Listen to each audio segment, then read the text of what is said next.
for a written transcript of this meeting, or if you need reasonable accommodations, including this communication in an alternative format due to disability, please contact the Clerk to the Commission's office at 404-612-8232.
All right, good morning, everyone, and welcome to the first regular meeting of the Fulton County Board of Commissioners. Today is Wednesday, December 3rd, 2025. It is 10:03 a.m. Madam Clerk, please call the roll. Chairman Present. Commissioner Bridget Thorne. Present. Vice Chairman Bob Ellis. Present. Commissioner Dana Barrett. Present. Commissioner Mo Ivory. Present. Commissioner Marvin Arrington Jr. Present. Commissioner Khadijah Abdul Rahman. Present. Mr. Chairman, you have a quorum. Thank you, Madam Clerk. Please rise for the invocation followed by the Pledge of Allegiance.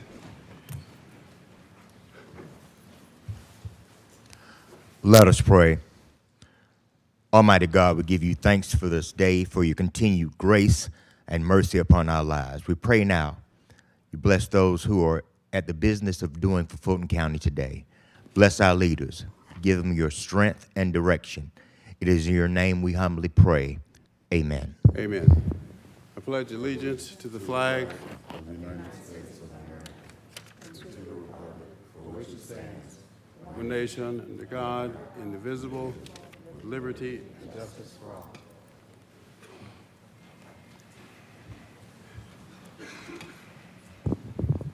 Continue, Madam Clerk. On page 2, consent agenda. 250899, adoption of the consent agenda. All matters listed on the consent agenda are considered routine by the County Commission and will be enacted by one motion. No separate discussion will take place on these items. If discussion of any consent agenda item is desired, the item will be moved to the first regular meeting agenda for separate consideration. Anything? Nothing? All right, Commissioners. All right, entertain a motion to adopt. Motion to do so by Commissioner Barrett, seconded by Commissioner Thorne. Please vote.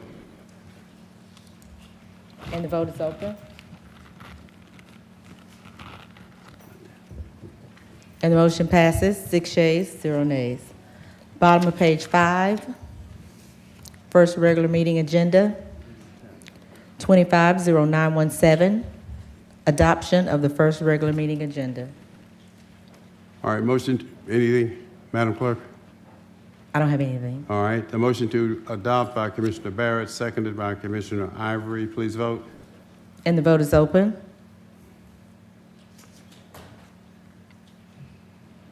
And the motion passes unanimously.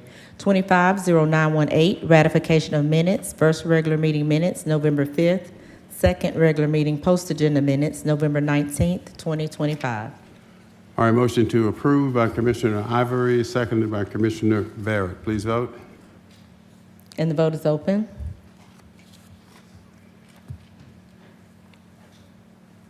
And the motion passes, 6 yeas, 0 nays.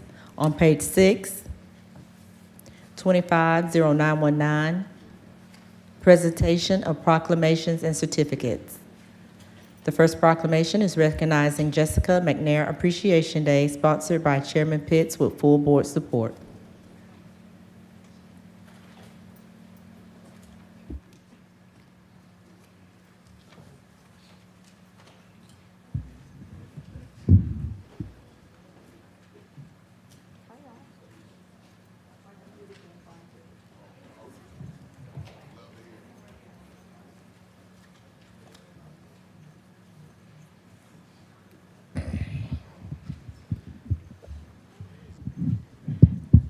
Can we get Jessica and all of our law enforcement?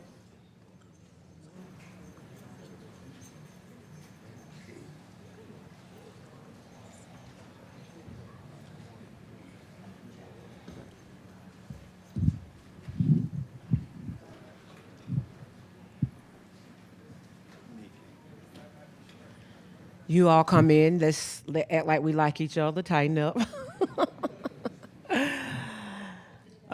It is with great honor and pleasure that I bring forth this proclamation, and this is full board. Whereas on November 7th, 2025, Allied Security Officer Jessica McNair, assigned to the East Atlanta Library under contract with the Fulton County Police Department, demonstrated extraordinary courage and decisive action while performing her duties. And whereas Officer McNair discovered a library patron who was unconscious and not breathing from an apparent drug overdose in a public restroom, and whereas Officer McNair immediately responded by pulling the individual to safety and performing CPR without hesitation. And whereas as an automated external defibrillator was being prepared for use, the individual regained consciousness due to Officer McNair's effective and timely CPR efforts. And whereas because of Officer McNair's training, professionalism, and composure under pressure, the individual made a full recovery, exemplifying the highest standards of public service and dedication to the safety and well-being of others. And whereas her swift actions not only saved a life, but also brought great credit to herself, Allied Universal Security Services, and the Fulton County Police Department. So it is with great pride that now therefore be it resolved that the Fulton County Board of Commissioners recognizes and commends Officer Jessica McNair for her life-saving measures, courage, and outstanding commitment to protecting the citizens and visitors of Fulton County, and does hereby proclaim Wednesday, December 3rd, 2025, as Jessica McNair Appreciation Day in Fulton County, Georgia. Would you please put your hands together for such? And we're going to get the Fulton County Chief of Police to come and say some words. Good morning, everybody. We have a relationship with Allied Security that has spanned over 5 years with 125 employees. And every day those employees come to work hoping to help somebody. And on this day, Officer McNair came to work and saved somebody's life, which is a huge deal, number one. Number two, she did CPR for 10 minutes on this person. And I don't know if anyone has actually ever done CPR outside of CPR training, but after about 3 minutes, you're done and ready to stop. She went for 10 full minutes. She could barely stand after she saved this person's life. We are so proud of her and so happy to work with her every day.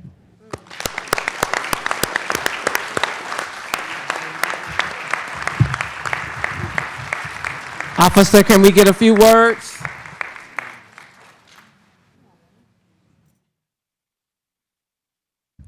I'm a little short, y'all.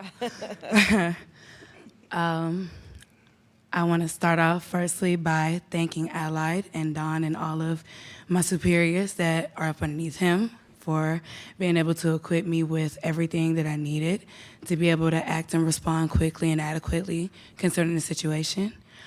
I would like to thank my family for being here today in recognition of me and my loved ones. I really don't have much to say, but there's nothing to it but to do it, honestly. All right. Thank you. Thank you. Stay put, stay put. His family. Can the family come up here with us, please? Her family.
The last proclamation is recognizing Human Rights Day, sponsored by Commissioner Barrett with full board support.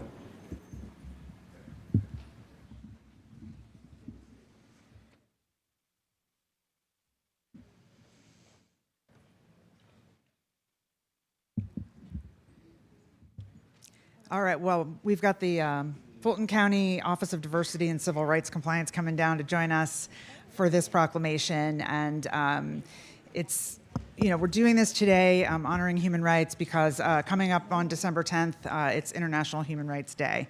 So I will just get straight to the proclamation. It reads, whereas the Universal Declaration of Human Rights, adopted on December 10th, 1948, affirms the inherent dignity and equal rights of all people and continues to guide efforts worldwide to protect freedom, justice, and equality for every individual. And whereas the Declaration establishes multiple rights such as freedom, equal dignity, freedom of movement, peace, and the overall worth of every human being. And whereas human rights are universal, transcending national and local boundaries, and relying on governments at every level to ensure that these rights are upheld in law, policy, and practice. And whereas Fulton County recognizes its role in the protection of human rights and ensures that the principles of dignity, equity, and justice are reflected in its public policies, service delivery, and community engagement. And whereas Fulton County advances human rights through its laws and policies, such as the Equal Employment Opportunity and Prejudicial Acts Policy, the Program Access and ADA Self-Evaluation Plan, and the county's Language Access Plan, as well as through the work of the Fulton County Office of Diversity and Civil Rights Compliance. And whereas December 10th each year is celebrated around the world as Human Rights Day, now therefore be it resolved that the Fulton County Board of Commissioners reaffirms its long-standing steadfast commitment to human rights and does hereby proclaim December 10th, 2025 as Human Rights Day in Fulton County, Georgia.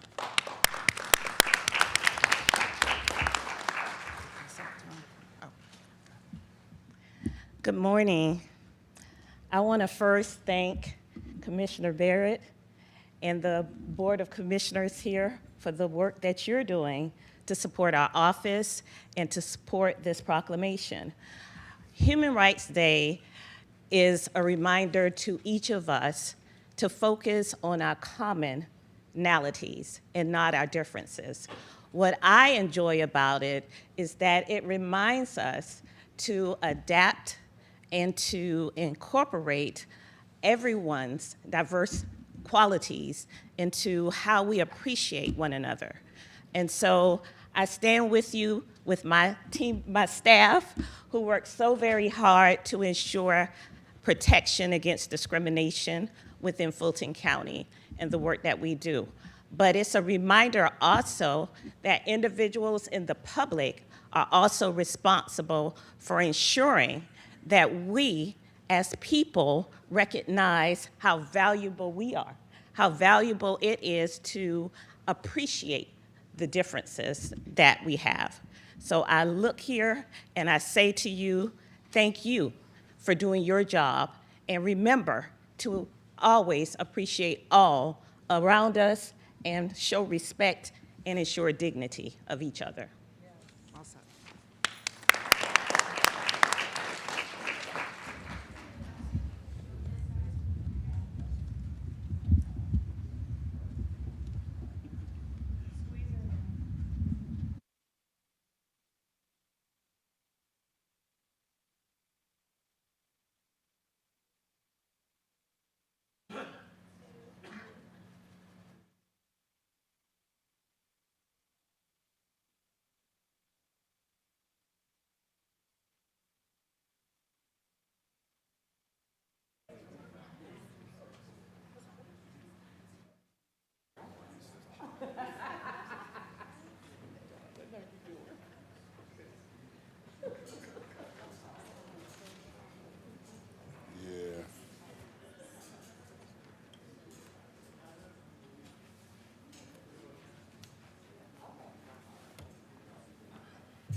All right, Madam Clerk, continue, please. Continuing on page 6, public hearings. 250920, public comment. Citizens wishing to participate in public comment will be allowed to appear in person or may choose to participate in businesses or organizations located within Fulton County. Speakers will be granted up to 2 minutes each. The public will not be allowed to yield or donate time to other speakers. The public comment of the portion of the meeting will not exceed 60 minutes. In the event the 60-minute time limit is reached prior to public comments being completed, public comment will be suspended and the business portion of the meeting will commence. Public comment will resume at the end of the meeting. Mr. Chairman and members of the board, we have received 14 speaker cards here in Assembly Hall. Will the first 5 speakers please come forward? L.A. Pink, Charlotta Hurst, Eugene Walls, R.C. Montenero, Desiree Thomas. All right, speakers, when you have 15 seconds remaining of your 2 minutes, I'll say 15 seconds, which will be your clue to begin to conclude your remarks. First speaker.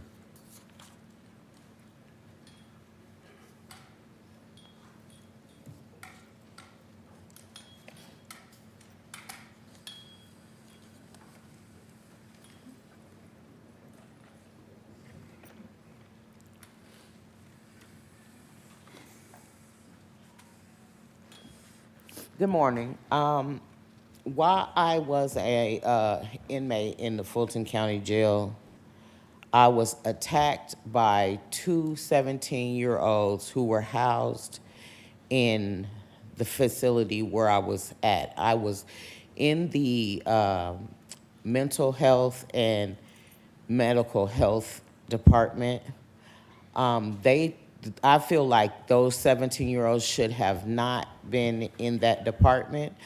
I am a 52-year-old woman, and I was attacked by two 17-year-olds being housed at Rice Street.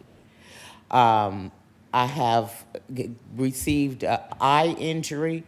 When I was able to get out to go to my doctor, she referred me to a specialist because I can't see out of my peripheral vision.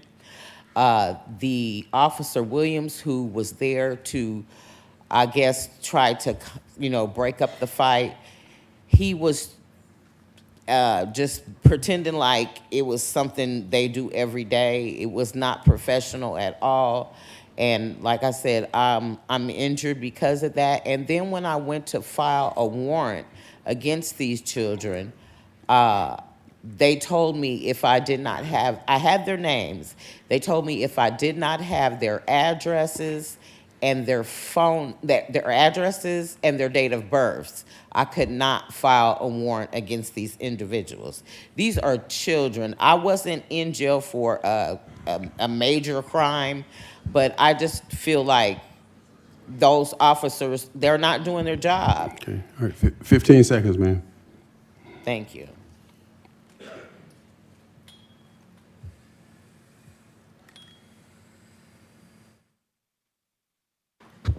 So we give human rights proclamations, but we're not abiding by the rights of humans. How is that? 8th Amendment, 4th Amendment, 14th Amendment have been violated for our inmates. And nothing has been done. Pitts, Dana, Ike Arrington, y'all running for chairman. I challenge y'all today. Today is a call to action. Since Beard wants to put out stuff on other commissioners, why don't you put out an investigation or ask for call of action to the sheriff? I know you all know what's her name? The other sheriff that was taken down, Jackie Barrett. That's her name. Y'all know her, right? Everybody watch Jackie Barrett be removed. So why haven't the sheriff been removed? He has way more on him than she could ever even imagine. Why haven't you all called for his removal? That's the question that I'm trying to better understand. Pitts, you most definitely need to call for it. You're in charge right now. You call for Barrett's, I need his to be called for. Y'all want to continue to play games, with these lives of inmates? We're challenging you today. You three, most definitely, since y'all on the running board for something. So you guys can look up the act of section 15-16-26. 15 seconds. Absolutely, that is a law that you have to abide by since you want to give out proclamations for human rights. Let's get some rights taken care of because you are violating every right of inmates.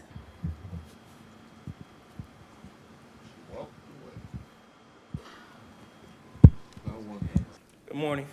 My name is Eugene Walls. I'm a housing manager with PAD.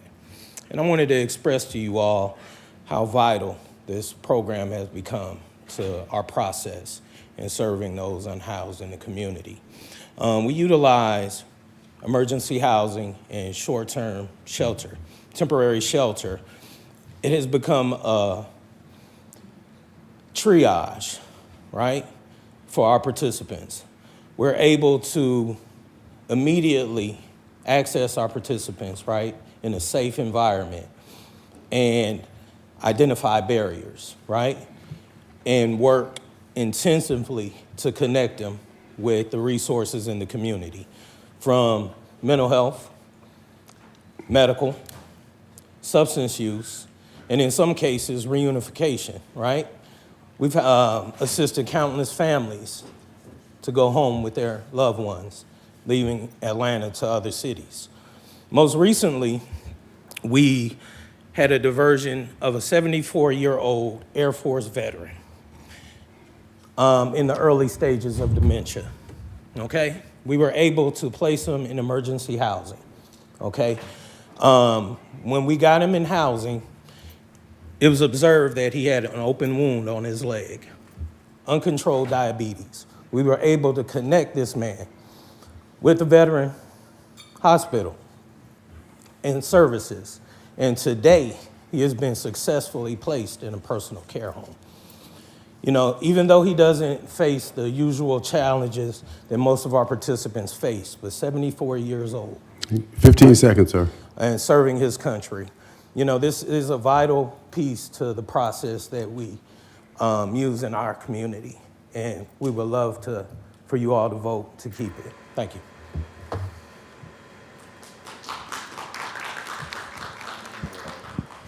Good morning. My name is Eris, and I'm the Legal Navigation Manager with PAD. And in this role, through our post-booking process, I meet individuals who find themselves in custody, not because they are a threat to our community, but because they lack access to stability, resources, and support. Many of the individuals referred are unhoused and living with untreated mental health and substance use challenges, and almost all of them have underlying needs that incarceration cannot meet. Our post-booking process was created to identify individuals who qualify for pre-arrest diversion and offer an opportunity for diversion after arrest. Some of the individuals we've encountered were arrested for shoplifting food because they were hungry, entering vacant buildings because they were cold and wanted a warm place to sleep, or simply sleeping outside. Some were arrested for missed court dates, not out of disregard for the system, but because they are unhoused and never received a court notice. I've also had the privilege of witnessing what can happen when those same individuals receive support instead of punishment. We've had people released to us directly from the jail with nothing but the clothes on their backs and nowhere to go. Through PAD support, they were provided with their basic needs and placed in emergency shelters so that they didn't have to sleep outside.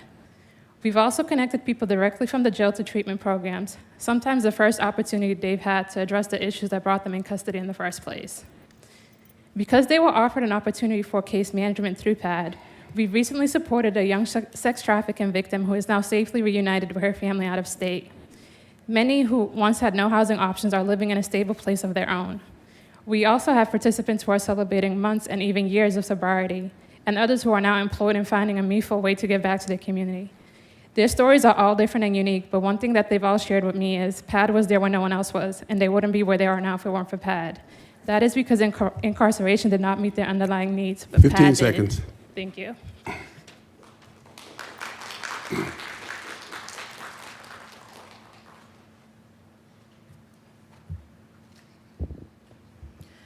Good morning. My name is Desiree Thomas, and I'm the local campaign manager at the Amplify Georgia Collaborative. I'm here today to speak in support of three pieces of legislation, 250935, 250936, and 250937.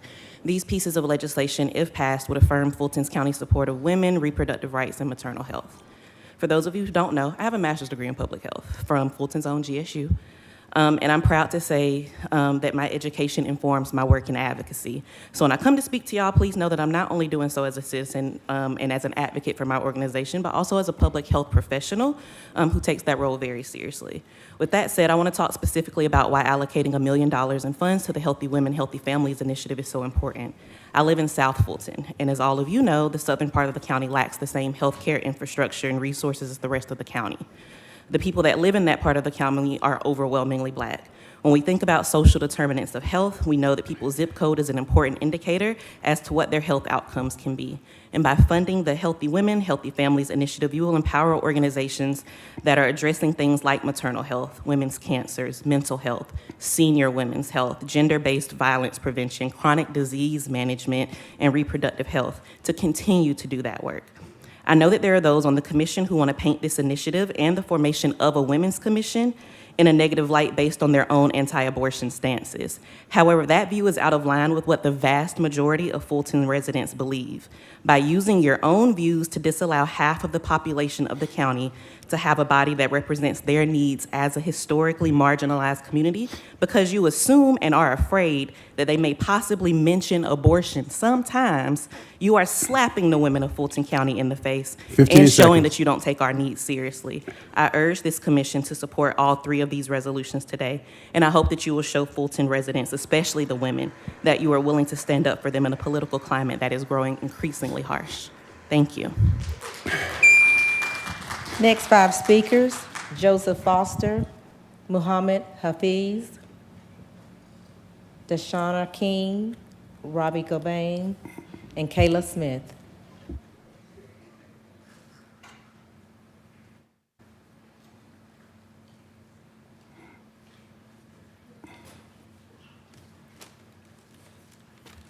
Good morning, Commission. My name is Joseph Foster, and I stand before you as a participant of the program of PAD. I was like many in the community who were facing significant struggles with being involved with this vicious cycle of city ordinance violations until 3 years ago, where I was asked would I be interested in being a part of this organization called Policy Alternative Division, PAD, Atlanta. I struggle with homelessness, mental health, alcoholism, after being lost, I accepted. So instead of looking at this as a punishment, I was assigned as a care navigator and with Miss Eris, who was very compassionate and helpful. And I was assigned, and also I was compassionate as well. Navigate, connect with greater housing, because I was homeless, mental health, and health care. So as explained, my root cause of my issues, the life-changing assistance. So today I am now and have a place to live. 2.5 years ago, there still helped to come up with funding for my medical and mental health, along with the program that I also completed 2 years ago. PAD has been a valuable resource that saved my life. It has taken the place from being a long-term 15 seconds, sir. stay for the positive member of society, being a productive member of society, excuse me. A long-term investment of my future in public safety, lastly. It can be urged and continue with the PAD fully funded program where it has been others as well as helped me.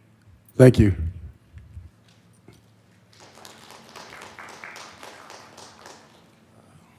Good morning, commissioners. Good to see you guys today. My name is Muhammad Hafiz, and I stand before you as the Director of Community Engagement with PAD. And in my role, I get a chance to meet with a lot of community members, speak with a lot of residents, get to speak with a lot of small business owners, even walk around the streets of Atlanta and see people who are struggling. And one thing that is clear as I meet with people is that they don't say they just want PAD, but they need what PAD provides. They want an alternative instead of punishing people who are suffering, who are for being poor or in crisis. They want something that actually helps. And just the other day, I was in my neighborhood. I live in English Avenue, and a man came up to me who saw my PAD sweater, and he looked at me and asked me, "Are you still with PAD?" And I said, "Yes." And he said, "Hey man, PAD was there for me when I needed help the most. I want to get reconnected with PAD." And I hear stories like this all the time, where people feel seen, they feel respected, they feel supported, they feel the need to come to me and say, "Man, thank you for what PAD has done for me and what it's doing for the community."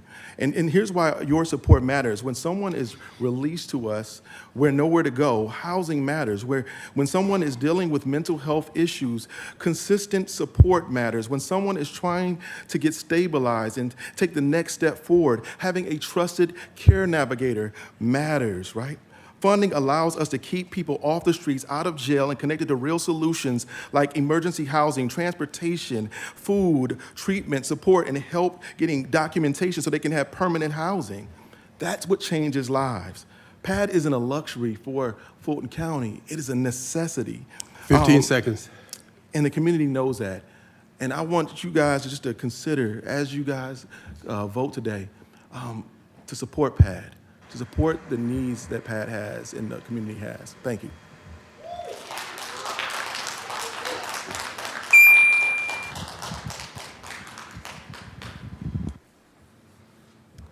Good morning. My name is Deshnair King. I'm the Communications Manager at Women on the Rise, Georgia. I'm here because our community deserves better than half measures dressed up as progress. There seems to be this idea that now that we have the Diversion Center and PAD, that the city has somehow solved the problem, as if real solutions just sprout up in the moment after a building or a program launches. But anyone who has lived through realities of incarceration, housing insecurity, or crisis knows that that isn't true. Creating these programs is only the first step. The real work, the work that determines whether people actually get free, get stable, get whole, happens in the implementation. And that's exactly where the city continues to fall short. Too often, these decisions are made for optics. They're made to check a box or to fluff a press release, not to actually transform lives. Programs like PAD and the Diversion Center cannot thrive without a space to stretch, grow, and fully serve people. And that means investing in real housing, not displacement disguised as development, not encampment sweeps to sanitize the city for the World Cup. We're sending people to the Diversion Center, and then what? Where do they go? What support is waiting for them when they walk out the door? I've watched people come home from incarceration and trying to survive housing insecurity, only to find our shelters overrun, our systems completely unprepared. We're leaning on a tiny handful of overworked solutions to try to undo harm that's decades old. Harm rooted in Jim Crow, rooted in chattel slavery, harm that has shaped the very institutions that we're talking about today. And the truth is, communities that have been disproportionately harmed must be disproportionately helped. We cannot keep pouring money into so-called mental health facilities that are expansion of a deadly jail and then pretend that we're investing in care. We know what works because we have the experience. PAD works, the Diversion Center can work, 15 but seconds. only if we fund these programs like we actually believe in them. If we want a safer city, a healthier city, a city that actually honors the humanity of its people, then we have to invest in solutions our communities have already built. Anything less isn't a real solution, and we deserve so much more. Thanks.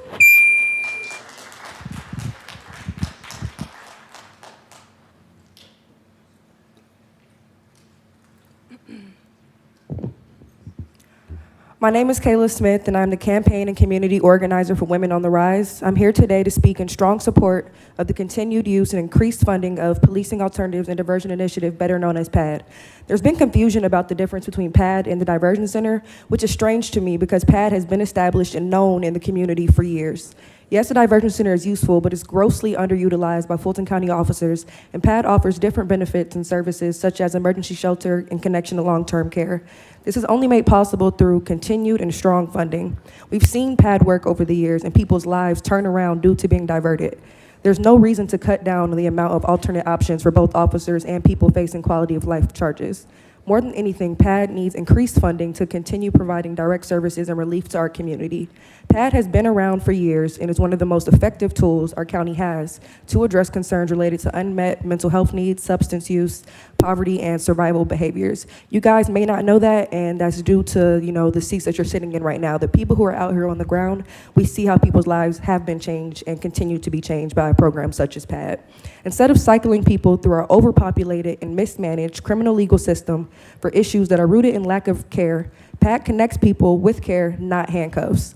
They reduce the burdens on our officers in our overpopulated jail and provide services that actually reduce harm and increase community safety. The results speak for themselves. PAD decreases unnecessary arrest and strengthens trust between residents and public systems. It's a community-centered strategy, and it treats people with dignity while also saving taxpayer dollars in the long term. As a Fulton County taxpayer and just simply a human being with a heart and a conscience, PAD's presence in Atlanta and Fulton County matters to me. And for some people, it's a difference between a life of struggle, pain, and 15 incarceration versus a fresh start with support and resources. I strongly urge this board not only to maintain, but increase supporting and can continue to go on. Thank you.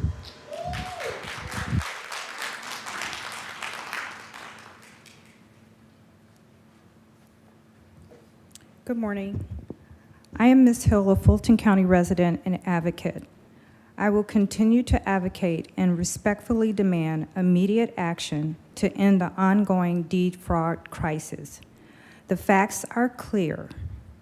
and well documented in court and land records. First, I'll mention that the Clerk of Courts, Shay Alexander, and the Commissioner, Mo Ivory, have both acknowledged Fulton County has no process or procedures internally for filing deeds, an admission that reflects incompetence, oath violations, and a serious failure of duty.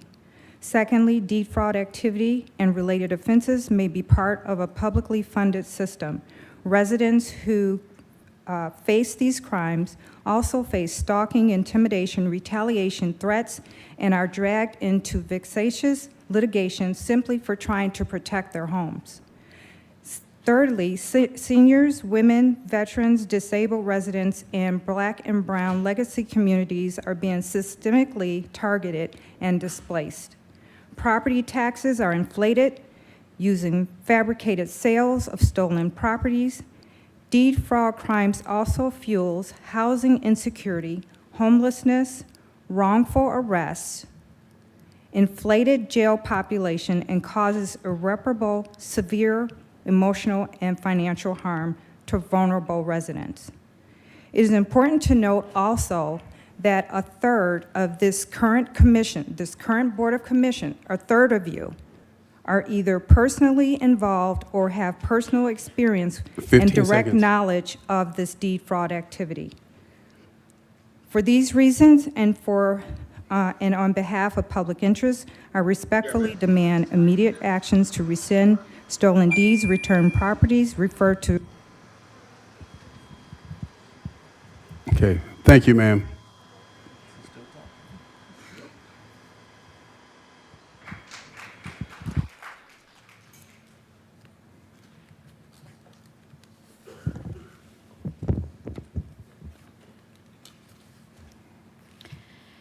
Good morning. My name is Robbie Caban. I'm a Fulton County resident, taxpayer, and a Georgia real estate broker. First, I want to express my strong support for Ms. Hill, who just spoke, and her work exposing deed fraud and predatory housing practices. As a broker, I've personally emailed and spoken with Atlanta city officials, the mayor's office, members of this board, in totality for the need of oversight and regulation. The combination of predatory investors and a broken, compromised, politically influenced NPU system is harming residents, destabilizing communities, hence the need for PAD, please fund them, and costing taxpayers. This board must address it. I also support ongoing calls for jail reform. Street groomers in LA Pink conditions under Sheriff Patrick Labat remain inadequate, unsafe, and unacceptable. No resident, no sentient being, regardless of circumstance, should be subjected to abuse or inhumane conditions. That brings me to the animal control system, operated under the Sheriff Patrick Labat, who deputizes officers within the county's contract. There's been a pattern of mismanagement, especially under Lifeline, the county contractor. After serious attacks and deaths, even deaths, brought to this board, the county has only produced a 40-page incident report, and yet there's still been no independent audit of Lifeline, an audit that Commissioner Thorne discussed and never followed through on, despite years of whistleblowers, photos, video evidence, and testimony from employees, staff, and volunteers about being banned and the abuse. And you still are paying Lifeline and allowing them to run our county shelter with no audit. Lifeline still controls the shelter, still influences enforcement, and the county recently hired a Lifeline employee. There's too much to go through in 2 minutes, but I did email County Manager Dick Anderson, sitting right here at 10:23 a.m. today. You have a copy of an email from a commissioner who solicited his private firm to someone who was reaching out about animal control. Please confirm receipt of it. I will follow up with all of you to see what you're going to do about all this. Last 4 speakers in Assembly Hall, please come forward. Janet Hill, Miranda Estes, Nikki Buggs, and Josh Milton.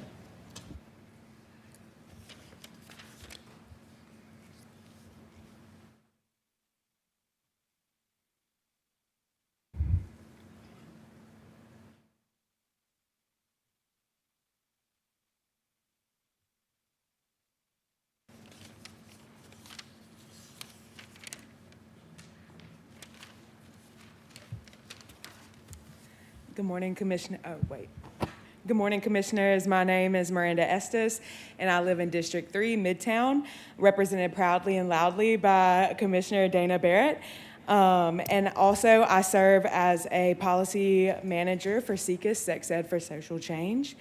We're a national organization that focuses on advancing sexual and reproductive health care and rights through education and policy. I'm here today both as a constituent and as an advocate for the health, dignity, and well-being of women in Fulton County. I wanted to voice my strong support for the Commissioner Barrett's 3 pieces of proposed legislation, 25, 09, 35, 36, and 37. From my work in policy, I see how deeply and adversely health outcomes are affected by lack of access to information, services, and supportive environments. I also see this in my community.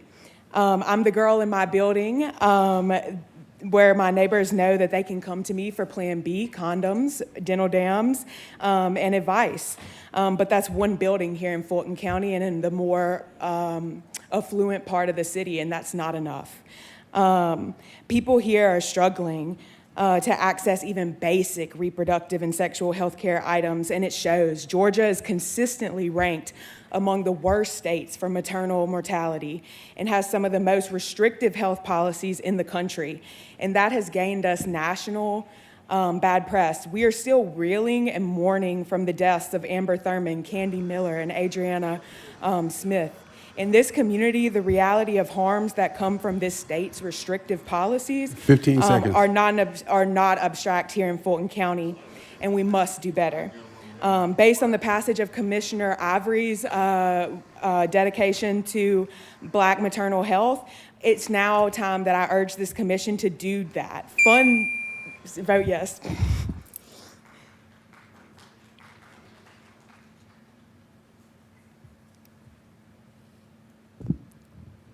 Good morning. My name is Nikki Boggs. I am a homeowner at the Landmark Condominium. Our building is being taken over by predatory property investors. Predatory property investors. We have seniors in the building, and what's happening is that they're taking over the building, and the building is operating as a hotel, a motel, if you will. We have seniors in the building, we have people that are disabled in the building, and we have long-term homeowners that deserve to keep their homes. We have no freedom of right. They treat us less than human. Our assessments are up to $1,300 a month for a double billing of water, gas, electricity. Our common areas have been taken away. We have no security. We have no concierge. We have no one to contact if we are in trouble. We call the police. They'll ask if it's criminal. They'll show up. If they can't get in the building, they go away. Understood. The city and the state are profiting off of our suffering. We've been at this for 4 years, 5 months to the date. We do not deserve this. We are homeowners, we are taxpayers. If I've done a quarter of what these people have done to us, my outcome would be quite different. I would be in jail, most likely. We deserve to come home. Our peace has been robbed. And it's just something that we've been fighting about for the last 4 years.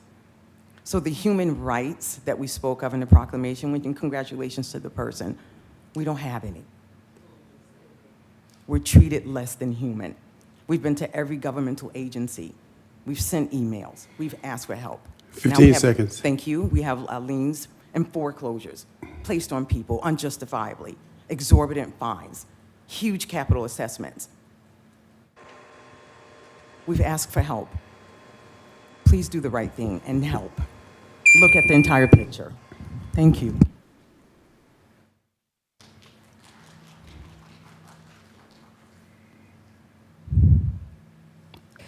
Mr. Chairman, members of the board, we have 9 speakers on Zoom. Good morning, Commissioners. The first person to speak is Tara Overzat. Hello. I just want to be sure I was good to begin because I can't see a timer. We can hear you. Okay, wonderful. Good morning, commissioners, and thank you for allowing me to speak today. I'm Dr. Tara Overzat, and I'm a trauma therapist, educator, and community advocate in Sandy Springs, Georgia. I'm here to talk about women's health. It's a vital part of our community's well-being, and this includes a wide spectrum of needs: physical health, mental health, and reproductive health. With recent cuts in research for women's health care and an increasing lack of accessibility and affordability of women's health services, the establishment of proposed grant programs like Agenda Item 25-0937, Healthy Women, Healthy Futures, Healthy Families, fulfills a critical need. With over 1 million residents living in Fulton County, it would cost less than 90 cents per resident to establish these grants and support nonprofits that promote women's health and well-being. I am one of the many women in Fulton County who have recently experienced a remarkable spike in healthcare costs, and I know that there is a need for nonprofits who can provide preventative screenings and examinations for women in our community.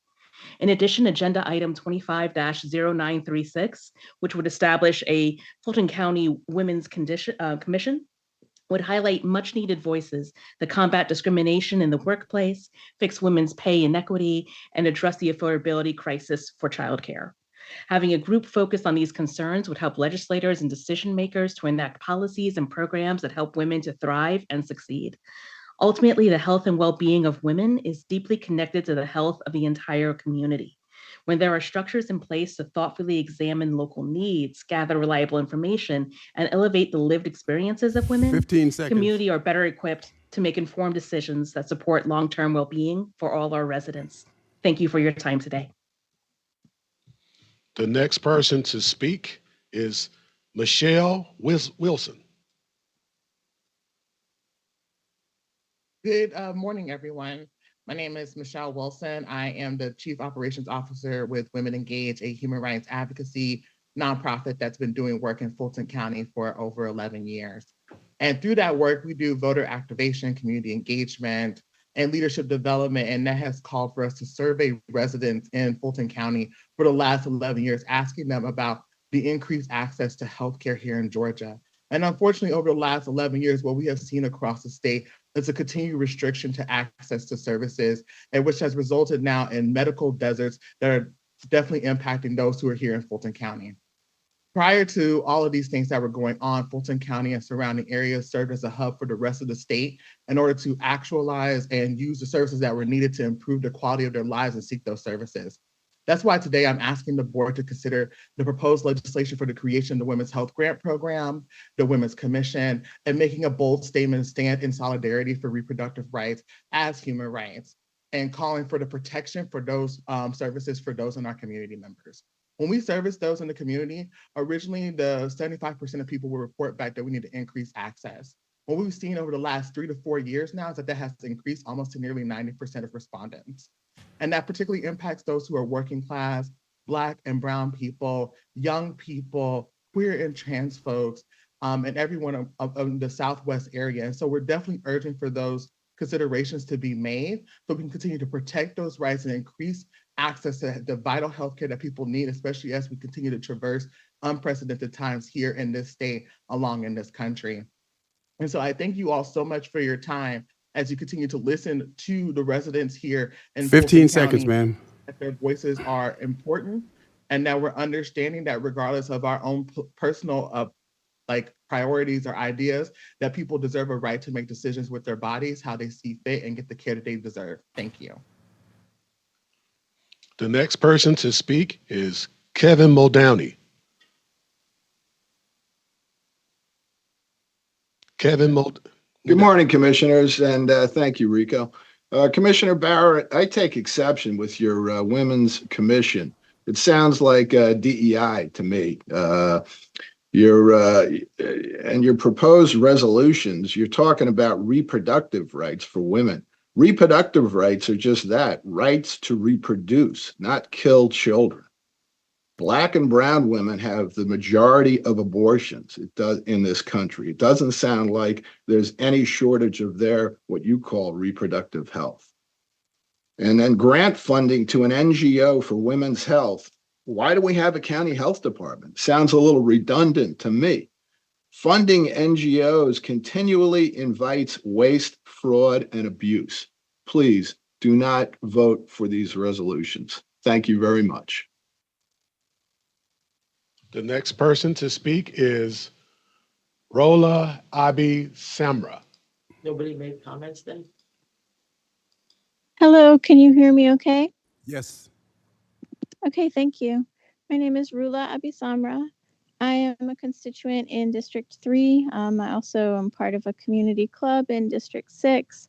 I work with people and actually, all over Fulton County. I am so happy to say that I appreciate the representation of all of the commissioners and the people that I work with and live with in our lives. And so as your constituent and a loved one of your constituents, and as a health professional, I'm asking you to support the following resolutions, the foregoing resolutions for the Healthy Women, Healthy Families Grant Program, for the Women's Commission to exist in Fulton County, and to oppose the criminalization of abortion care and affirm reproductive rights. These are relatively simple and straightforward, yet would make a difference in our lives. My district stands to benefit from them. And DeKalb County has passed similar legislation, and I have seen data, health data for both counties, economic data for both counties, suggesting that together these can reduce disparities in health access and mitigate harm to the most vulnerable if these are passed and implemented. And truly, it's for me as a health professional, it's about health. And there are also so many other reasons that bodies like a Women's Commission can represent, can pay attention to the representation of people across our county, as well as our civic participation, our economic opportunities. From a health perspective, I just want to say these programs, especially this grant program, I'm heartened because people having true access to affordable quality care in the full spectrum of our needs, of reproductive health needs, is so essential to a community having healthy families and individuals. And I will say that decades of health and protection for only a privileged few have really hurt all of us, even though the damage hits hardest on women of color and those working to make ends meet. And some people might never walk in those shoes, but their community does get affected too. And Fulton should be governed with the conviction for a more equitable future for all people in our health. So please do pass these three. The next person to speak is Alicia Stallworth. Alicia Stallworth. Next person to speak. Oh, excuse me. Next person to speak is Kurt Beasley. Kurt Beasley. Good morning, commissioners and Chairman Pitts. My name is Kurt Beasley. I am calling in support of the creation of the $1 million Women's Health Grant Program that will support women as a whole. I strongly support women should have the right to do with their bodies as they choose, meaning reproductive rights are human rights. Therefore, I am asking for the repeal and the renouncing of the state's 6 weeks abortion ban. Additionally, all people have rights, incarcerated or not. I support the continuation of the PAD program. Thank you. The next person to speak is Seema Rathi. Seema Rathi.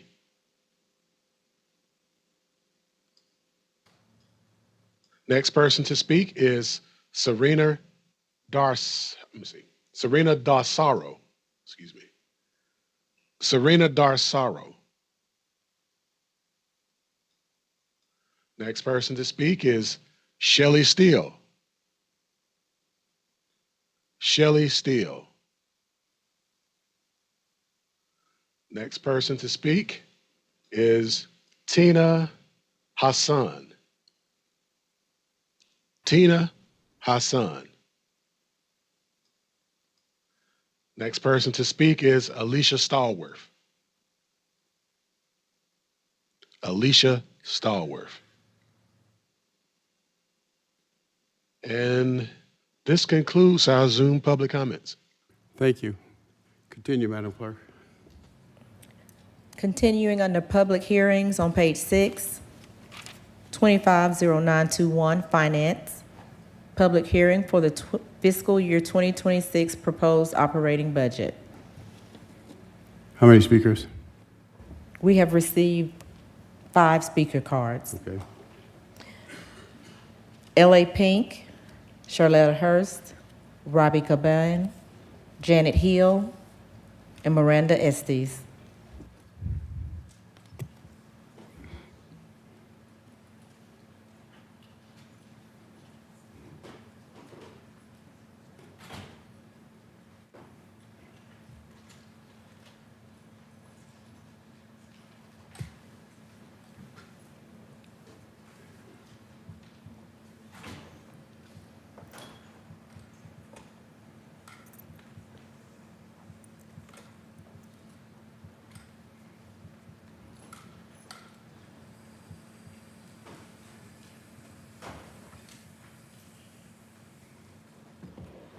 My name is Charlotta Hurst, and I was a resident at the Rice Street Jail on Tuesday, September 23rd, when the Ledbetter and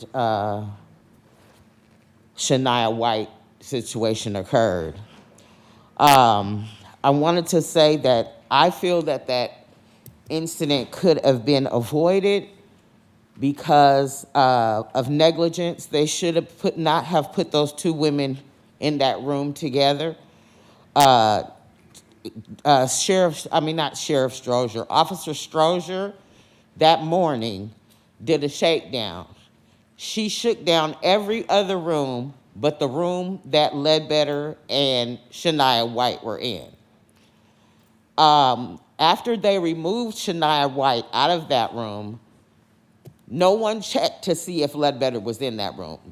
Ledbetter did not get found in that room until 5:30 or 5 o'clock. She had been in that room for like 10 o'clock when they did the shakedown. I'm sorry to her parents that they had to go through that. Also, the healthcare system in the jail is terrible. They have inmates in there who have sleep apnea. Their sleep apnea device has not worked since August. And here we are in almost November. 15 seconds. Another thing is they're not taking the injured people to their therapy sessions. Like there's several people in wheelchairs there that are not receiving therapy.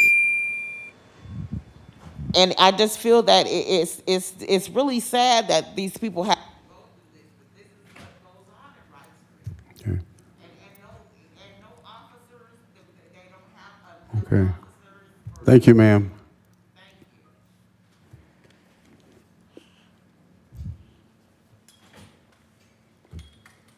Now, this is a public hearing on the proposed 26 operating budget. Absolutely, but this is part of the budget. This is the reason why the budget is all screwed up and screwed on.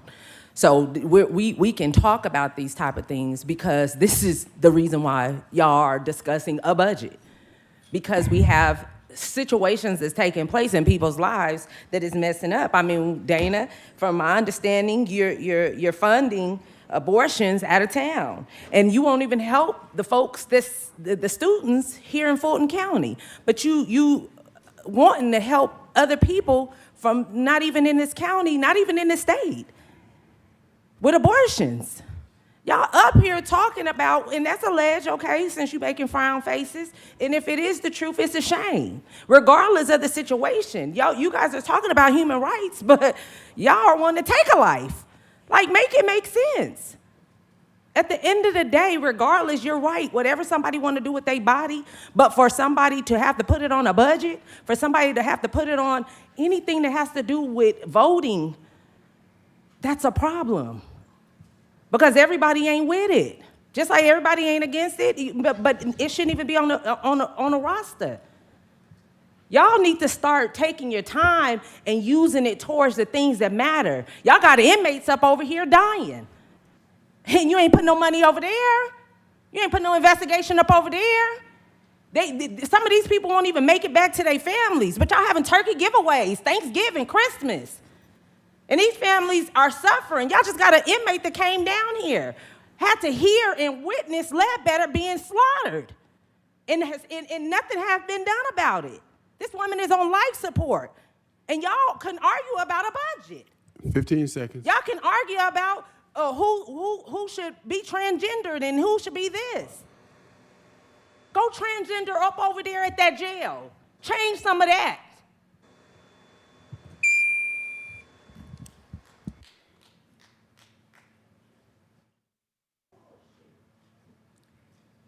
I wanted to speak again specific to the issue of budgeting and finance in relationship to the deed fraud crises.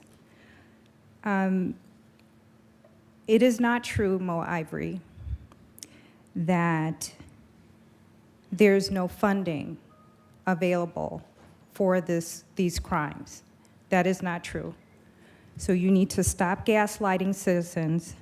You need to stop inciting hostility when we respectfully demand that you do your job. The last time I checked, it is free to report a crime that has absolutely nothing to do with funding. I would propose that we find a way between the $800 million that the state received to address these crimes be utilized and potentially portion of the $14 billion surplus with the state to come up with a program to resolve these deed crime issues. Thank you again.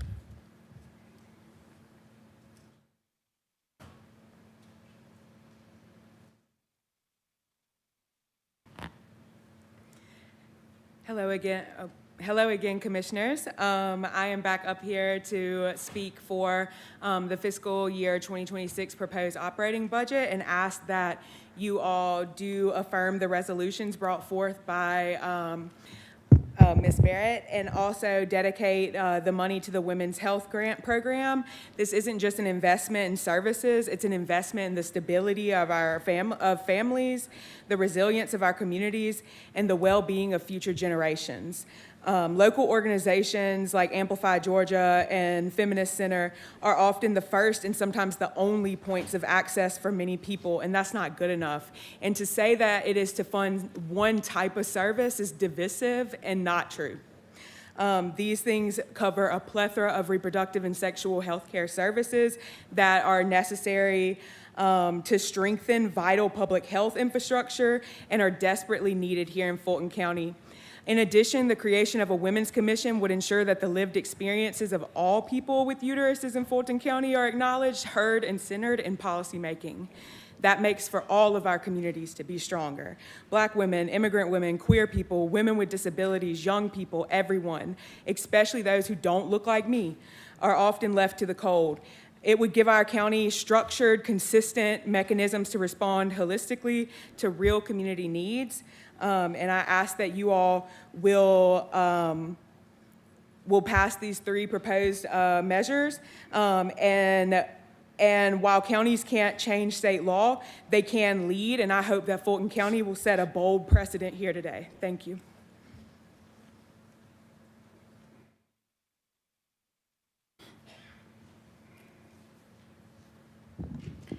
I didn't intend on having another 2 minutes. I would encourage you all to increase the time for people, because otherwise we have to keep coming down here when you don't correct the problems. Regarding this budget, there's several things that I want to address, but as a taxpayer, I just have to say, and I'll speak off the cuff, I'm mortified. I'm mortified that you have failed to address so many things.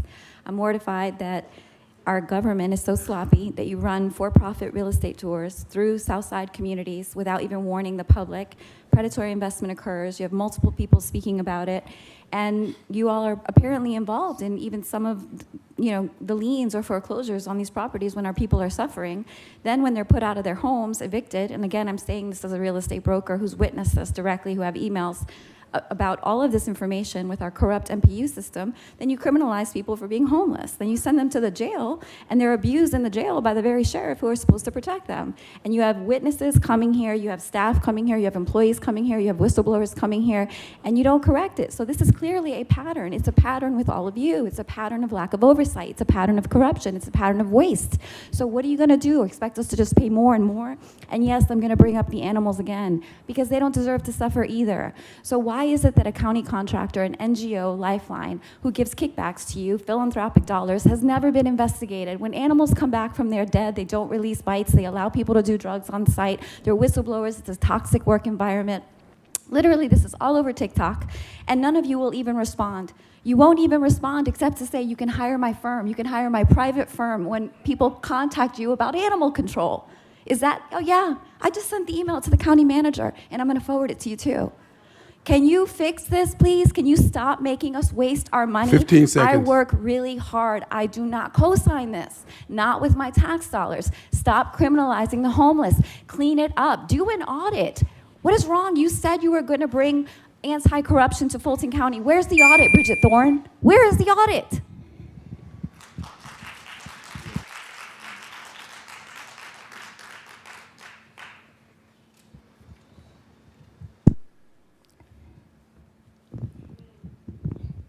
Joshua Muhammad. For those of you who don't know me, didn't get a chance to hear from me earlier, I'm here to speak for the voiceless, for those who cannot speak for themselves. And they are the ones that are trafficked from Fulton County Jail off into the penal institution on indictments that are not necessarily true indictment. If we're going to give money to any of these divisions, any of these departments, we have to seriously take a look at what's being done in these departments and not wash our hands once the money leaves our hands, because as taxpayers, we're all responsible for the dollars and cents that are spent. And we have to keep accountability on the money that's going out. Otherwise, take the name off these indictments, these criminal bills that said you're speaking for the people of the state of Georgia. It makes no sense. So, not to get into how these indictments are not being truly prosecuted. And I'll start from the top to the bottom.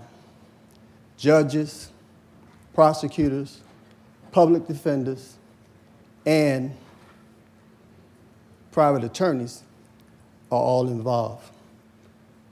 The question is not really to you guys. 15 seconds. The question is, what are we going to do to make sure that the job that we pay you guys for is being done correctly? Thank you.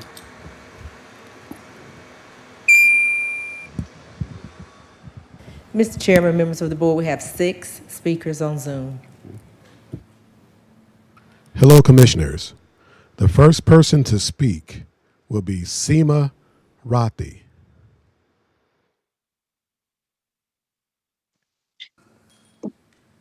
Hello, Honorable Mayor and respected council members and the guests. My name is Seema Rathi, a dutiful resident in the city of Atlanta. This Thanksgiving month from October to December is particularly meaningful for us Hindus around the world. We celebrated Diwali.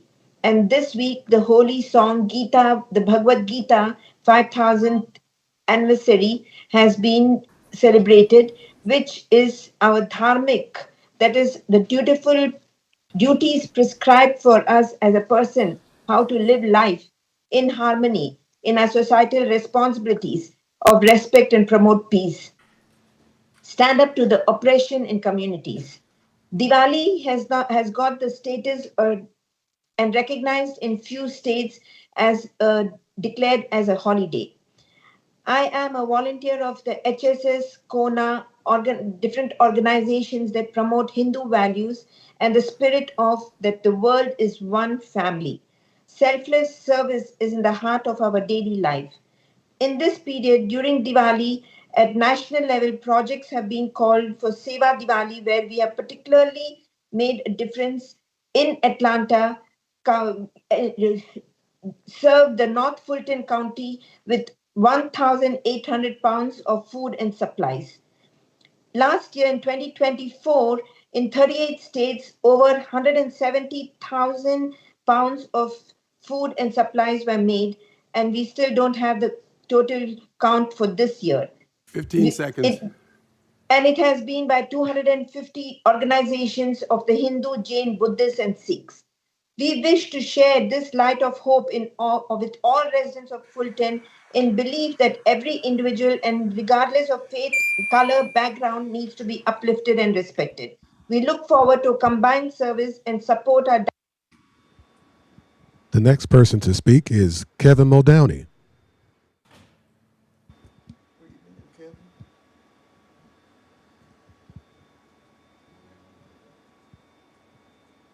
Person to speak is Kurt Beasley.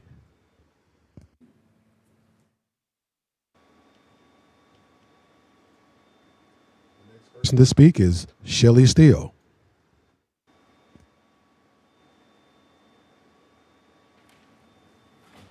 And this concludes our Zoom public comment hearing. Thank you. Continue, Madam Clerk. Bottom of page 6, presentations to the board, 250922, MARTA quarterly update.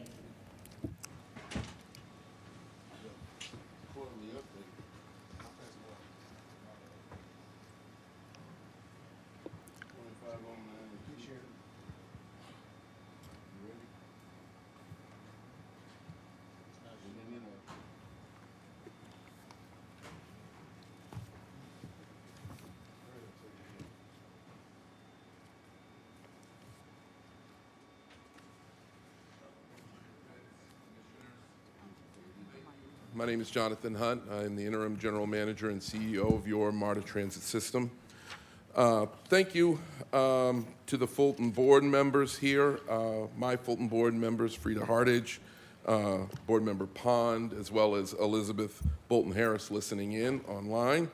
It was great joining the Greater North Fulton Chamber's strategic leadership visit in Arizona, engaging with the delegation on transit plans, as well as partnerships and paths forward to a better transit system in the future.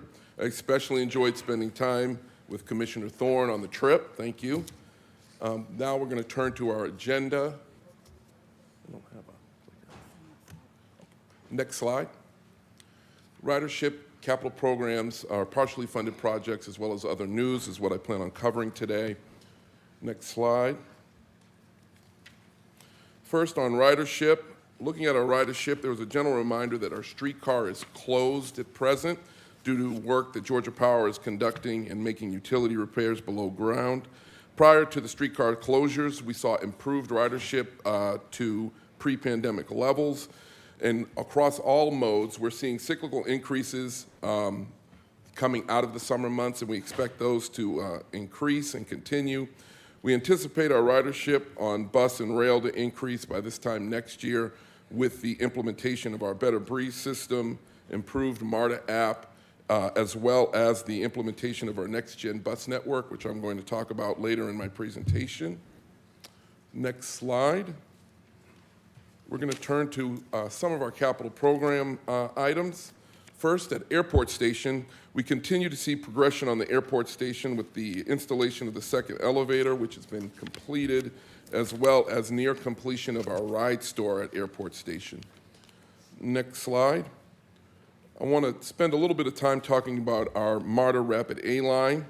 An updated milling and paving program and design was approved by the city, allowing construction to advance with fewer utility conflicts. as well as accelerating paving on the southern portion of the route. We continue to coordinate with GDOT on signal timing adjustments and the installation of the remaining signaling equipment on the alignment, and all required drainage work in the downtown loop has been completed, which has allowed the pavement along the downtown loop to move forward rapidly toward completion. We're pleased to report that the pantographs, or the overhead chargers for the route, have all now been installed, including the charger that you see in the image on the slide in front of you at Carver Station, which is the southern terminus of the route closest to the Beltline.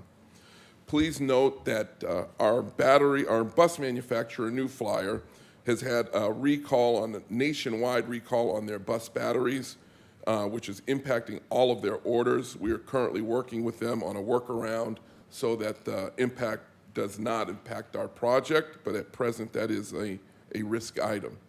Further on the RAPID, next slide, further on the RAPID project, we've engaged in robust public engagement. Our rapid response for public engagement team has sent out construction updates via website, email, social media, and the like. We also engaged with constituents and patrons at the October 2025 Atlanta Streets Alive event. We are now shifting to a get ready to ride phase, and we're going to begin preparing our customers for a new payment process. On the Bus Rapid Transit, we have a proof of payment process for paying for fare and getting on the system. You pay for and validate your ticket before you get on the bus, which allows multi-door bus boardings, which reduces the dwell time at each station, which increases the amount of time you have reduces the amount of time that you have along the alignment, excuse me. The picture on the right of the slide that you're looking at is our rapid response team placing construction flyers out, alerting drivers of upcoming construction and relocations. Next slide. We're now going to turn to our 5 Points Transformation Project. As a reminder, the 5 Points Transformation Project is 2 projects in one. The first that we're going to talk about is the Plaza and Street Level project, or the Transformation Project. Interior overhead protections have been completed, and those are in place. Wayfinding and signage and interior lighting has also been installed. We've also installed exterior lighting, of course, inside of our construction fencing, but we've also installed exterior lighting along the construction fence line along the entire route around 5 Point Station to better illuminate the area. We are also salvaging as much of the materials as we can with demo lights, benches, and other items that we can use at other stations. We've relocated our MPD office as well as MARTA Hope and our Lost and Found to the Ashby Station while construction persists. Next slide. Further on the 5 Point Station rehabilitation, below the plaza level, on the platform levels, new reflective ceilings and wall tilers are in place. Much brighter lighting is in place. The first and second image, you can see a lot of the lighting on the floors and walls, and as well as the tiles on the ceiling. And on the third image, you can see the new fans that have been installed. I believe we all know the manufacturer of these fans, which are very well received by our customers for moving air circulation, and we no longer will need platform level fans. Next slide. I want to turn the Commission's attention to the Cleveland Metropolitan ART project. Pictured on the left is a design of the typical ART bus stop being installed throughout the Cleveland Metropolitan ART project in the entire corridor. The project will span approximately 20 miles round trip, and within the corridor there will be 40 signalized intersections with traffic signals that contain traffic signal priority installed by GDOT, which will help improve the headways by reducing them.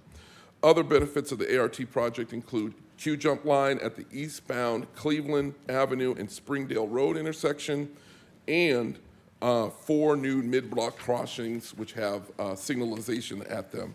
along Cleveland Avenue. There will also be 53 new total shelters as pictured above, and 38 will be solar powered, and there will be 54 bike racks that will come in pairs of 3 as pictured above at select locations. All shelters and kiosks along this route will have real-time arrival information provided digitally. And if you're wondering why there's fewer solar panels than there are entire bus stop amenities, it's because certain locations are more shaded or there's already power available, which is why there's a difference between the total shelters and the number of solar panels. I am happy to report that BRTU Construction, a Georgia-based Forest Park company, was awarded the project by the MARTA board, and we have signed that contract. We are targeting a February 26th groundbreaking to get construction underway. Next slide. On the MARTA Rapid Campbellton project, we are 30% design on the corridor and 15% design stage for the flyover bridge, as well as for the transit hub at Greenbrier Mall. We are currently have the flyover bridge in the alignment to minimize impacts on the right-of-way to residences and businesses, as well as to further the transit-only lane. The flyover bridge from Greenbrier Mall to Barge Road will have a parallel pedestrian access along the alignment, and the final design contractor for this has been awarded. We continue to engage with the public through bus ride-alongs, neighborhood briefings, and we hosted a community leaders roundtable event on November 18th, and we recently sent out postcards to all businesses and residents along the alignment to advise them of how they can continue to participate and engage as we move to final design. All of this is good news, but more good news is the project officially received a medium-high rating for the capital improvement grant funding from the FTA, which means it will be eligible for federal funding when we reach final design, and we do plan on applying for that. Just another sign that this is headed in the right direction. Next slide. We are going to turn to some of our partially funded projects, the first being the Georgia 400 Bus Rapid Transit Project. MARTA is continuing to advance the Georgia 400 BRT project by working towards 30% design on our proposed 3 inline station stops. As you'll see on the picture on the right, there's 4 nodes noted as a stop. The Old Milton Parkway stop is currently not within the agreement, but we're working to see if we can work that in depending on budgetary costs. We've got the $100 million state bond and a $26 million allocation from the State Route 400 Peach Partners Group, which is the awardee from GDOT for the I-400 redevelopment project in total, to help provide for transit station infrastructure. And we're going to continue to identify sources to plug the gap between what's been allocated and what is needed to complete all of the transit infrastructure for the project. We have worked with True North CID and updated the cities, specifically Alpharetta and Roswell, on the project and discuss how the cities and MARTA can work together to deliver the best possible project and the best possible interface between where one might park to where one actually physically gets on the buses. We are awaiting GDOT to mobilize with State Route 400 Peach Partners prior to full engagement, because we don't want to get ahead of GDOT on this project. Next slide. Our Automated Transit Network, or ATN pilot for short. As a reminder, we're in partnership with the Atlanta Airport Community Improvement Districts, or the AACIDs, to study the deployment and pilot the deployment of an automated transit network at GICC down by the airport in the South Metro region.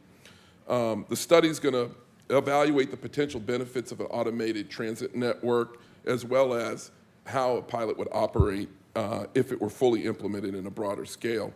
The first governance committee meeting was held on October 14th, and the next one will be in Q1, and we look forward to Fulton's partnership again in participation in these meetings. Next slide.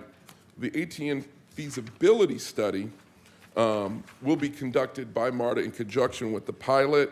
Following this, we will progress to examining whether a broader build-out concept for an ATN alignment is possible.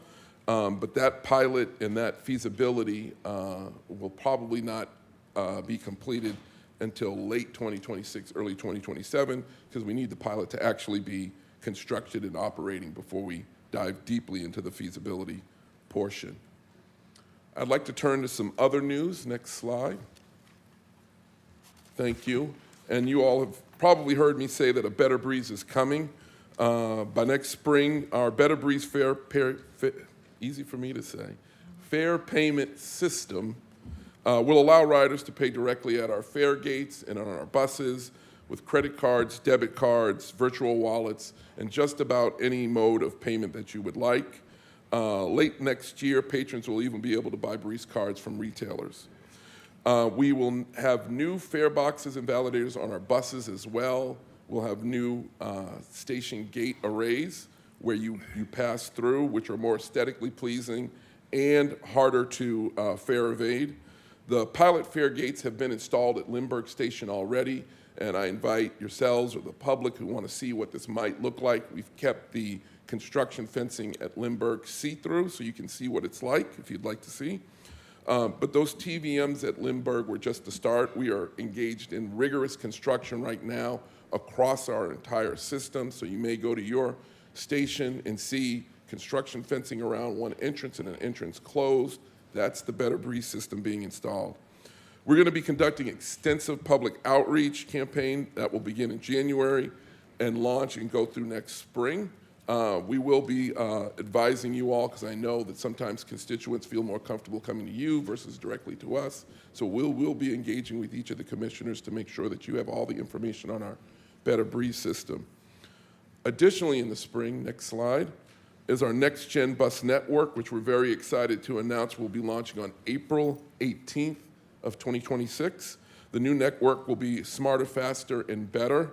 It's going to provide more than triple the number of corridors and access to a bus with 15-minute headways or better.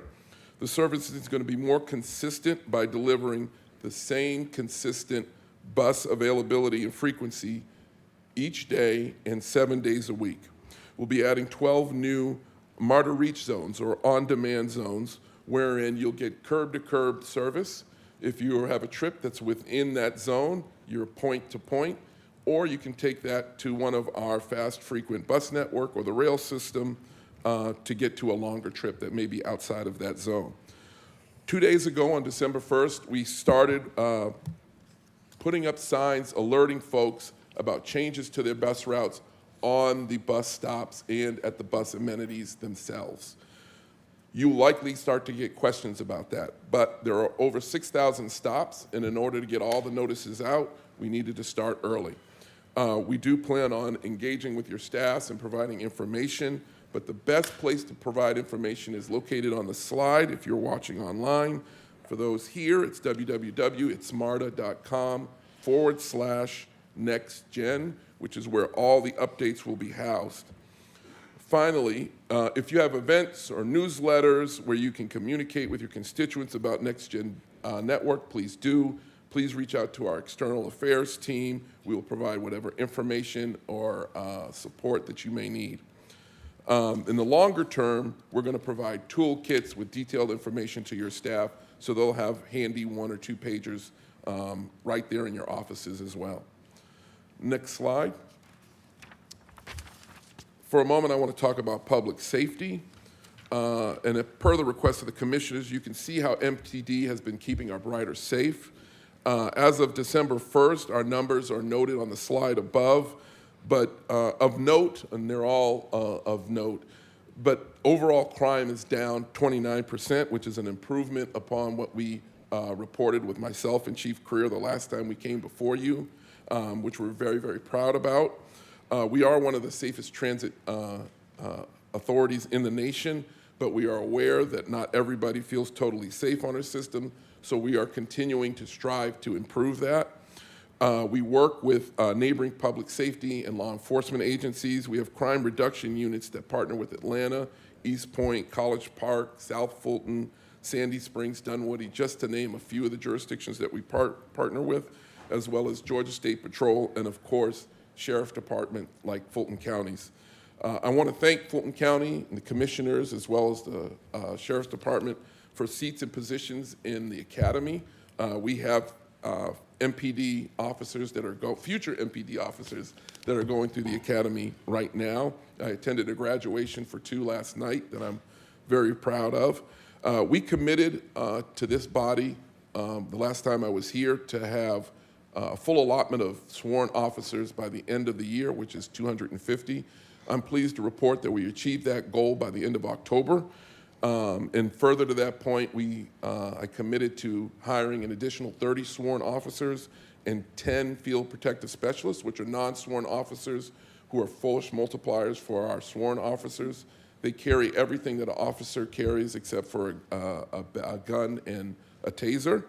And we've hired 10 additional folks to go into academies for our sworn officers. So we're 10 of the 40 additional positions have been hired. We're very excited about the excitement around joining MPD and law enforcement generally, and I want to thank you for the partnership to make that happen. Next slide. I'm going to turn to our community and public engagement. We have done an absolute ton of public engagement under our external affairs group. They have really ramped it up at the direction of our chief of staff, myself, and our deputy general manager Rhonda Allen. So I'm going to highlight a few things here. Don't worry, I'm not going to go through everything date by date, but this is a strong sampling.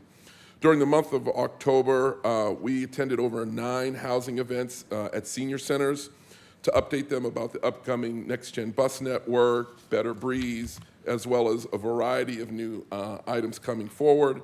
In October, we hosted 2 Senior Staff 101 events, and we were happy to host Commissioners Ellis, Thorne, Ivory, and Arrington's staff. And we're going to have these throughout next year and on an ongoing basis. So if you want your staff to come back and do it again, those who couldn't have staff to attend that other time, there are other opportunities in 2026 coming soon, and we look forward to hosting your staff for future one-on-ones. On September 16th, we partnered with local civil groups for National Voter Registrations Day, where we had folks register, as well as disseminating nonpartisan civic engagement materials. Next slide. October 23rd, I attended the Aerotropolis board meeting to talk about MARTA projects and initiatives happening throughout Fulton with a focus on South Fulton in the greater airport area. And on Thursday, October 30th, in the middle picture, myself, Chief of Staff Parker, as well as our external affairs team, celebrated Atlanta's own Outcast by releasing a custom-wrapped MARTA bus in honor of the 25th anniversary of their groundbreaking Stankonia album, which was released on October 31st, 2000, as well as their induction into the Rock and Roll Hall of Fame. The breeze cards that we've done around that event are wildly popular, and they are limited. I can tell you that I have one for each of the commissioners. My external staff, affairs staff, will be getting them to your staff outside of this meeting, but they are here in the building.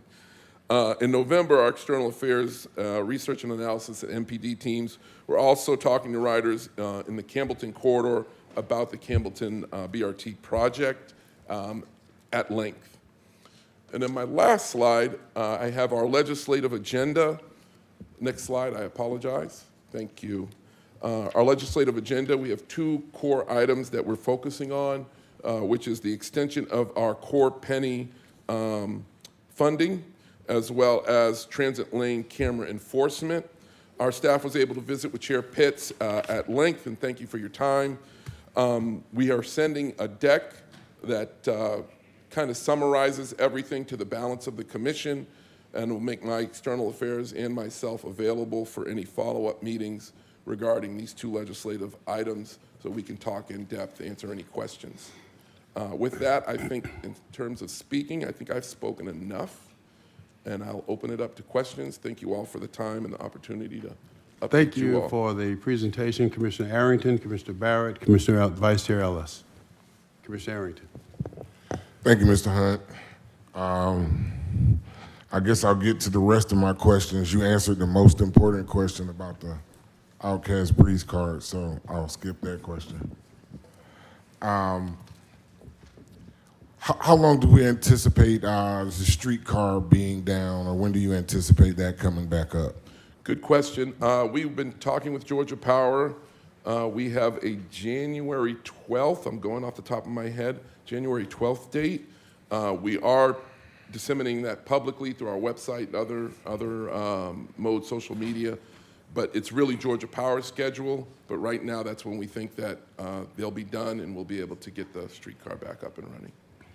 Okay, awesome. And then with the Summerhill BRT, what is the anticipated date that will be open or available?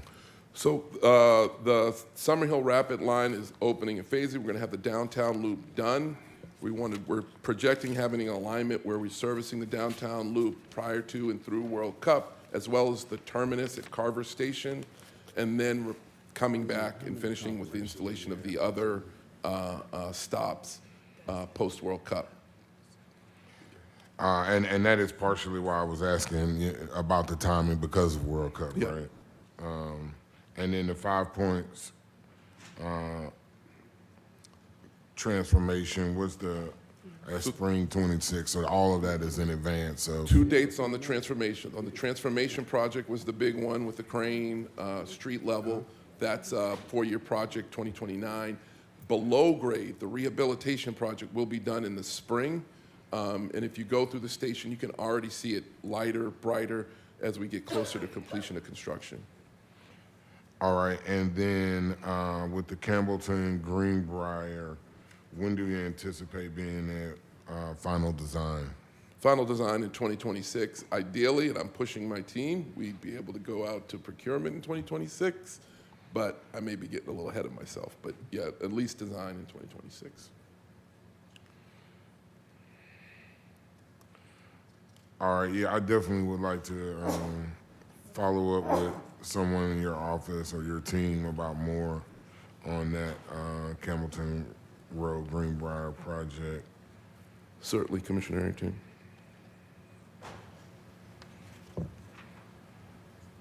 You covered a lot. I'm just trying to make sure I got everything.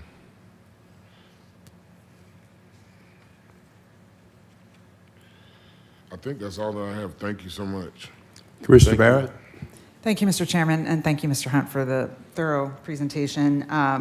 Seems like there's a lot of good things coming. I'm excited for that. I just had a quick question on public safety in particular as it relates to the 5 Point Station.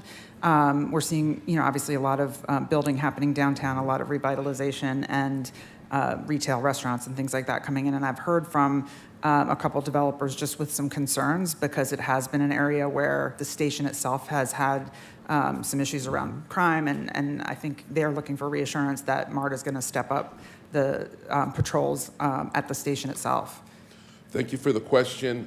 We share the same concern as the residents down there and the business community. We've met with all the major stakeholders in and around, as well as the city of Atlanta, Georgia State. We've renewed the partnership on policing there between the three of us. Part of the lighting was we were directing lighting outward to brighten it up.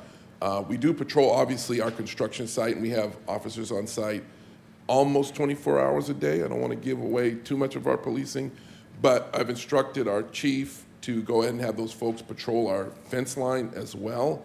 And I know that all of our partners are also doing the same, as well as South Downtown and the whole Broad Street redevelopment. We've collaborated with them as well.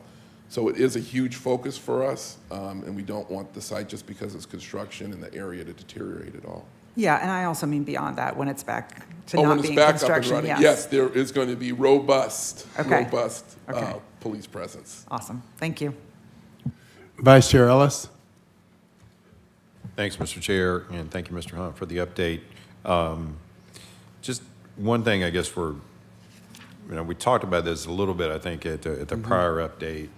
But if there would be a way to sort of translate this back, as we look at, as you're presenting kind of the projects that are in flight, one of the things I'd asked at the prior meeting was, did we have sort of specific, did you all have sort of specific impacts that this were going to have in terms of ridership and usage associated with each project?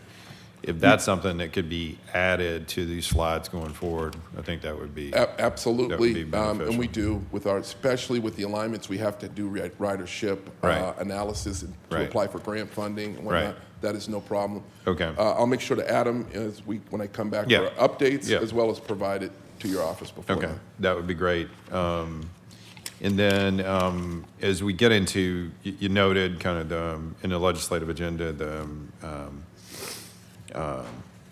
extension of the penny, the core penny.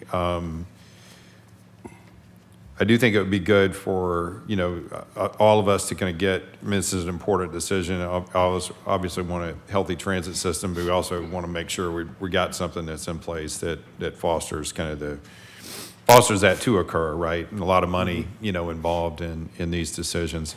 I think it'd be useful to get some, not only whatever this presentation you're going to share with us, but maybe some addendums with that.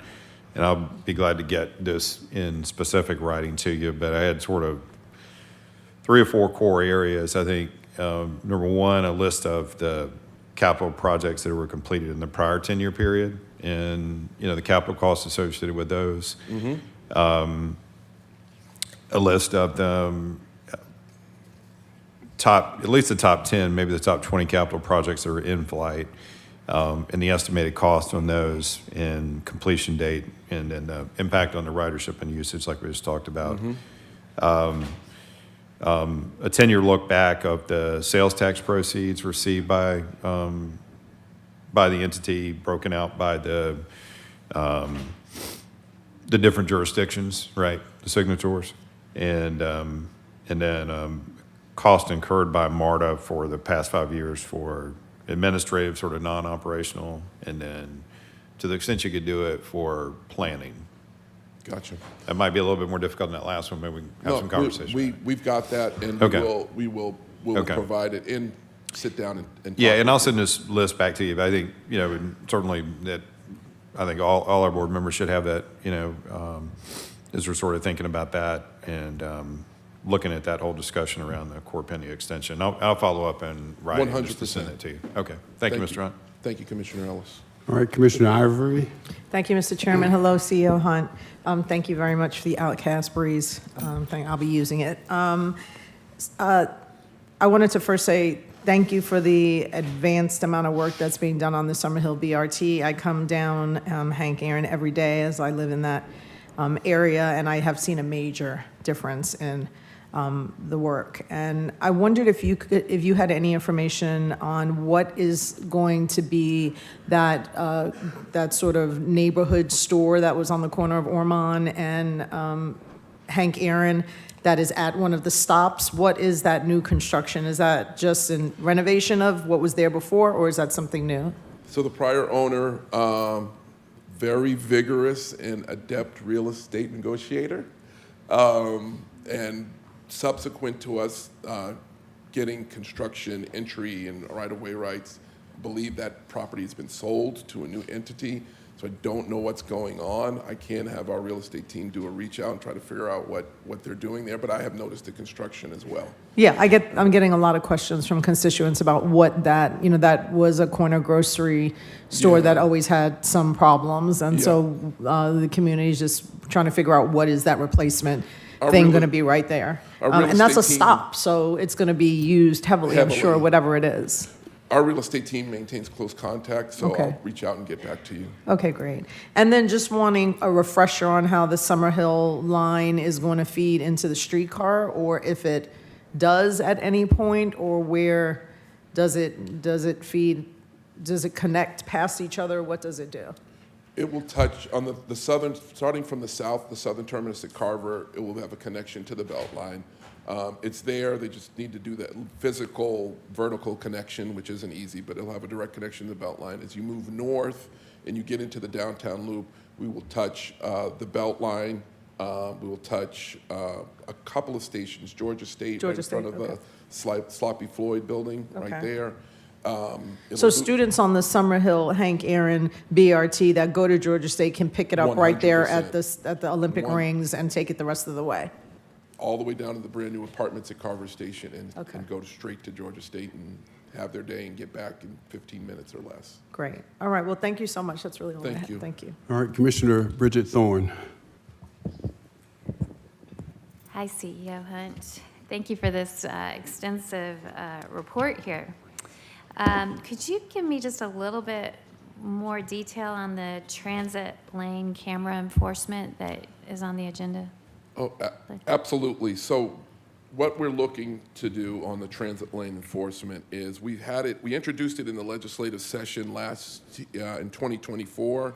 In 2025, it made it out of the House and it kind of sits in the committee.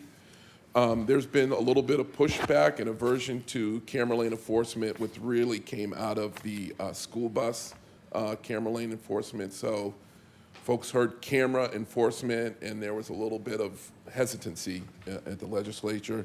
They didn't kill it, so we plan on going back next year. And in short, it's to allow us to be able to enforce and make sure people aren't in the bus-only lane with their personal vehicles so that we can maintain the headways and allow the local jurisdiction to issue a ticket if necessary.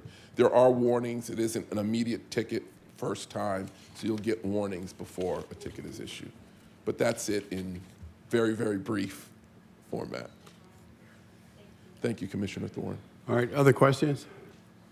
Not, thank you very much. We'll see you next quarter. Commissioner. Yes, sir. All right, continue, Madam Clerk. On page 7, County Manager's renewal items, 250923, registration and election.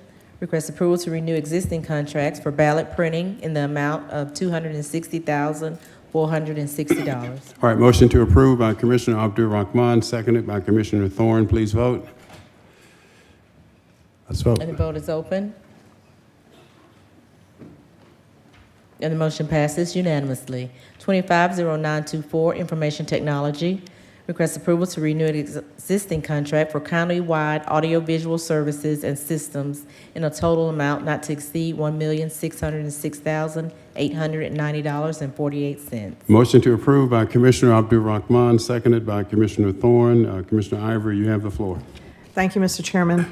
I just wanted to ask to better understand this AV services requests because we go through a lot of IT requests in our meetings that we don't really have much discussion on for very large amounts, and I continue to see them each week in the millions and millions of dollars. So I just wanted to ask, what exactly are these AV services that might amount to $1.6 million?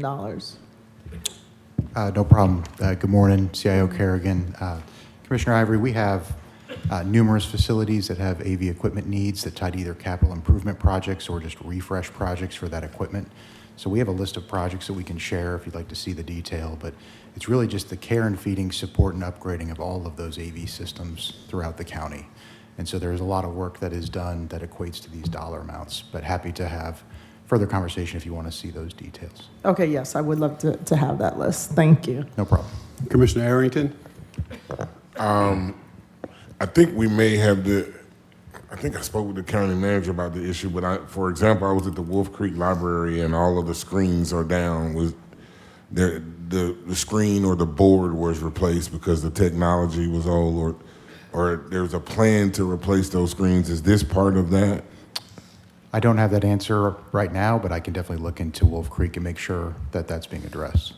Okay, yeah, because in the meeting rooms there was, I guess, a visual board up, but when I was in there for a meeting 2 weeks ago, and there's no board and no way to do audio visual, or at least not the visual. I will say we're having discussions to look at a true refresh program for AV equipment needs. Right now, it's a lot of project-based work, and so I think we would have a proposal that would look at how can we have additional support, because we have limited staff that support the AV equipment today, with these vendors taking on more of that support and then doing more health checks and care and feeding of those systems so that we have them on a routine replacement cycle. So I think there's things we could do to improve how we manage AV across the county, and we're taking steps to implement that as well. But we can definitely look at the Wolf Creek item. Thank you. You're welcome. All right, other questions, comments? Not, let's vote, please. And the vote is open. And the motion passes unanimously. 250925, External Affairs, request approval to renew existing contracts for communication and engagement services in the amount of $407,875. You have a motion to approve by Commissioner Abdul Rahman, seconded by Vice Chair Ellis. Ms. Corbett, I think it's, come on up. I think we need to have some discussion about this. Commissioner Barrett. If you want to give us a, I was going to ask to what this specifically is for. Is this the Experience Fulton thing? Yeah, that's correct, Commissioner. So just to give you an update, this year our focus has been on two big parts. One is activating on the Experience Fulton brand. That has meant community outreach. So we've done a lot of outreach using that Experience Fulton updated collateral, some of which is completed, some of which is in the very final edit stage to be completed by the end of the year. This is my working draft as one example. Fact sheets for your districts as well. And then the second, or parallel to that work, is public relations, media outreach. So they have complemented the work that our team does day to day with media engagement, and really with a focus on both regional, national, as well as trade publications. So, for example, work in there's a publication called Managed Health, which is a national industry publication, and Dr. Rochelle and Latrina were both featured talking about our work with Project CARE in addressing health equity and access, especially with mental health. So those are some examples of we've done a lot of work about our airport preparations for the World Cup. So stories that may not be really the day-to-day bread and butter stories that we work on with general government operations, but more telling the story of some of our higher profile projects and work in those ways.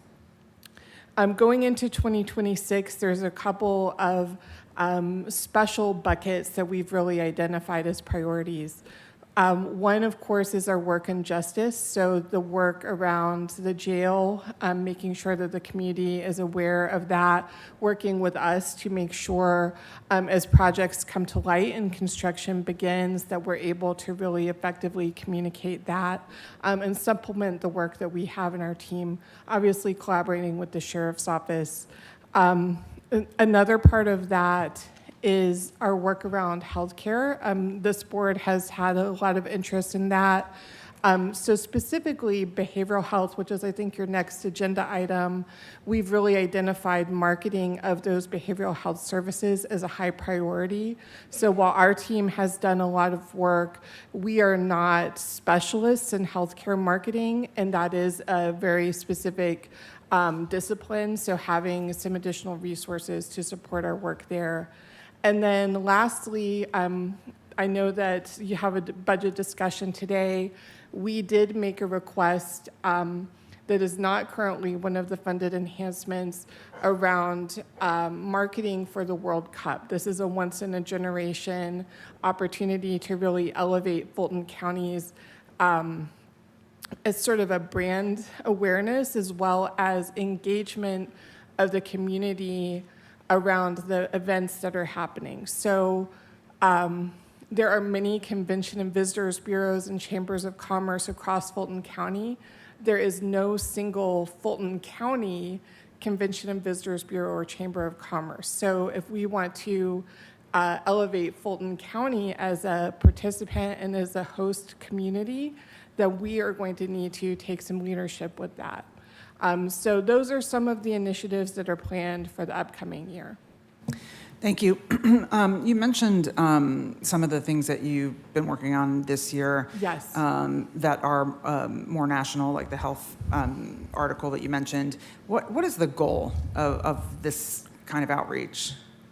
That's a great question. What we have found is that while people in Fulton County are enjoy a very positive quality of life, that many people, both locally and regionally and nationally, are not aware of the services that Fulton County provides.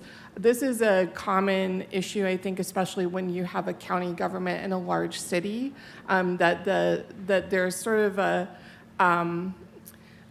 and we've all experienced this in our day-to-day lives, that sometimes residents are not clear about what services the county provides versus what services the cities provide. And so really our goal with all of this is to raise awareness and understanding of what Fulton County government is responsible for, both locally and then again on a, we're very fortunate to have a county that is doing exceptional work in many areas. And so we think it's appropriate to raise that awareness on a broader stage as well. Okay, and is this, I know this is just the contract renewal here, but is this part Yes. of your base budget for next year? This is included in the county's base budget, yes. Yeah, I think I say this every year, but I just feel like, if we're so, beholden to tightening our belts and we're talking about asking all the departments to cut 1% and all of that, that marketing just, and I'm a comms person, you know this, and if we had, if we were agreeing on having the means to do everything we needed to do, I would be all for it. But I do have concerns that we're spending on this and not on other things. So, and like I said, I think I say it every year. Sure. But, it's nothing to do with the work that's being done there or what the work, the efforts on, your department's part. I think some of what you're talking about, I do think is really critical. I guess I also just have a question / concern about how effective we're being at getting some of that messaging out about what the county does in terms of services locally, because I still, and it's very anecdotal what I'm saying right now, Sure. but I anecdotally still find that most people don't know. So I don't know how effective we're being at messaging to our own citizens about our services. I think we've done some work on saying Fulton's a great place to live, but are Right. we really? And like Citizens University as an example teaches people, Right. but how many people take advantage? That kind of thing. So I don't know if we do go through with this and it does pass and you have it next year, is there a way to sort of reshape some of what we're doing so it is more home focused? I think that's a really great feedback, Commissioner, and I certainly understand that compared to the many, many very important services that my colleagues provide, I understand that communication can seem like a bell and whistle. I would be remiss if I didn't say that I do think it is foundational and important, in the work that our team does to really try to connect people with services. I think that's our ultimate goal. I hear you loud and clear, and I do agree that it is an infinite pool of opportunity to continue to make an impact and make sure people are more aware and have greater understanding. So I received that, and I think that's we're aligned in that, the importance of that work. Commissioner Ivory. Thank you, Chairman, and thank you, Commissioner Barrett, for those comments, and thank you, Jessica, for all of your hard work. I watch it and I see it happen on a daily basis, and I just want to add that I share those concerns as well, considering that we have crises happening in our county, and we're about to have a budget conversation, and we already know that we are probably going to have to raise the millage rate. So when I think about these kind of expenses, I think about ways that we could, more cheaply and more effectively reach more people. And I think that is with our online presence. And I do think that we need, I haven't seen from the top right folks a real change in digital, sort of a digital push that goes to the places where people are, and people are online on, TikTok, on Instagram. So while we might spend a lot of time printing things and giving them out to folks, I think that we need to think about using FGTV and the YouTube page and TikTok and Instagram a little bit more effectively, and maybe with a little bit of a younger approach to it to spread these messages, because just like Commissioner Barrett said, when I speak to constituents, and I'm very much in the streets a lot, and they just still do not know what Fulton offers. So I would just offer that one more piece of social media that could be a cheap way to get a lot of exposure, and might just take a really smart college graduate, or a high school intern, or one of our youth ambassadors to come in and do some work on that. Thank you. Thank you very much. Commissioner Abdur Rahman. Thank you, Chairman. Ms. Corbett, first of all, I want to thank you, because I remember in sitting down here almost 6 years, we had a conversation that you all were not doing enough. And we said that as a body, we would support the resources that you needed, because at one point the chairman did say, and I remember very clearly, Atlanta is Atlanta, Fulton is Fulton, but Atlanta sits in Fulton. Right. And so a lot of times the messaging, when it went out, it would be Atlanta and not Fulton. And so I want to thank you for the work that your department has done to make sure that our messaging has been better. And I also want to thank you in cooperation with the county manager staff in making sure our seniors, a lot of our seniors are not social media savvy. And we had a conversation of what efforts, Dr. Rocher, you remember back in the day, what could we do to make sure our seniors were more engaged, had more information, because everybody is not on TikTok, all our seniors are not on Facebook, and so what do we do to make sure that they are not left behind? So I want to go on record saying thank you for that conversation, County Manager, that we had previously, that we know that we have to make sure that our least of these, which is our seniors and our community that may not be on social media but needs to have access. And so thank you for doing that. I will always support resources to make sure that we don't leave anybody behind. But I remember the conversation clearly, County Manager and Dr. Rochelle, that we had, that we needed to do more from a county level, not only to message and brand Fulton County, we also needed to do what we needed to do in our capacity to make sure those that are not on social media still had the very vital information of the services that are down here. So I just want to take this time to thank you for all you have done. Thank you, Commissioner. We appreciate that. Commissioner Arrington. Thank you, Jessica. As always, you and your team do a great job. I'm just, I do have some pause about this marketing effort, given our current financial status. And then I wonder also about how many of these are we printing up? What is the shelf life of these? We got 4 elections next year, right? So you're talking about printing stuff by district and per commissioner, and we might have 4 seats turnover next year, right?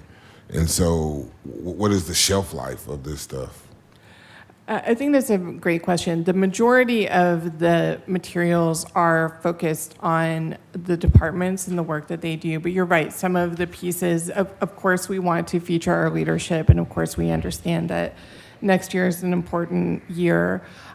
So we're tapering that accordingly to make sure that we're not overprinting, and we have also want to say that we have all of the native design files to allow us to make updates easily. So that was an important part of our negotiation, that we weren't, if we needed to update a sheet, that we wouldn't tie up more resources just on that, that we could focus on new projects, if that makes sense. And then do we plan on making these items available digitally? 100%, yes. Okay. I think that's a great point. And one of the, not to belabor this, but one of the important parts of the work of the fact sheets was that by gathering and kind of curating that information, it allows us to use it not only in a fact sheet format, but also in video and social content. So there's sort of a building block that we can then use internal resources, partner with FGTV and our own staff and our design team to use that same content in other formats, if that makes sense. And then finally, are we experience Fulton? I mean, I haven't heard really or seen these advertisements, and I haven't heard anyone approach me or talk about them. So I'm also questioning, whether they're really getting through, and then are we working or reaching out to the different convention and visitors bureaus in the cities? Because, the way to experience Fulton is through the cities. Mm-hmm. Yes, sir. Just in the last 3 weeks, we have had a call specifically focused on the World Cup and working with our cities to curate, one, to make sure they're prepared for the guidelines for participating in FIFA events, that they're aware of those. And as we go into that planning process, the team draw is this Friday, is one example. So that's one element, is how we've engaged. We've also, through our outreach strategies this year, been very intentional about participating in events that have been hosted by the cities. So we've participated in Atlanta Streets Alive and in Alive in Roswell and the Palmetto, I think it's a Fall Festival, and Chattahoochee Hills Fall Festival, and on across the county. And so we absolutely think that that really activating our partnerships with our cities is very, very important, and agreed. We want to see that continue to grow and be stronger.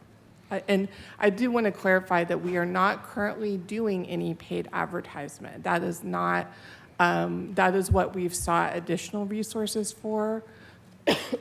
Excuse me, but we are not currently doing paid advertisement. So this contract is just what, for the production and printing of the booklets? Correct. And again, there's also PR and media outreach as well. Ooh, that's a lot of booklets. $400,000. All right, thank you. Thank you. Vice Chair Ellis. But this is more than just booklets. I mean, can you just allude to that? I mean,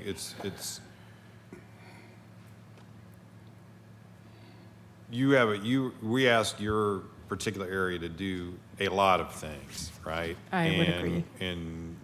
And it's been a pretty constrained area. There was a bigger ask before us, which we decided not to entertain because we're trying to do all this other stuff that we're trying to do, but we also recognize that this is a necessary thing that we need to do. And it's not been an area of strength for us to be able to do this stuff because it's been resource constrained. So this was, taking a measured approach to it. So can you allude to some of the other things that this gets into?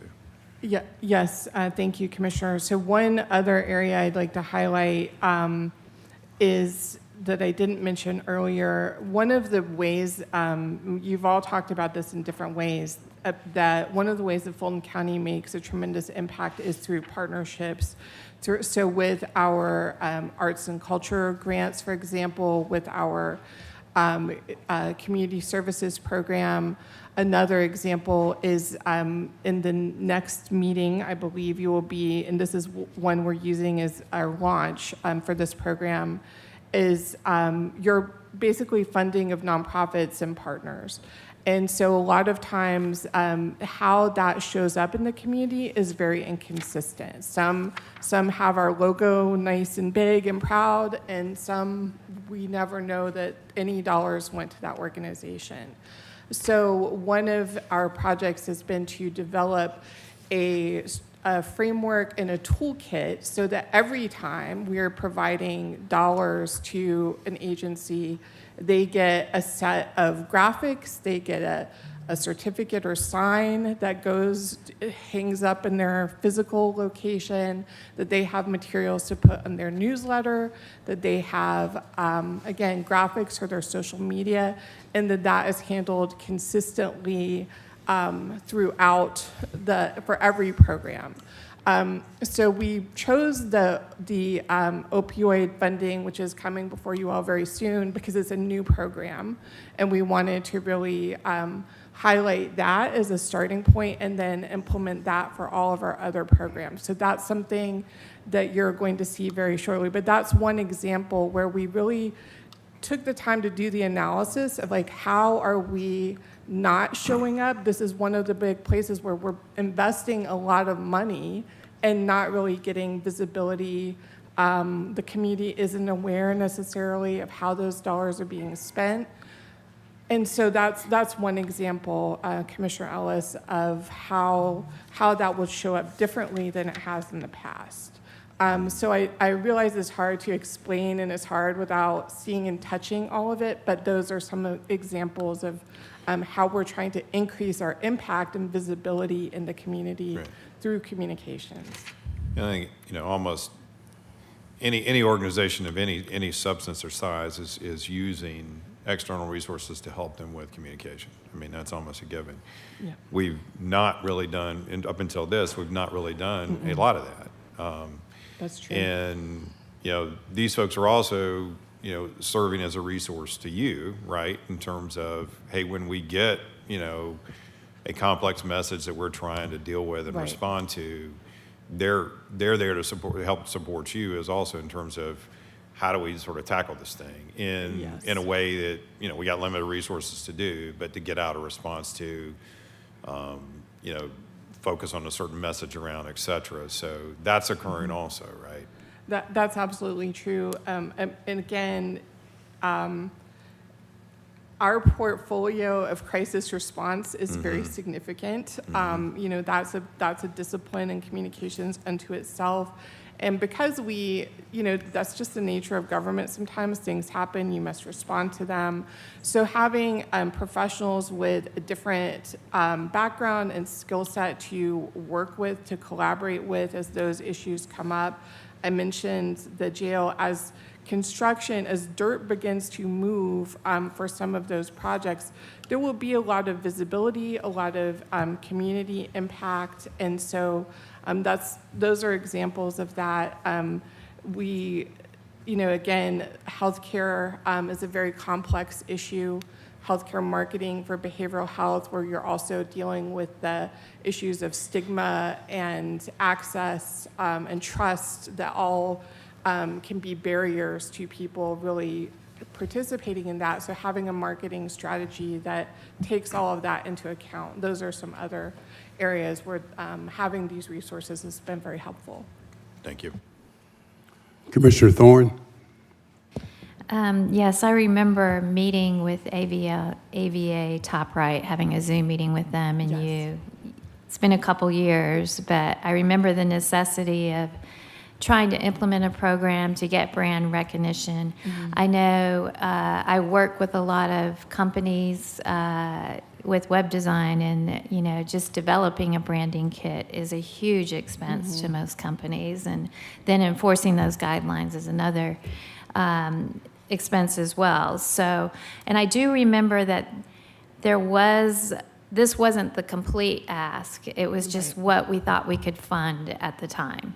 That's correct, Commissioner. And this is, we're in that similar position where we did make an additional enhancement ask that would have been for additional paid advertising and things of that nature. That is not currently funded, but this is, continuation of that brand building work, storytelling, trying to raise awareness in the community. I think the points about digital are very important. We've tried to internally reallocate resources to put more into our digital staffing. We've elevated a position in that area. We've transitioned one person, an additional position into digital because we think that's important. So I think that's heard and received, that really making that a big focus as we go into this. And I appreciate that. I know your staff works extreme amount of hours and weekends and holidays. You guys are always there having to deal with a crisis and messaging and all that. And so I think the original ask was maybe like 1.2 million, but we didn't fund that full package. That sounds correct, Commissioner, yes. Okay, thank you. Thank you very much. Excuse me, Commissioner Ivory. Thank you, Chairman. And I just wanted to tell you real quick, I was at one of the senior centers in my district, and it happened to be one of the days where they were doing the contractor that comes in and works with the seniors doing digital, and they were having so much fun downloading apps on their phone and all that. So if you have a digital toolkit that they can use to see these services, perhaps we could send that to the contractor as one of the lessons, because he did say to me, if you have things you want me to use in the center, send. So I think that would be a perfect partnership. I think that's a great idea, especially in one of the other topics I know we're going to discuss later is about senior homestead exemptions. That is something where there are both the paper and digital forms available, so we want people to be able to access it however they're comfortable. Great, thank you. Thank you so much. All right, the motion on the floor is to approve. Let's vote. And the vote is open.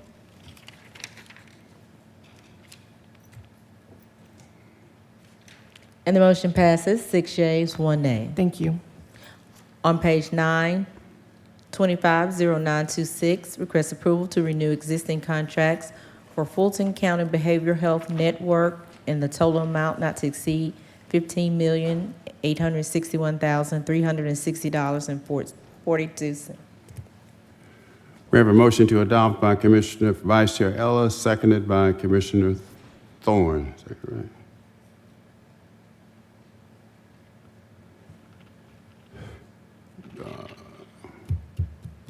Questions, comments, nothing?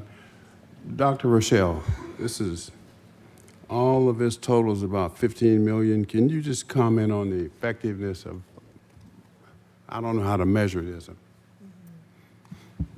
Thank you, Chairman, for that question. The Department of Behavioral Health does conduct performance reviews and other reviews of those contracts and performance, and I will have Latrina Foster provide more details about what the department undertakes to determine the effectiveness of those programs.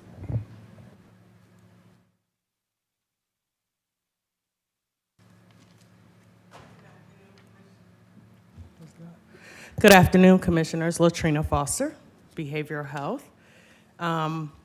Today before you, I'm requesting to renew existing contracts, which creates the Fulton County Behavioral Health Network. As Jessica just spoke of, it was very important to us that we created our brand and not emphasize the brand of the contractors that were providing services on our behalf. So with that said, in 2023, we created the Fulton County Behavioral Health Network, and these are the contracts before you. Within these contracts, we have 2 contractors that provide child and adolescent services on our behalf, Chris 180, who provides services at our Adamsville Regional Health Center, as well as our North Fulton Service Center. Their goal is to serve 1,200 individuals each year. As of the end of Q3 of 2025, they have exceeded that goal with those 1,200 plus individuals that they have been able to serve. They provide 3 or more services to over 665 individuals that they provide services to, which speaks to their ability to establish relationships with the individuals that they render services to, and that individuals trust them and return back for services. Our other child and adolescent provider is Georgia Hope, who continues to struggle in this space within this network. However, they're still a crucial component of our behavioral health network. They render services at Oak Hill Child and Adolescent Facility. They have been able to provide services to 400 plus individuals as of the end of Q3 of 2025. However, they are not meeting their target goal, which is to serve 800 individuals. The reason why their number is less with the number of individuals they are slated to serve is because their contractual amount is less. If you look on the request for the approval, their award amount each year is $800,000. What we're asking for in 2026 is to provide us with 6 months to renew their contract so that we're able to implement an effective transition, an effective transition plan and look at bringing on a new provider at Oak Hill Child and Adolescent Family Center. Our other two contractors for adult behavior health is Grady. Grady provides services at our South Fulton Service Center. As of today, when I say today, I mean the end of Q3, which is October 31st, 2025. They have been able to provide over 1,400 individuals services at the South Fulton Service Center. They provide a lower number of services at our North Fulton Service Center, where there are around 675 individuals where they have rendered services. However, based on their numbers, they have exceeded their KPI, which they are slated to serve 1,800 unique individuals throughout the year of 2025. In addition to that, out of the individuals that they have served, they have been able to ensure that over 300 individuals have medication management, which is a very costly service. These are individuals that do not have insurance, but need access to medication. So through this contract, they are able to obtain their medication as well as their therapeutic services, which is your individual therapy, group therapy sessions. Our other adult behavior health provider is River Edge. River Edge provides services at the Center for Health and Rehabilitation. Their annual goal is to serve 1,200 individuals. Every year, they exceed their goal of the number of individuals that they serve. They are an excellent partner. They ensure that individuals have access to their medication, as well as individual group therapy as well.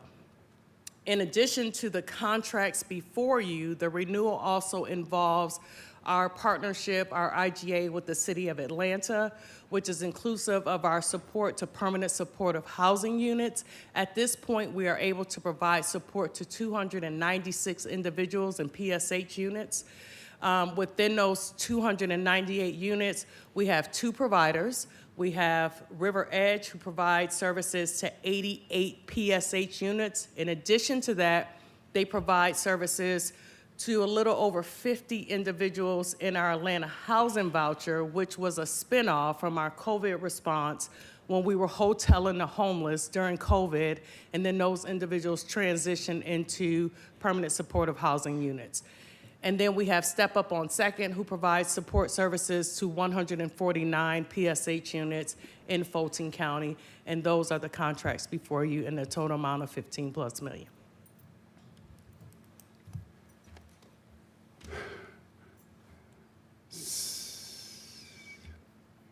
May I just ask one other question? Yes. Not one of, yeah.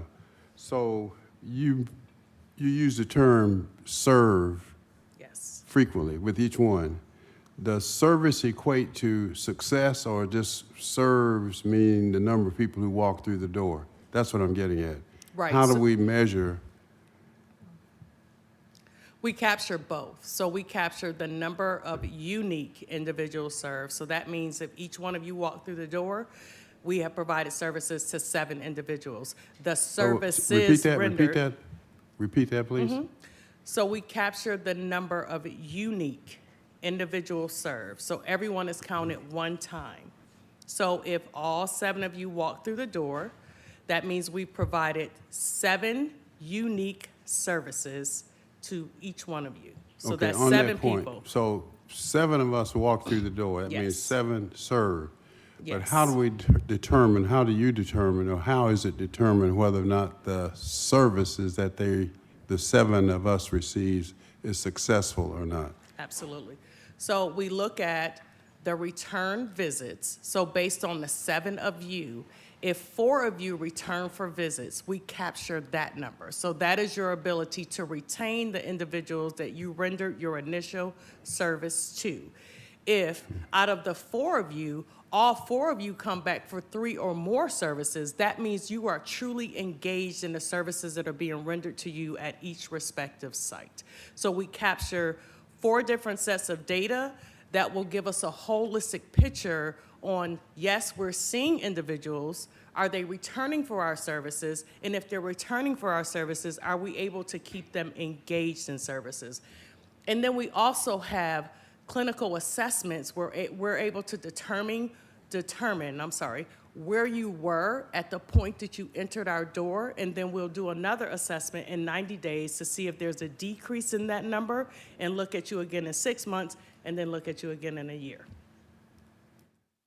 Okay, do you know offhand how many individuals were served for this 15 million?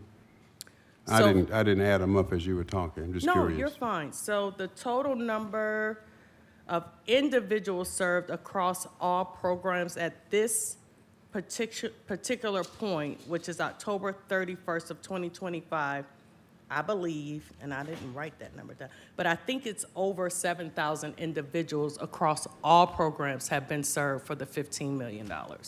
Okay, and then if I heard you correctly, of the firms that are listed here, the only one that would be, and this is my term now, on probation would be Georgia Hope. Yes, sir. Okay. All right. Commissioner Arrington, Vice Chair Ellis, Commissioner Ivory, Commissioner Barrett. Thank you for your comprehensive and thorough response about the services being provided. I guess I do have just a couple follow-up questions because I thought originally Chris 80 was servicing the South Fulton Service Center. So when did Grady take that over? Because I remember there were not a lot of people being serviced at the South Fulton Service Center originally. So when did Grady take that over? And it sounds like there are now a lot of people being served at all of the service centers. Yes.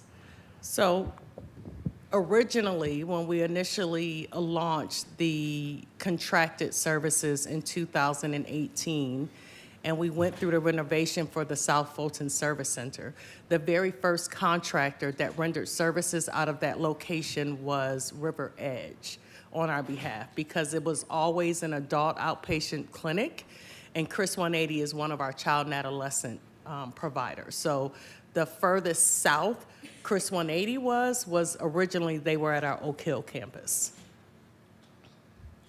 And in 2023, when we released the new RFP in 2022 and 2023, Grady was awarded the contract to render services at the South Fulton Service Center. Okay, thank you. You're welcome.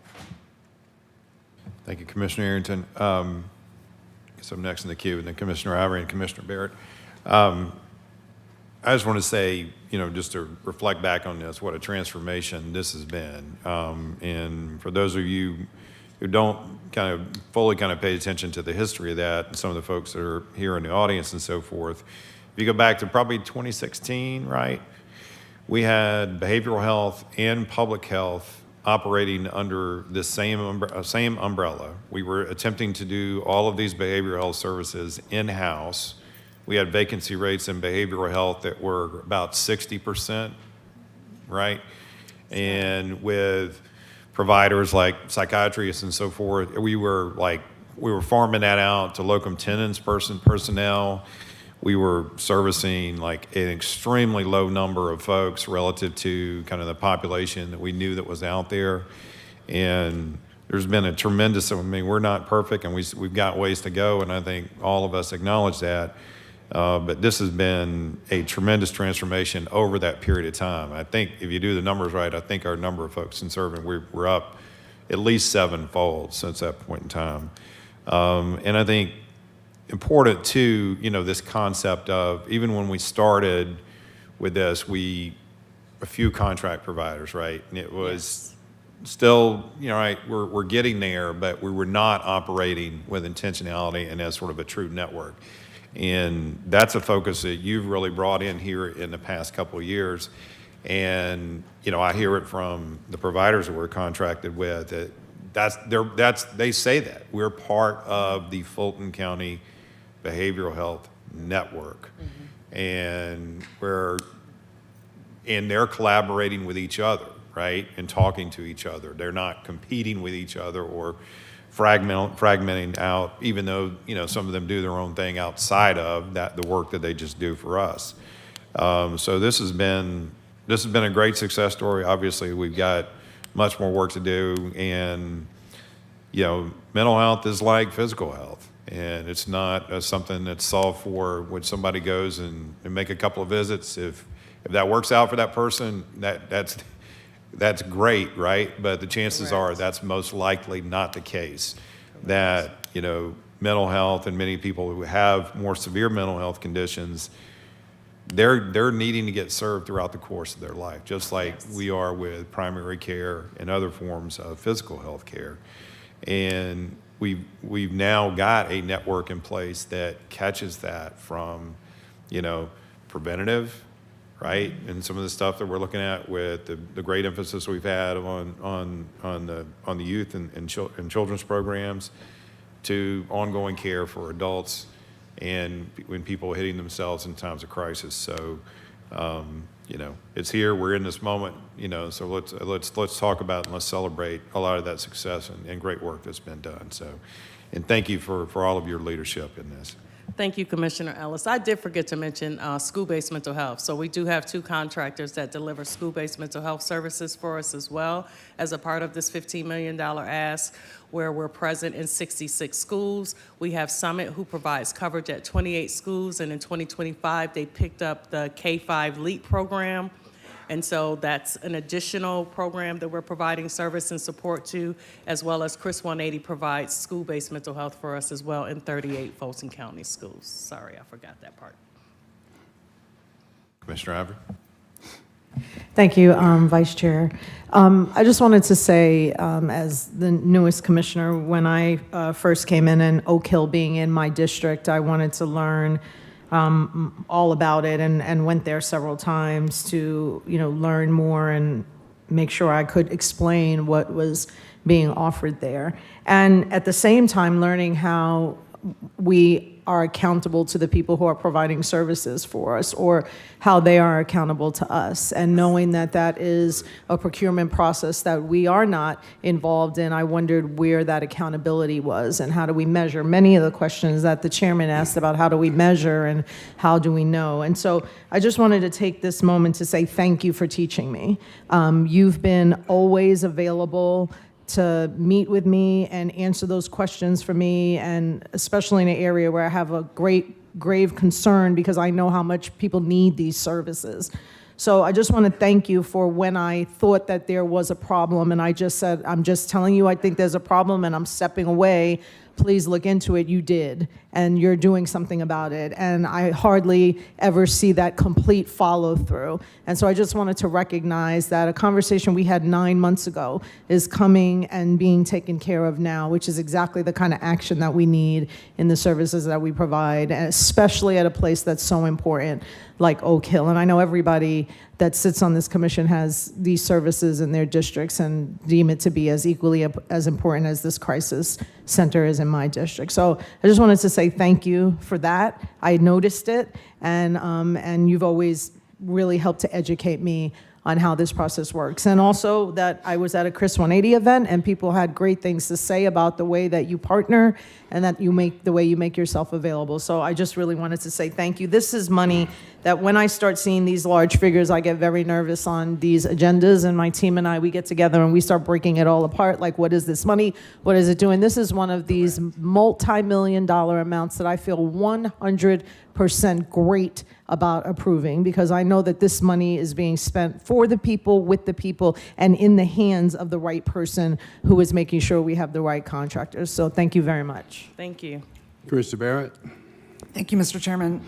I'll add my thanks. I think we all agree that you do a fantastic job, Ms. Foster. And obviously I wasn't here in 2016 when some of this got started, but from the minute I got here, I've been very impressed with our behavioral health services. I just had a couple of quick logistical questions in terms of the way this is presented. I very much understand from a public perception that having a provider network is the way to go, and it sounds like that it's been very effective. Mm-hmm. But I'm just wondering why these are sort of presented for approval as one big lump as opposed to individual Absolutely. contracts? Great question. So when we released the RFP as the Behavioral Health Network, and so when the contracts are renewed, it's renewed under that RFP number. And with that RFP number, that contract number, all of these contracts fall under that one RFP. Felicia, did I explain it correct? You did an excellent job. Thank you. Yeah, I appreciate that. Okay, thank you. It does get a little hard to parse who's doing what. And maybe that could be better explained on some of the, sheets that are with it or something, because it does get hard to parse. And you did a great job of breaking it down and explaining, but there's a lot in there, as you even said. You sort of forgot to mention the schools program and what have you. So I think there's the downside of it this way from the board, not the board perspective, but from the discussion here, is that we are doing some really incredible things, and we sort of brush over them because they're all sort of lumped together.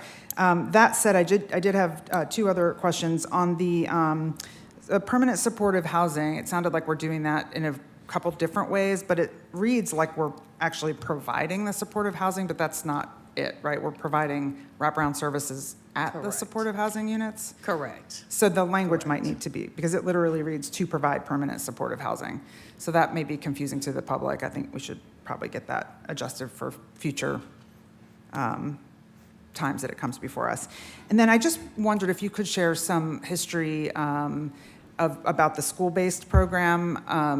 When did that start? How much have we done there? And are we doing that in partnership with Fulton County Schools, or is that something, I'm just wondering about the rest of the funding for it. Sure. So we actually launched this program in response to COVID to ensure that the students had access to behavioral health services as they transition back into the school. So if I give you a little historical perspective, we were originally receiving funding from the Georgia Department of Behavioral Health and Developmental Disabilities for what they call the APEX project. With the APEX project, agencies receive funding to place therapists within schools. It had to be a Title I school. When we outsourced, we lost that contractual funding for the APEX project. And at that time, we may have been in 8 schools. It was not a lot of schools. So what Fulton County did in response to COVID and hearing from our various partners throughout the community that the need was there to expand school-based mental health, not just focusing on the APEX project initiative, but making sure that all students had access to care. And so we pushed the needle to ensure that we were able to place therapists within schools in Fulton County that were not eligible for APEX project funding. And so with that said, we did a heavy focus in North Fulton. We did a focus in kind of outside of everything we do is outside of APS schools. It's all Fulton County schools.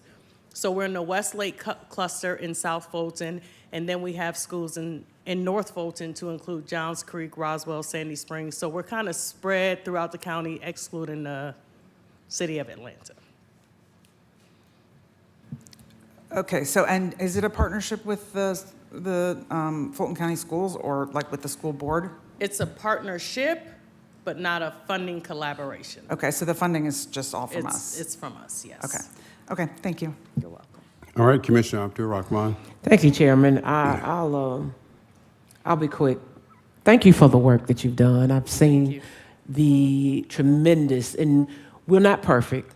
We don't say that we are, but I have individuals that call my office, seeking help, and I direct them to the appropriate agency. Just for the listening public, if you were not in the schools, we know the schools have taken quite a hit in federal funding when it comes to behavior health and resources. What is the alternative for some of our Fulton County residents if you were not in place, or if you did not have the paradigm that you have of trying to make sure that no one falls through the crack? Sure. If we did not have that, Sure. So do they have any other resource? So I can make assumptions. I'm sure students would have attempted to connect with the school social worker, which I don't know if the capacity is there to invest the time into clinical interventions. We do more than just meeting with students. We engage the parents. We educate the parents on things to be aware of. We've incorporated a text for help program in the school. So it's not just the therapist presence with the students, but also engaging the parents, also engaging the school personnel to ensure that they're aware of mental health. If you notice something, say something, refer, connect. So my assumption would be that they would attempt to filter all of this through our school social workers, school counselors, which may not be impactful, or they may have to seek services outside of school hours or seek services during school hours, and now you're impacting their academic performance. And one thing that I want the listening public to know, this does sound like a lot of money, but it's not enough.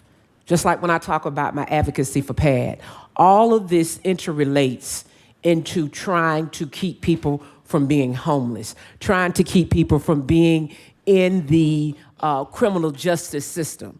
We have individuals that are acting out that may not be diagnosed, that may not have the resources, that may struggle with housing, that may struggle with socioeconomic things that are going on. And so when we talk about behavior health here and the amount of money that we're getting, we don't give enough because government can't do everything. But I want people to know that Fulton County is one of the premier, because when I look at other counties and what they're doing the best that they can with the amount of dollars they have. But we are light years ahead.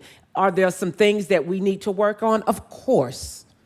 But the way that we have came from what we were in 2016 versus where we are now is like difference in night and day. And so I thank you. I think that we as a board understand the need for behavior health to be taken seriously. And now we have a lot of focus on not only adolescents, we have focus on our seniors. And so here again, wanting to make sure that we understand the conversation of this looks like a lot of money, but it's still not enough because we are moving ahead, but behavior, mental health, the socioeconomic factors, and all those things that are a derivative of it, even in being in the criminal justice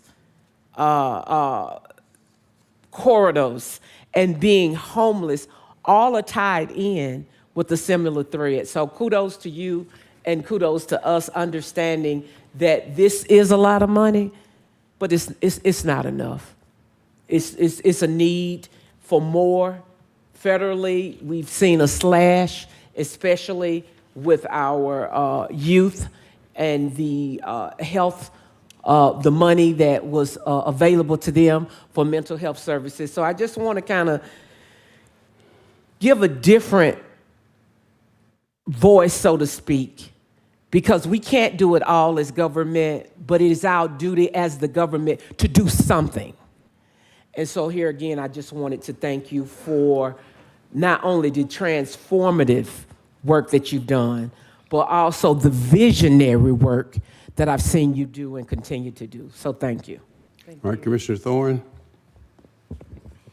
Thank you, Ms. Foster. I was just wondering if you could elaborate on a few things, what we do in the jail with mental health, the programs that we support. Great question. Thank you. So with this funding, we also have a screening and reentry unit, which was in response to the recommendations from the Justice and Mental Health Task Force. And what this looks like is that every eligible booking in the jail, individuals are screened with the correctional mental health screening. And through the screening and reentry unit, anyone that's identified to have perhaps a mental health need based on the fact that they've scored 5 or more on the correctional mental health screening, our team meets with the individual to complete a gains assessment, and that's just determining what are the barriers in your life that perhaps contribute to your incarceration or contribute to unmet needs. And from there, every morning, the accountability court's reentry teams receive an email from our screening and reentry unit individual that sends out all the names of the individuals that are currently in the jail that scored 5 or more on the correctional mental health screening. That is also a part of this $15 million ask. In addition to that, we provide reentry services. This service is contracted with Grady, who subcontracts with Women on the Rise. This service provides reentry services to women who were incarcerated. They begin working with them while they're in the jail and help them transition back into the community with the necessary supports to be successful. Thank you for the question. Commissioner Barrett? Thank you, Mr. Chairman. I just had, you've already shared a ton of information. I should have had a PowerPoint. I'm so sorry. Well, it's sort of what I was going to ask. I think we don't normally get regular updates from you, and I think it might be worthwhile to include that in, I don't know how regularly makes sense, if it's quarterly, so that we can hear some of these stories and see some of these numbers and showcase some of the great work that's happening in all these arenas. So if we can get that on the list, that would be Well, great. the county manager did request a PowerPoint, and I missed the deadline, so I will take ownership for that. And so he's the visionary, so he knew to have a PowerPoint today, and I did not have it. So And I'm you almost sorry. got all the way through without getting called out, so there you go. All right, Commissioner Arrington? I wonder, we got a lot of our PAD people still here. I wonder how much coordination do we work or do we have with PAD and or our diversion center, to the extent that you have a center that has low numbers and they may have people that might need some of these resources that are available. And so I just wonder, how much coordination do we have with PAD and or our diversion center? So as a reminder, the Department of Behavioral Health and Developmental Disabilities is the department that oversees PAD's contract. And so we work hand in hand with PAD on a weekly, monthly basis, ensuring that we're coordinating services and ensuring that they have access to the Behavioral Health Network outpatient clinics as well. And we work hand in hand with Grady, who oversees the diversion center. Awesome. Thank you. You're welcome. Okay, any other questions? So if my math is correct, that's about $2,100 per person that walks through the door. It sounds like a good deal to me, so thank you. Thank you. Next item. I'm sorry. Let's vote. And the vote is open.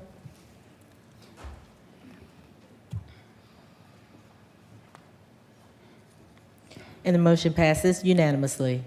250927, Sheriff, requests approval to renew an existing contract for inmate medical services, a total not to exceed amount of $45,121,149.72. So who's going to speak to this? Mr. Manager or who? Ms. Strong Whitaker? Somebody.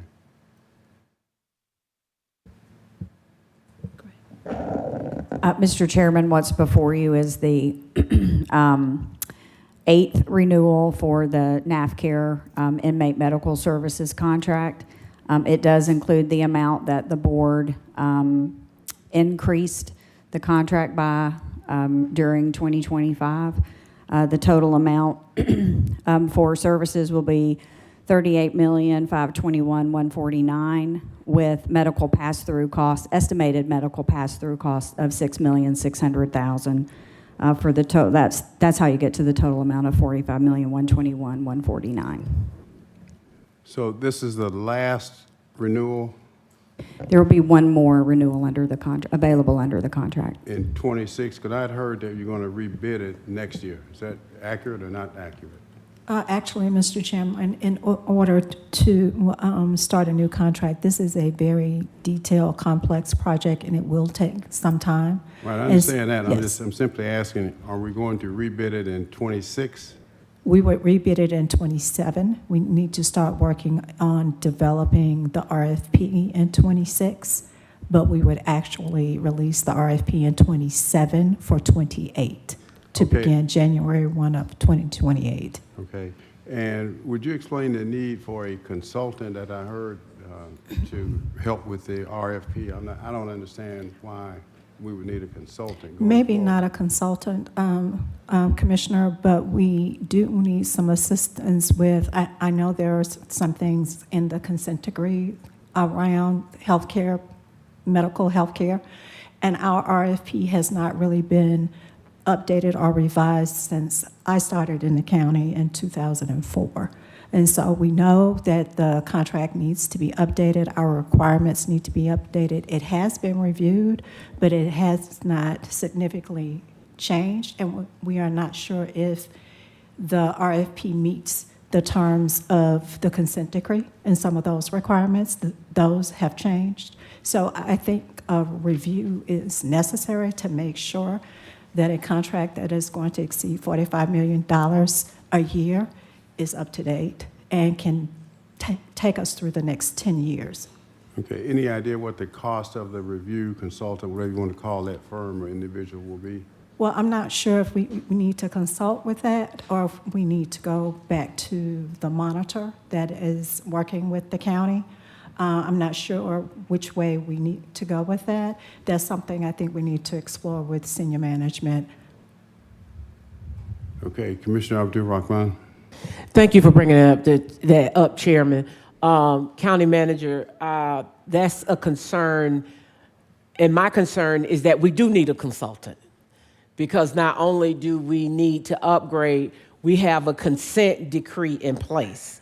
And we've already known that dealing with the jail, dealing with NAF care, that is a issue that is going to be under a spotlight.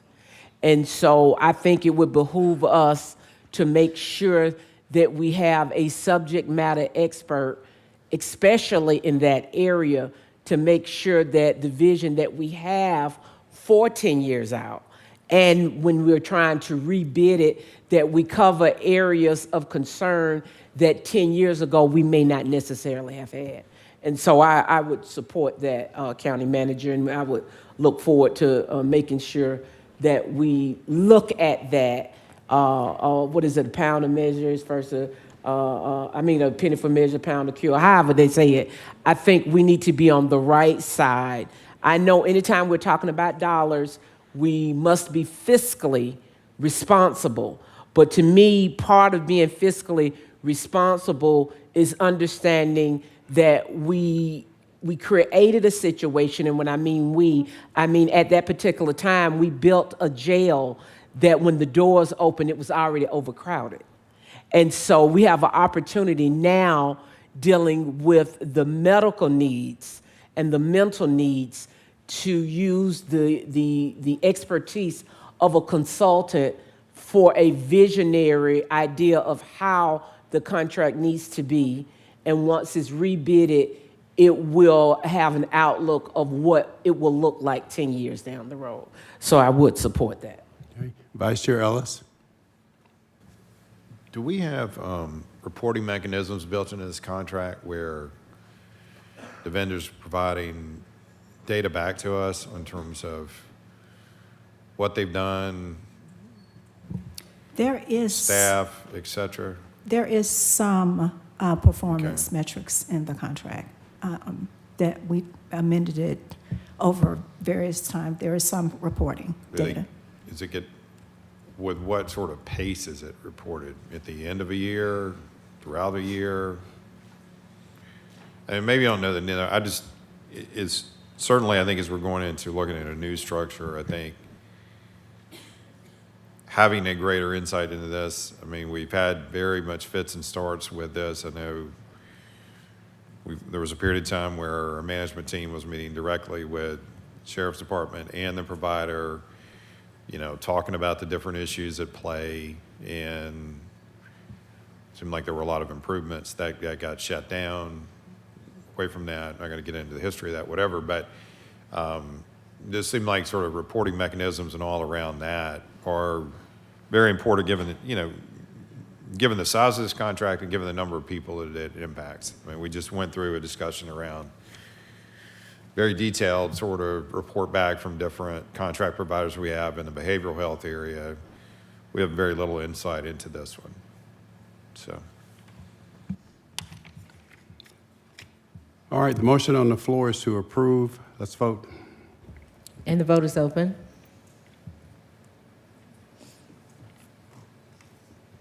And the motion passes unanimously. Bottom of page 8, 250928, Finance. Discussion, fiscal year 2026 proposed operating budget. Mr. Manager? Yes, sir. I'm going to defer to the CFO, but just suffice to say we've tried to simplify the presentation from the last meeting, making it as clear as possible what is being assumed. It also, we've laid out, there are some next steps, and they're very significant next steps between now and the 2 meetings in January. So we want to cover those in the next 2 to 3 charts, and I'll defer to CFO Whitmore. Thank you, Mr. Manager. If we could go to the next slide, please. Commissioners, because this is on the agenda today is a discussion item, the document that is before you is really just a recap of the 26 proposed budget. Next slide, please. As a reminder, the 26 general fund proposed budget is based upon a carry forward fund balance of $232.7 million, total revenue of $996 million, an expenditure budget of $1,053 million, and a projected ending fund balance of $175.6, which does comply with the county's fund balance reserve resolution. On the of note, on the revenue side, there is an additional $32 million of property tax, which corresponds with the $32 million in incremental spend associated with the consent decree. Next slide, please. We also wanted to review the assumptions for property tax one more time, perhaps a little more clearly. We have built the property tax anticipation on the assumption that we will experience growth in the digest at the same rate as we experienced for the 2025 digest, which is 3.11%, and that our collection rate would be 95.2%, which is the collection rate that we've averaged for the last 3 years.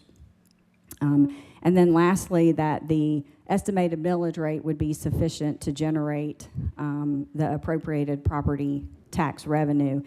Based on those assumptions, that millage rate would currently be 9.26 mils. Next slide, please.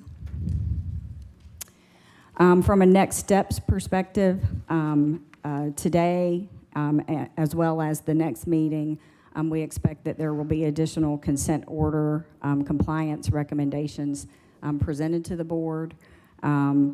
On the meeting January 7th, which is the first meeting in January, we will update and revise the proposed budget to include the actual 2025 results, revenue and expenditure results, actual fund balance carry forward, and then any adjustments that we may need to make to our revenue expectations in 2026. From a timing perspective, we may have collected more in 25 than we originally projected, so we may have to reduce than what we are projecting in 26 for prior year property taxes, things like that. So we'll bring that forward.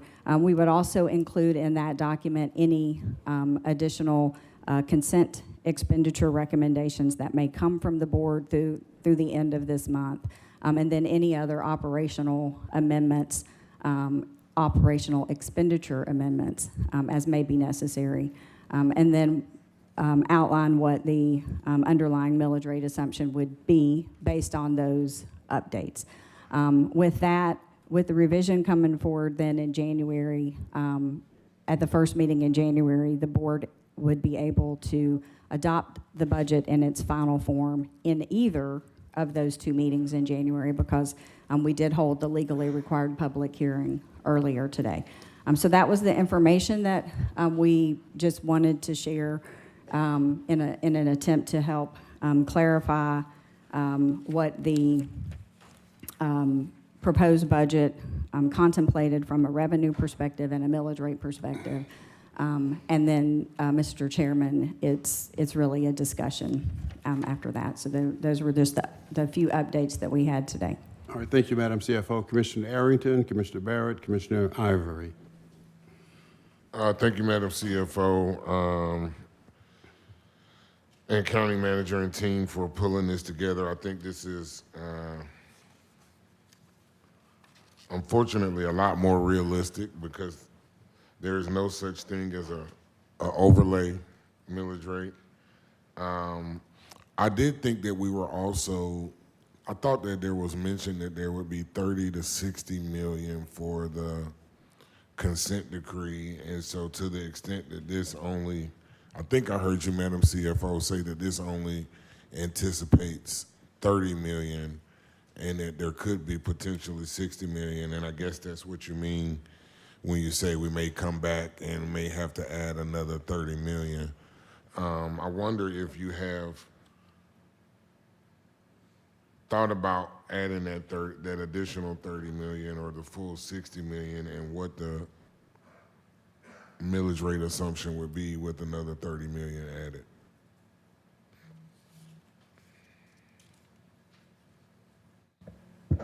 Thank you, Mr. Chairman. If we add in, thank you, Commissioner Arrington.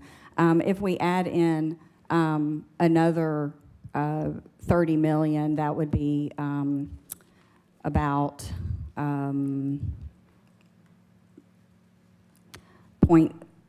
maybe 3/10, somewhere between 3/10 and 4/10 of a mil, so a little less than half a mil. And so then that would be maybe 9.5 or 9.6 mils at 0.3, is that correct? Or 0.3 or 0.4? If we needed the whole half a mil, then it would take us up to about 9.7. So I would say, probably somewhere between 9.5 to 9.7. Okay. All right, thank you. And all right, that's all that I have for now. Commissioner Barrett? Thank you, Mr. Chairman. I appreciate that you changed the presentation to just simplify the millage rate assumption. I'm just wondering, does this live online somewhere, this presentation? Not yet, no, ma'am. But it will. We can put it out in the budget section where we have the proposed budget as well. We can put the presentation. Yeah, because my concern is that while this has now lays out clearly what the current proposed millage rate is without any additional consent decree money, the book does not say that at all. The book does not say 9.26 anywhere, I don't think. And so if people are looking up the budget and trying to understand the assumptions, they're still getting that same sort of confusing message that was in the original presentation last time. So I think anything we can do to make that clear to the public would be helpful. I want to just express some concern about separating out on this page, and it was in this way and the other as well, that 32 million is in some other category in the revenue, on the revenue side. It is property tax. It should be, the entire amount for property tax should be 815 plus 32, not two separate buckets. It doesn't come in as a separate bucket. It is not a separate bucket. It is property tax revenue. Trying to act like there's some consent decree revenue is just misleading. And I understand what your intention was in trying to show that where you were going to pay for the consent decree expenses, but I think presenting it this way again is very confusing for the reading public. If you look at this at a quick glance, you think we reduced the amount of property tax that we're bringing in down to 815. So it's just very confusing, and I don't think it's necessary. And it doesn't actually change anything. It's just a picture that's trying to present something in a way that is cloudy. And I would also say the same is true on the expense side. Putting the consent decree 32 million in its own bucket feels misleading to me, because we're not spending money on a consent decree. We are under consent decree. And we are under consent decree, a legal mechanism, because we have failed to put enough money towards staffing at the jail and a variety of other things, maintenance of the jail and all of those things. So the 32 million or maybe 60 million, in my opinion, that we're going to spend should be in the departments where it will be spent. And in some of those cases, it will be recurring expenses. So to put it in a separate bucket, like it's a $32 million one-time thing that's going to be a check written to something called consent decree, is misleading. These are either sheriff's operational items or they're the county's maintenance items. They're not separate. And this is the same argument I've had year after year about this inmate services line item on the budget. I still have the same concern. If inmate services are to be performed, those are operational expenses of the sheriff's. They should be in his budget. So I'm just going to continue to express those concerns every time, and I'll continue to be ignored, I'm sure. But this is not clear to the public what these things are, and I think it's very, very misleading. And we should have transparency as a focus here. This is not transparent. And to that end, I ask this every year too, but we have, a massive amount of money sitting in non-agency, and I believe 80 million of it is non-agency other, which is, again, just a mystery to anybody in the public who's looking at the budget. And so I think we need a full accounting of what is in non-agency and what in particular is in non-agency other. If we're looking at cutting every dollar and every penny everywhere we can, how can we be asked to vote on a budget where $80 million worth is just a mystery? I mean, this is like the thing we are elected to do. So once again, this feels very cloudy. So, I'd like to see more information on that if possible. I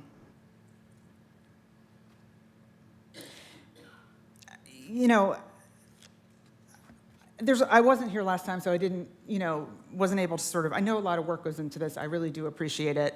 But I do think there's a lot of questions about how we're moving forward here. And I understand the goal that we're going to have to raise the millage rate pretty significantly to pay for these items that we're going to need to do in order to be in compliance with the consent decree. But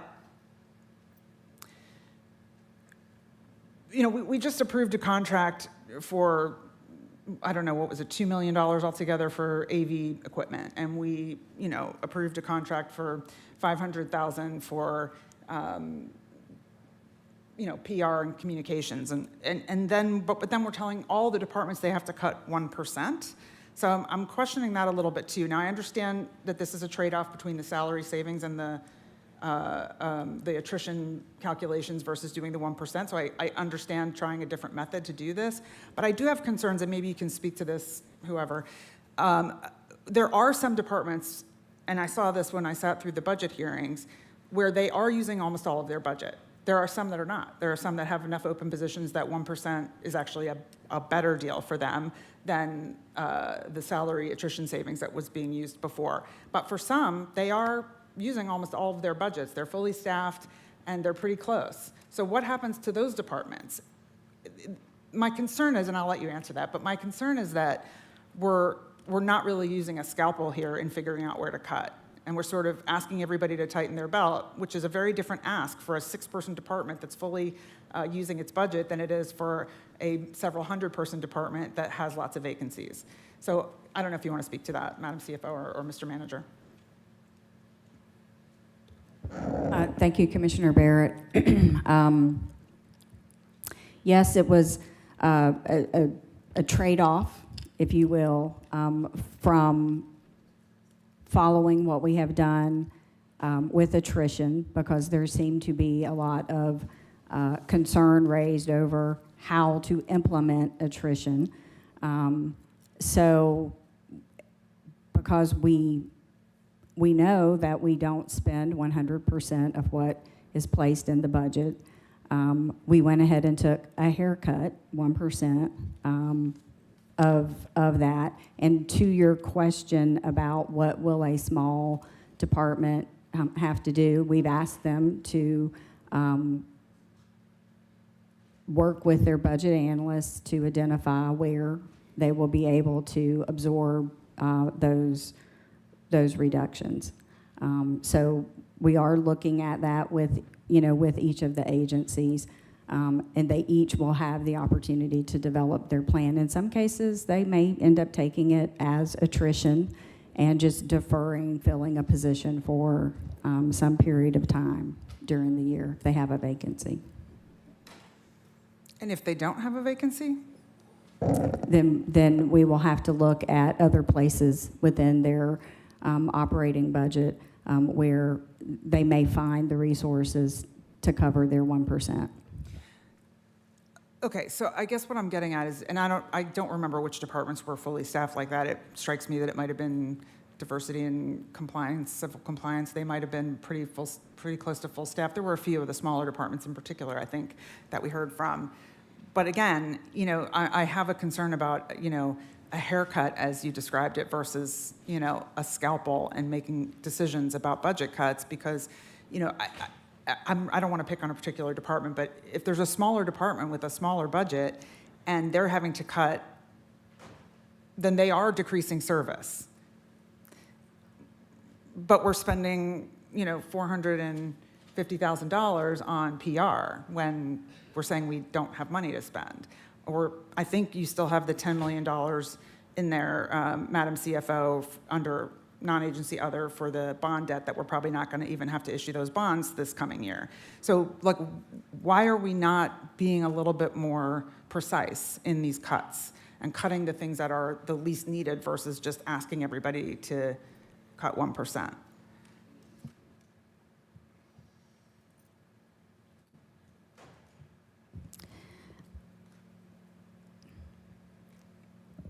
We looked at the budget overall. At the last session, I used the term massage and said I wouldn't use it again. But it is a process. We had already built into the planning process attrition, and after some heated discussion amongst ourselves, we came to the conclusion that attrition, although it sounds simple, seems to be difficult for many agencies to execute.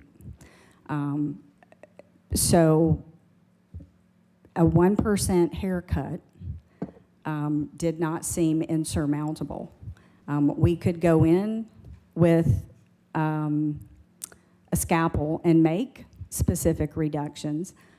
It would not be to the debt service number because we are at a point where we will be bringing back to the board in the very near future some plans for moving forward with the design work that needs to be done for the special purpose building, as well as a accelerated plan to address the housing need that we will have when the current agreement that we have with the City of Atlanta for the use of the detention center expires. So there is a need now for that, and we will be bringing something forward to the board very soon. So we could go in with the scalpel, but when we came to the board and we shared and made suggestions, and we talked about specific programmatic expenses, we did not get any specific direction back to reduce any one thing over the other. And again, we had some pretty heated discussion about what are the kinds of things that we would remove from the budget. And we would certainly look first to those things that are not mandated, that are not required services, programs or services. So those would be the ones that we would look to, start making reductions on. And many of those are very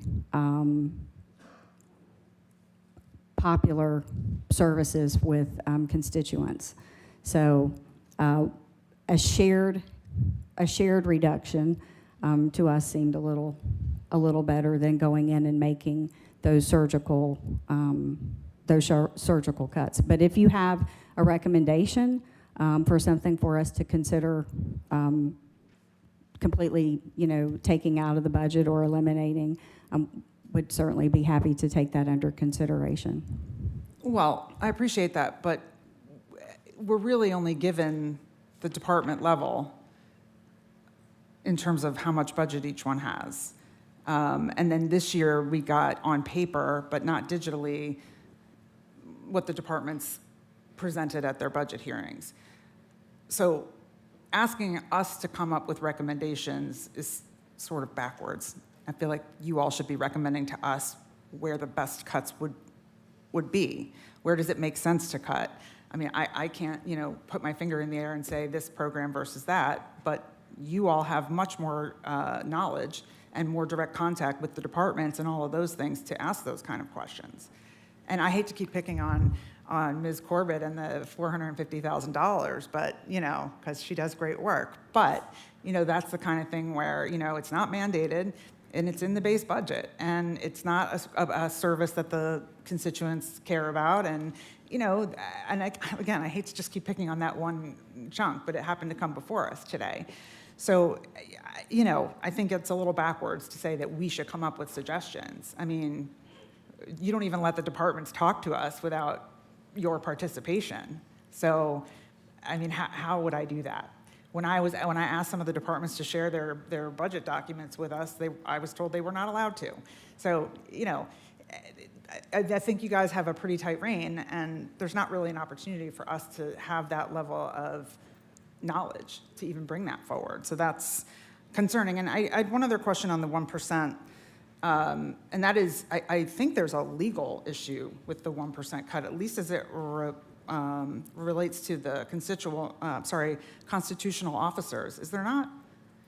Well, there's to my knowledge, there's a court case. There was a court case. I don't know, Madam County Attorney, maybe you know about this, but not that long ago. I think it was Chatham County, where they did a 1% cut like that. I think it was 1%. I don't remember, but. And the sheriff's office, I think in Chatham County, or it might have been one of the other constitutional officers, sued over it and won. And they were told that they could not apply a 1% across-the-board cut to the constitutional officers. So we should probably check that before we lock it in, because we will end up in court if that happens. So just worth looking into. That's all I have. Commissioner Ivory. Thank you so much, Mr. Chairman. I don't even know where to begin, but as a law professor, the thing I try to do for my law students is always teach in the most simplistic way, speak plain English so that they can walk away from my law classes understanding what their role is as a new attorney and what we've just learned. So I often just try not to convolute what I'm saying so that they can do that. And I feel like that's just what we've done here. And it's so hard for us as commissioners to understand this with the limited information we get, with the updates that are not really flushed out, never mind what the citizens are able to understand. And so I do concur with Commissioner Barrett about that. But we had a great meeting yesterday, almost 2 hours, that we sat and we talked about my full concern, which was at the top of the list. Can you present to me a budget that looks to what the needs of the county are, the costs of the consent decree, the assumptions that have been assigned already, which is a $30 million, and the ones we know are coming, not that we think may be coming, that we know for sure are coming, which are $60 million or more, and giving the enhancements that certain departments have been asking for year after year after year. And I asked for that. Can I see what a budget would look like and what that number would be if those things were included? And I still don't have that. The idea that we are only going with one school of thought of how to approach this budget is that what can we do to keep the millage rate the closest to what it is right now? It blows my mind.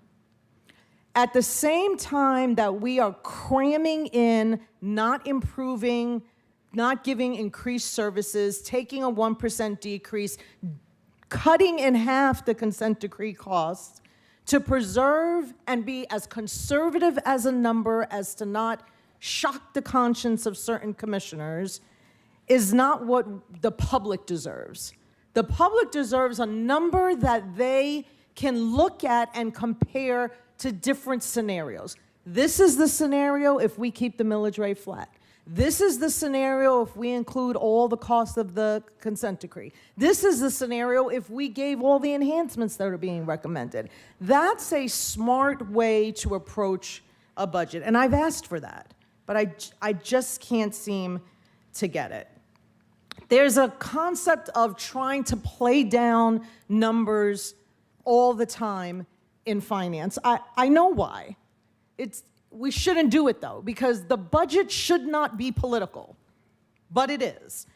In conversations we had before, we said that 30 million was about a 0.39 of a mil.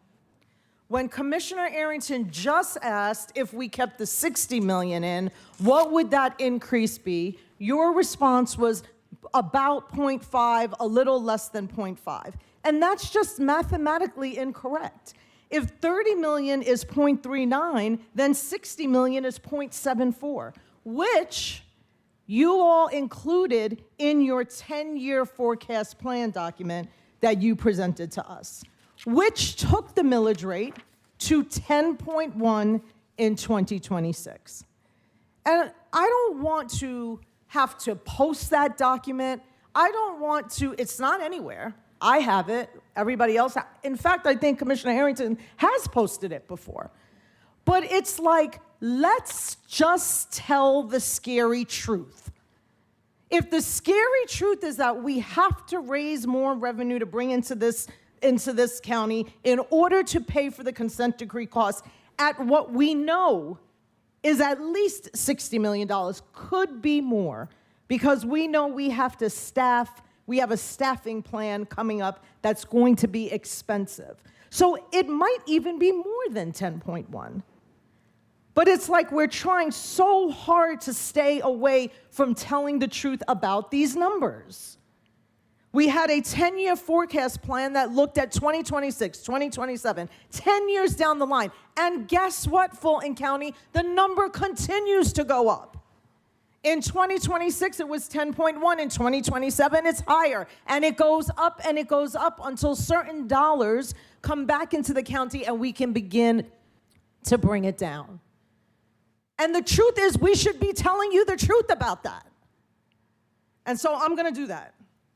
And I'm just going to keep doing it. And I feel just, it is not about where you stand in any of your political views about raising taxes or not raising. It's where we are in Fulton County right now. The crisis we are in. There are right now 45 people sleeping on the floor of the jail today. Jail population 2,904, Rice Street 1,960, 45 people sleeping on the floor in a facility that the federal government has said is unconstitutionally uninhabitable. But we're playing games with the numbers that we need to make it constitutional.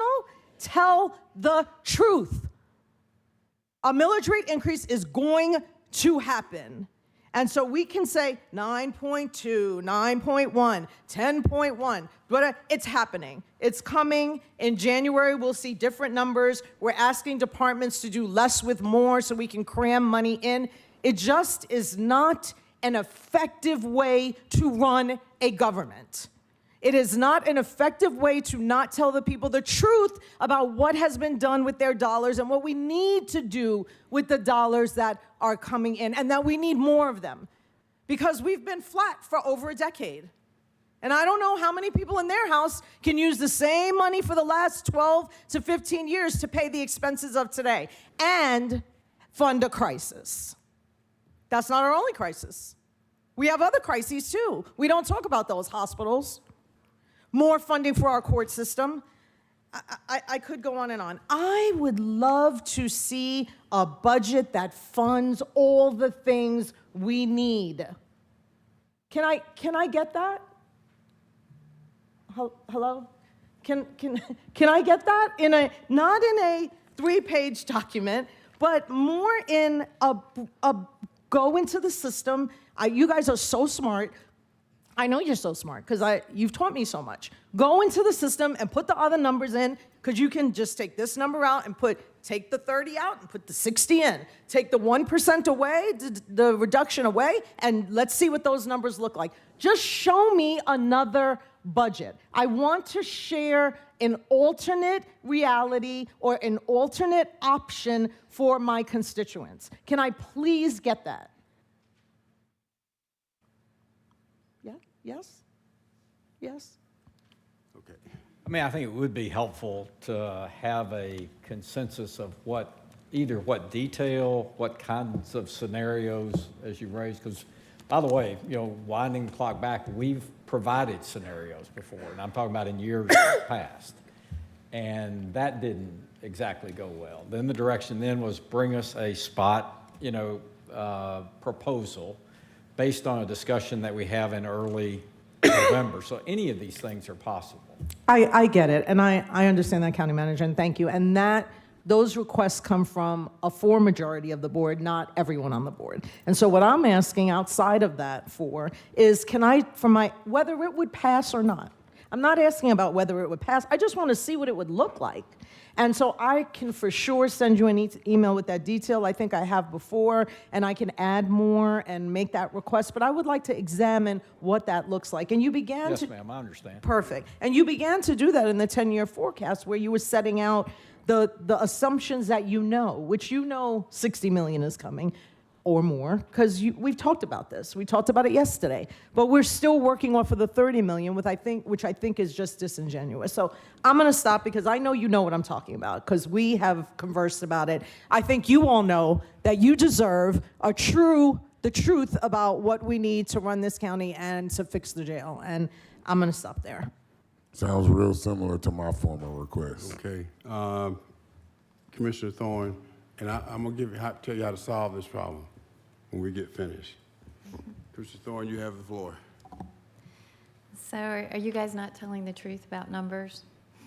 That seems to be an accusation. I just wanted you to respond, if you could. Are you not? Well, I mean, are you playing down numbers? All numbers are developed with whatever the assumptions are. We try to lay out what the assumptions are every time that we present. So it's not a matter of, is it true or not true? It's, if you don't agree with the assumptions, then you won't agree with the numbers. It's really that simple. Thank you. Thank you for laying that out. And it's really not political either. We have a lot of needs. I have a lot of needs in my house that I wish I could fund, but I just can't at this time. Everybody can come up with a ton of needs. And I looked at Gwinnett County, our neighboring county.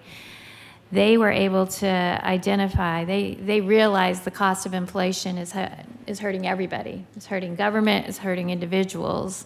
And they were able to identify areas where they thought they could reduce spending but not reduce services. And they're reducing their budget by $66 million. So kudos to them. I do appreciate you guys putting out the cost of the consent decree. That's helpful for me to see. We're funding, because it is such a huge expense that the taxpayers are going to have to incur. And we didn't know exactly, and we still don't know exactly how much we're going to pay. So for me to have that as a separate item that's causing our millage rate to go up or increase, it makes it easier, actually more transparent, not less transparent, that I can explain it to my constituents if we do have to raise, or we approve a budget that is not flat. It makes it easier for me to explain to my constituents. It's laid out, it's there, it's visible, there's a graphic there. I do have a concern with a ruling that just came out last week with our district attorney that is likely going to cost the county millions of dollars. And I want to know if that's been addressed. I understand we have 45 days where the 19 defendants will turn in their legal costs that the Fulton County taxpayers will be on the hook for.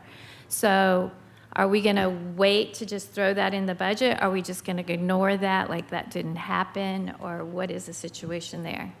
So let me address that quickly. I think we need to Madam County Attorney, help me out, to discuss that special prosecutor's ruling in executive session and where we go from here.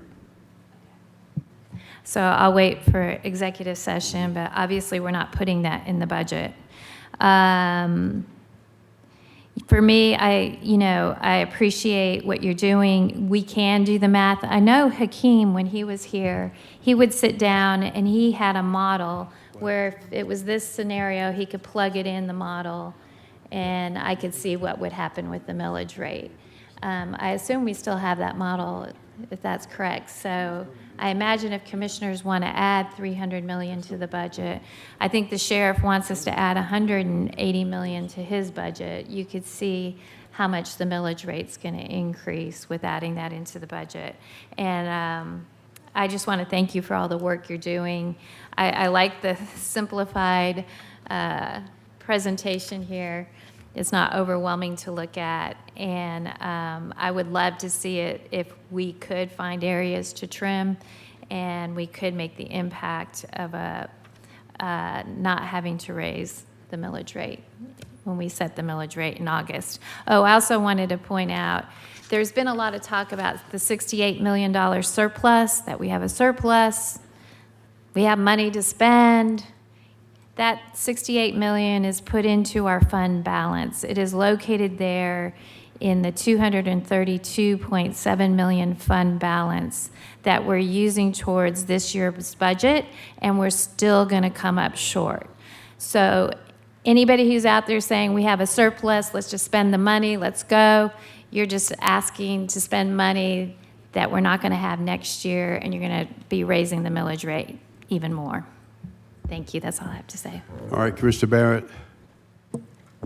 Thank you, Mr. Chairman. Yeah, I just wanted to add something to what I was saying earlier. And I appreciate your comments, Commissioner Ivory.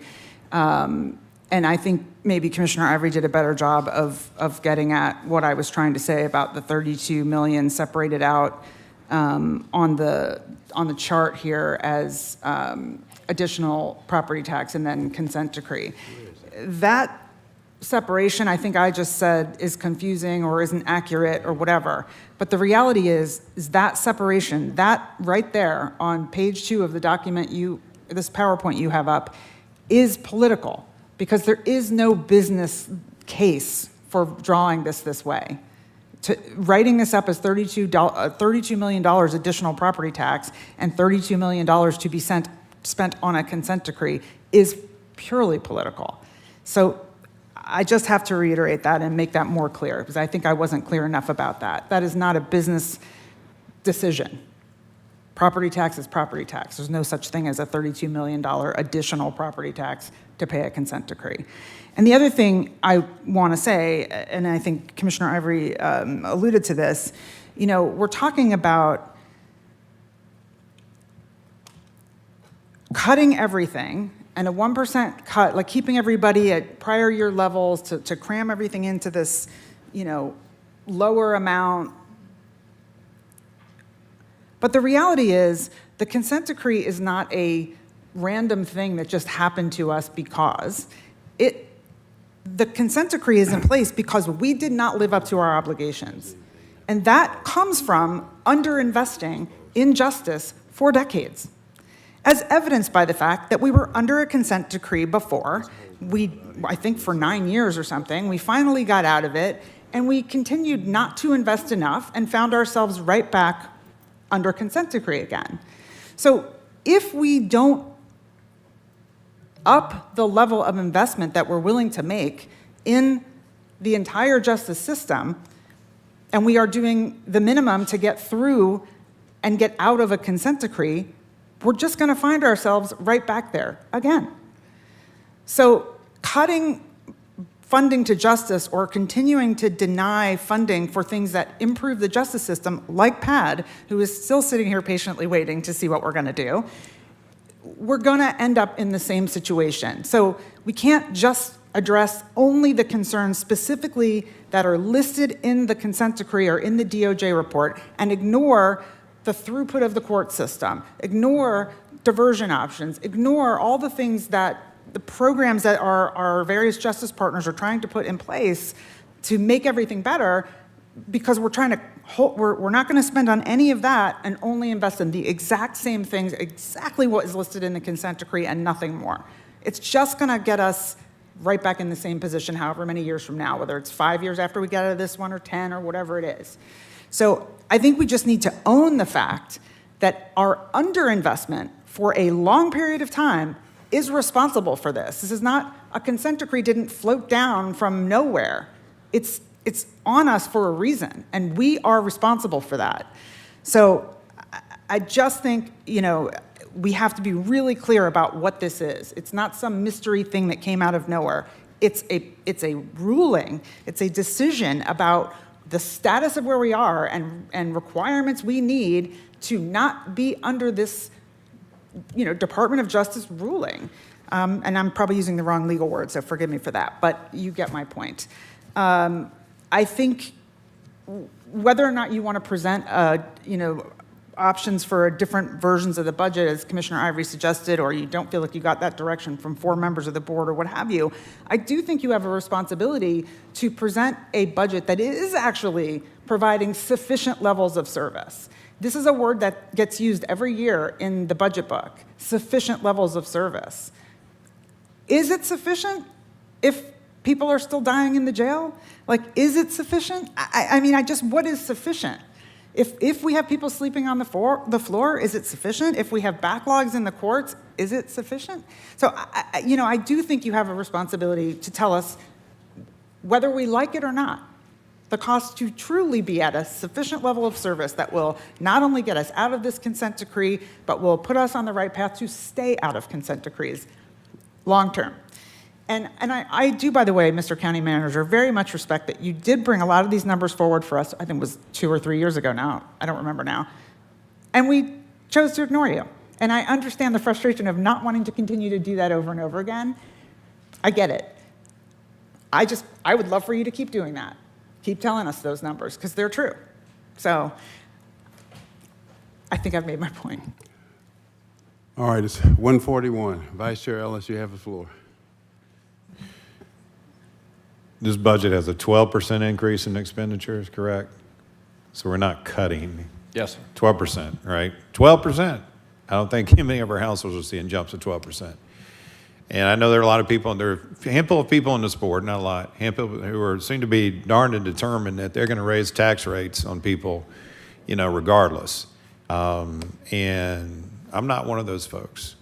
I heard specifically, very loud and clear, I've heard it during my time on this commission, that property taxes are a significant burden on our citizens. And we've got an obligation to do everything possible to minimize that tax burden.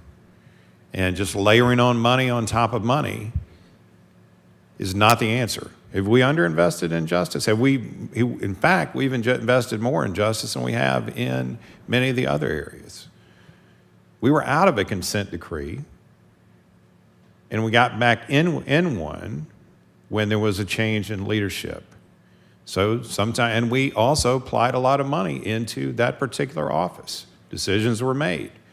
We can have a long discussion about the actions of that individual running that office and in that department and the impact that caused us to be in this consent decree, which maybe we would not have been had they chose to spend those dollars and run their operations differently. That's a subject for another debate. But it's not a given that because we're in the consent decree because of underinvestment. We've invested a significant amount in justice, and we continue to, and we will continue to. But my only comment, just sort of in terms of budget direction to you all, is that I do think we all need to recognize the voices we heard from our citizens, and it's overwhelming in this county and in the state, that the property tax burdens are too high. And the decisions we make need to be undergirded with keeping that millage rate as close as possible to where it is right now. All right, anything else before we break, recess for lunch and executive session? Now, it's been brought to my attention that there's about 10 or 12 folk who are here, and I am glad, thank you for not moving items up on the agenda today, because that's getting out of hand. However, these people have been waiting on this pad, and where this notion came from that we were doing away with TAD, maybe some misinformation is being sent out, I don't know, but if we can dispose of the item on at the bottom of page 9, 250841. Any objections to that? No. If you call that one up, then we'll recess for lunch. Madam Clerk, would you sound that one? 250841, Behavioral Health and Developmental Disabilities, requests approval of a memorandum of understanding between Fulton County and the Atlanta Fulton PAD to resume financial support for delivery of pre-arrest diversion services in the amount of $400,000. All right, motion to adopt by Commissioner Arrington, seconded by Commissioner Barrett. Let's vote, please. And the vote is open. And the motion passes unanimously. All right. Entertain a motion to recess for lunch, or we may consider items in executive session in real estate, litigation, and personnel.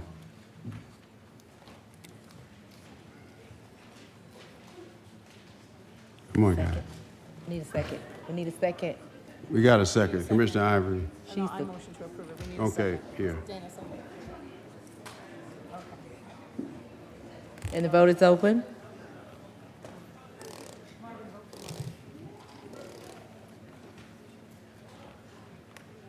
And the motion passes, 6 yeas, 0 nays.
All right, Madam Clerk, without objection, we will resume the regular order of business, taking up items from executive session. Madam County Attorney.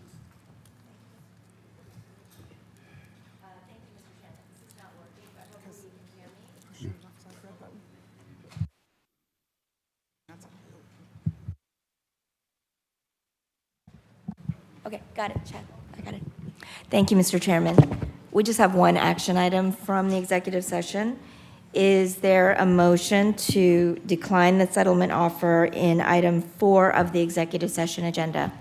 We have a motion to do so by Commissioner Abdul Rahman, seconded by Commissioner Thorne. Let's vote, please. And the vote is open.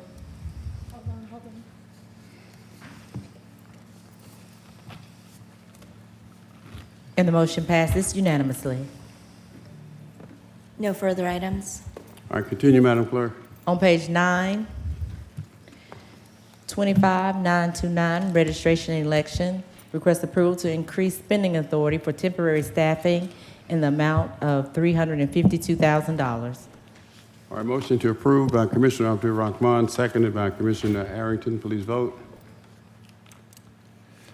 And the vote is open.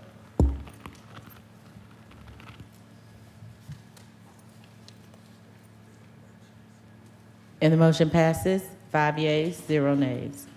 250930, real estate and asset management. Request approval of a statewide contract in the amount not to exceed $467,108.33 to provide preventive and corrective maintenance services for Fulton County Animal Services Facility. All right, motion to approve by Commissioner Ivory, seconded by Commissioner Thorne. Please vote. And the vote is open. And the motion passes unanimously. 250931, request approval of a statewide contract in the amount not to exceed $428,860.50 to provide preventive and corrective maintenance services for the Fulton County South Annex Jail. Motion to approve by Commissioner Abdul Rahman, seconded by Commissioner Thorne. Please vote. And the vote is open.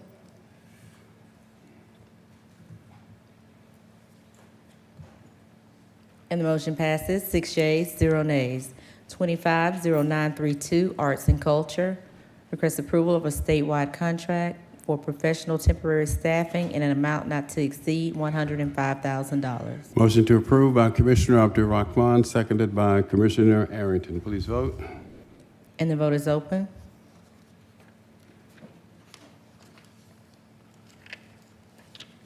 And the motion passes, 5 yeas, 0 nays. On page 10, 250933, Public Works. Request approval of a recommended proposal in an amount not to exceed $400,000 to provide engineering services. Motion to approve by Commissioner Ivory, seconded by Commissioner Barrett. Please vote. And the vote is open.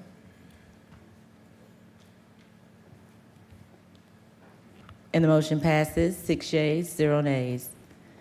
250934, Senior Services. Request approval of a recommended proposal for senior in-home services in an amount not to exceed $1,837,166.32. All right, a favorable motion by Commissioner Barrett, seconded by Commissioner Ivory. Please vote. And the vote is open. And the motion passes unanimously.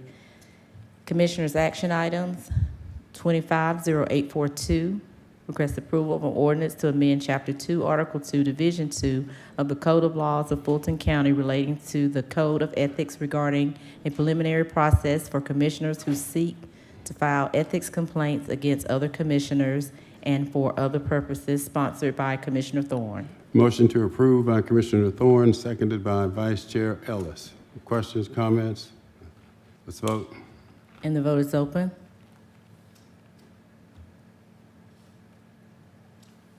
And the motion passes, 4 yeas, 3 nays. 250844, request approval of resolution to create a commercial property assessment task force to provide input to the members of the Board of Commissioners in collaboration with the Fulton County Board of Tax Assessors and its staff on the valuation of commercial properties and for other purposes, sponsored by Commissioner Ivory. Motion to approve by Commissioner Ivory, seconded by Commissioner Barrett. Commissioner Ivory, followed by Vice Chair Ellis. I'd like to call the question. A motion to call the question. All right, question's been called. Let's vote on the call of the question.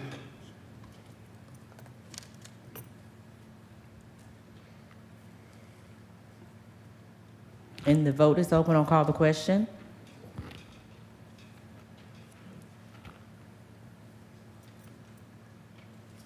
And the motion fails. 3 yeas, 3 nays. All right, back to the motions on the floor. Commissioner Vice Chair Ellis. Thanks, Mr. Chair. I'd like to offer a substitute motion to deny. Substitute motion to deny by Vice Chair Ellis, seconded by Commissioner Abdul Rahman. Let's vote, please. And the vote is open on the motion to deny.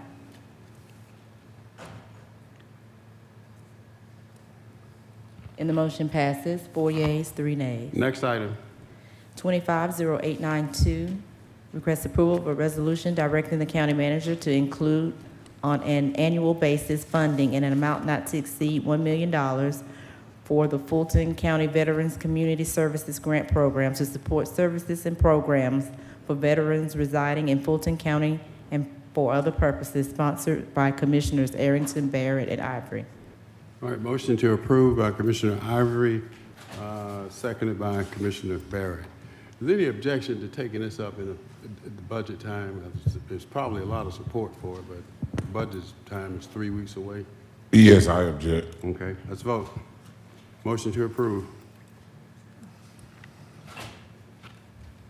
And the vote is open.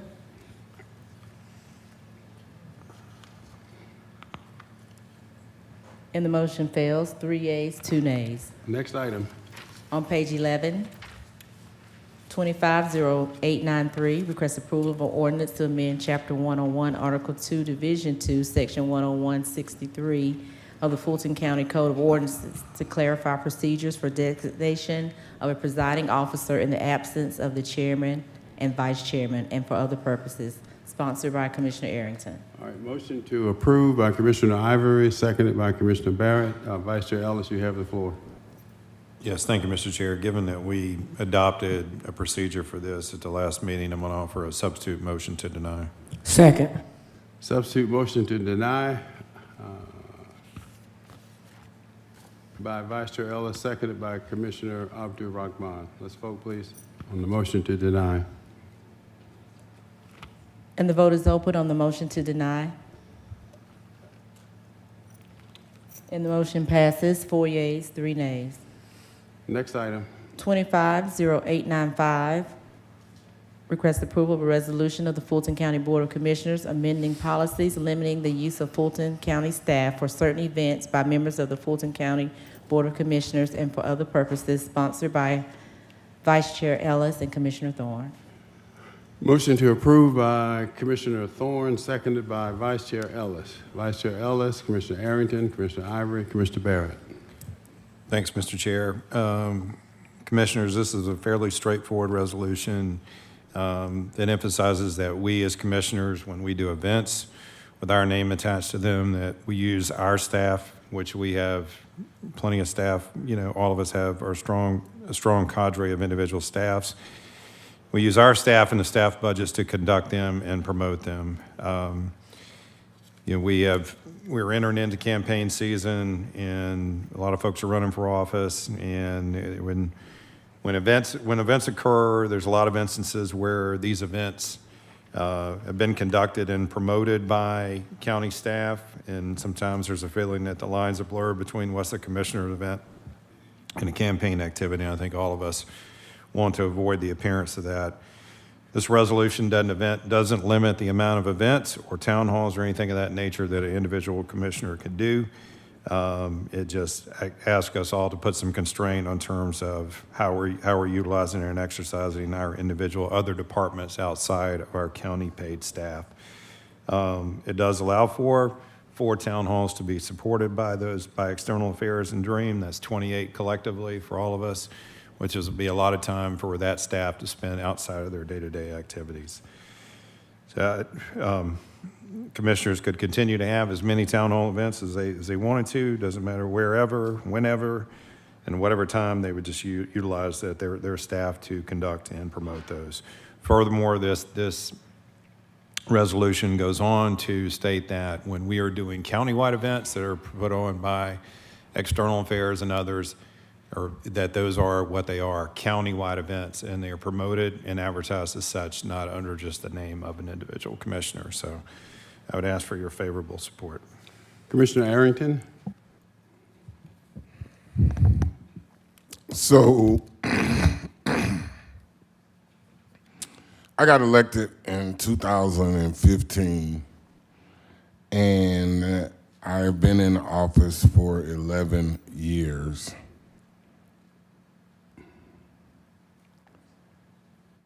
For all 11 years, I have hosted a minimum of 3 to 4 town halls, 3 to 4 times a year. Let's talk about those town halls. I typically host a tax exemption town hall, as well as the tax exemption town hall is typically held in April or in March before the April 1st deadline. And the reason that I host multiple ones is so that I can talk to different residents throughout my district.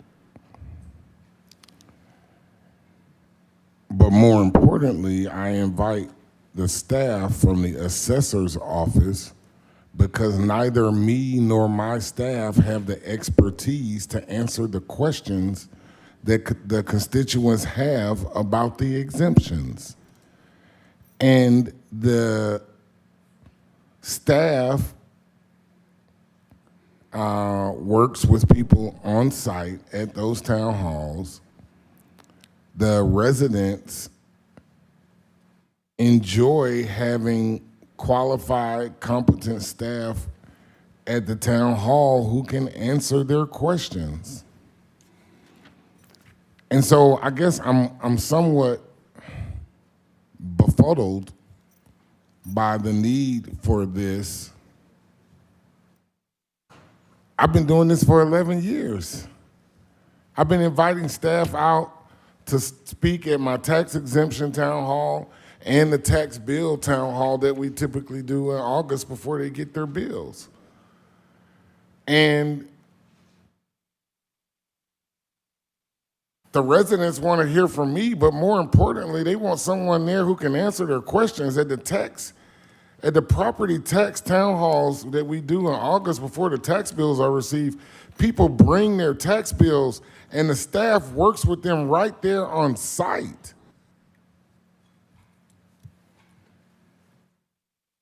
And one of the reasons that was offered is because there are elections coming up. Well, I've been here 11 years. We've had I had an election in 2018. There was an election in 2022. So the fact that there's an election coming up next year is irrelevant. I host 3 to 4 town halls 3 to 4 times a year and have done so every year for the last 11 years. And it is important to have the staff there so that they can answer the questions that the residents have. They have the expertise, they have the knowledge, and they are happy and excited to do it. And so,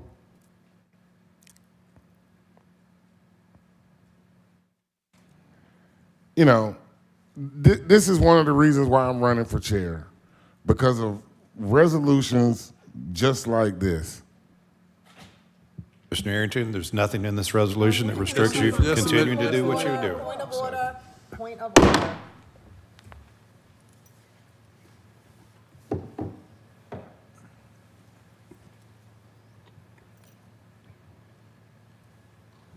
I'm done. Commissioner Ivory? Thank you so much, Mr. Chair. I'll just make a prediction that this item will pass 4-3. Who's shocked? It will pass 4-3. from some of the very commissioners that say transparency and being in the community is the most important thing. Point of order. Excuse me. Just a minute. Point of order is not speaking to the actual issue at hand. Okay. It is not speaking to the issue at hand. I accept your point of order, Commissioner Ivory. Okay, thank you. That's an ignorant statement, but that's fine. And then commissioners will say they are committed to community, which town halls are part of community. Many commissioners do town halls, but then there will be a 4-3 vote, I promise you. So this is absolutely a political move because it is a campaign season coming up. But it's sad, because the very reason we are elected is to give you the information that you wouldn't otherwise be able to get or be able to easily understand, which is the very nature of town halls. So this resolution is not a minor administrative change. While some language has been adjusted, it still limits meaningful public engagement. Community access to elected officials is essential, and this resolution continues to shrink that access. Transparency, accountability, and community engagement are at the heart of public service. Watch your public servants wiggling out of that. We have a responsibility to be present, accessible, and responsive to the people who elected us, not to create barriers between ourselves and our constituents. Town halls are the forums of democracy. There are where residents ask questions, they hold us accountable, and they engage beyond a brief moment in a meeting at public comment. This resolution restricts us to only 4 town halls per year, virtual or in person, requiring these events to take place in county facilities automatically. Here's interesting language. Automatically engages county staff outside of a particular commission's office. If we're going to have an event at a county facility, we have to engage with people that are outside of our county office to do that. If it's at a library, if it's at another location that is county owned, we must call. We must ask them if the dates are open. We must do a walkthrough. We must do setup. So they're going to be engaged no matter what. Nobody just hands the keys over to a county facility and says, have your town hall. Which is why this limit effectively caps anything that we want to do. It just doesn't make any sense. Some may argue that commissioners can hold events with their own staff, but that misses the point completely, that we operate as a full Fulton County. When I first became a commissioner, one of the very things that my constituents asked while I was running for office was to have a town hall about commercial property assessments. And it was the very first thing I did. And you know what the tax commissioner told me and the chief assessor told me? That they hadn't been in a town hall together for decades together. And they were more than happy to do it. And then we did it, and it was great. So we want to do it again. And we did have to use county staff outside of my county to do that. And it was a wonderful town hall. Restricting town halls to weekdays, excluding working class residents who cannot attend during business hours, that's what this does. Limiting events to county-owned facilities shuts out local churches, schools, community theaters, and small neighborhood businesses. Spaces where residents feel comfortable gathering and connecting, like the ones that I did at the Plaza Theater on Ponce de Leon, and the one that I did at the Academy Theater in Hapeville, which the residents of Hapeville said had never happened before in Hapeville. This resolution still limits opportunities for residents to meet with their commissioners by restricting timing, locations, and the total number of events. It shrinks windows for public participation and weakens the connection between government and community. What are you hiding? What information are you trying to hide by limiting the amount of contact that we can have with our constituents? Hiding from constituents allows you to hide behind what you're doing as a commissioner. That could be the whole reason that this 4 vote is going to pass. Just a prediction, but let's see it happen in 10 minutes from now. If this passes, residents lose dialogue, access, and connection. They lose the chance to meet with their commissioners in ways that foster understanding, trust, and effective government. But this is a part of a nationwide trend, limiting transparency, shrinking participation, and making government less accountable. Supporting this resolution aligns with that pattern. I cannot and will not support a measure that tells Fulton County residents your voices do not matter. They should not have a fight. They should not have to fight for access to their government. I wanted to ask the county attorney, does hosting a town hall violate any sort of campaign compliance issues? I see she's not here right now, but can you answer that for me? Hi, Commissioner. Not per se, it does not, assuming that you're not doing it specifically for your campaign. Thank you. And Jessica, I wanted to ask you from external affairs standpoint, is supporting commissioner events too much for your team to handle? Point of order, Chairman. What's your point of order, My Commissioner? point of order is that's out of line. She's a person that actually, she is one of our reports. She reports to the commission here. So to put her on the spot like that publicly and ask that question is not in line of what this is talking about. Okay, would you, just a minute, just rephrase it. Okay. Yeah, she reports to the county. Jessica, is supporting commissioner events is too much for your team to handle? Point of order. Go ahead. Chairman, asking someone who reports to the county attorney, to the county manager, who ultimately reports to these board of commissioners, asking her that question is out of order. It is not. Okay, I'll have to, Commissioner just a minute, Ellis just a minute, asked just a about minute, brought just it a up, and just a that's why minute, I'm just a minute. asking.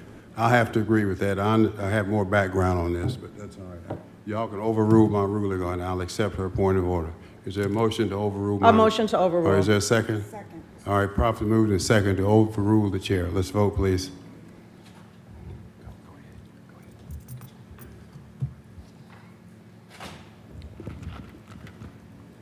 Okay. Motion is to overrule my ruling.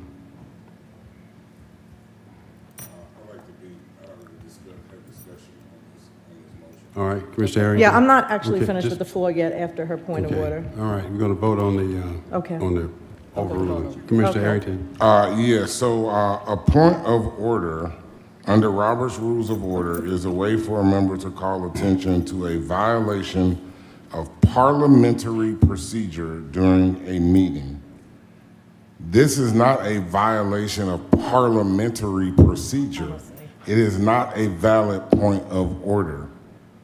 She doesn't like what she's saying and she doesn't want it to be done, but what is the violation, Mr. Chair, of parliamentary procedure?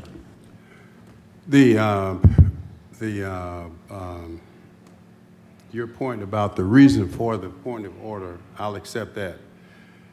But what I'm concerned about here, and the reason I ruled what I did, is because it's no secret that what the origin of this legislation is not from commissioners. It has come from department heads. That's why I think this motion, that's why I accept it.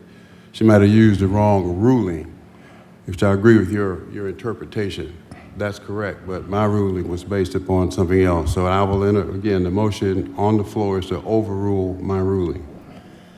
Yeah, well, I mean, you just admitted that I was right. So the ruling shouldn't You just admitted that I was right and that there was no violation of parliamentary procedure. I mean, we think that we have an answer that she can handle the events for commissioners. We want to move on from silly questioning because of intellectual battles that mean nothing. Commissioner Ivory, please. Come on. Mr. Chair, if there's no violation of parliamentary procedure. Madam County Attorney. Has there been a violation of parliamentary procedure? I think based on what the chairman just mentioned, his decision was not based on a violation of parliamentary procedure, but he is the presiding officer that makes the rulings. Thank So you. he's made that ruling, and then the board is free to overrule him. I withdraw my question. Okay. Thank you. Just a minute, everybody. Yeah. Just a minute. There's a motion Just a pending. minute, please. Y'all take 5 minutes and breathe. Yeah, yeah. The motion on the floor is to overrule my ruling. Now let's vote that up or down. And the vote is open.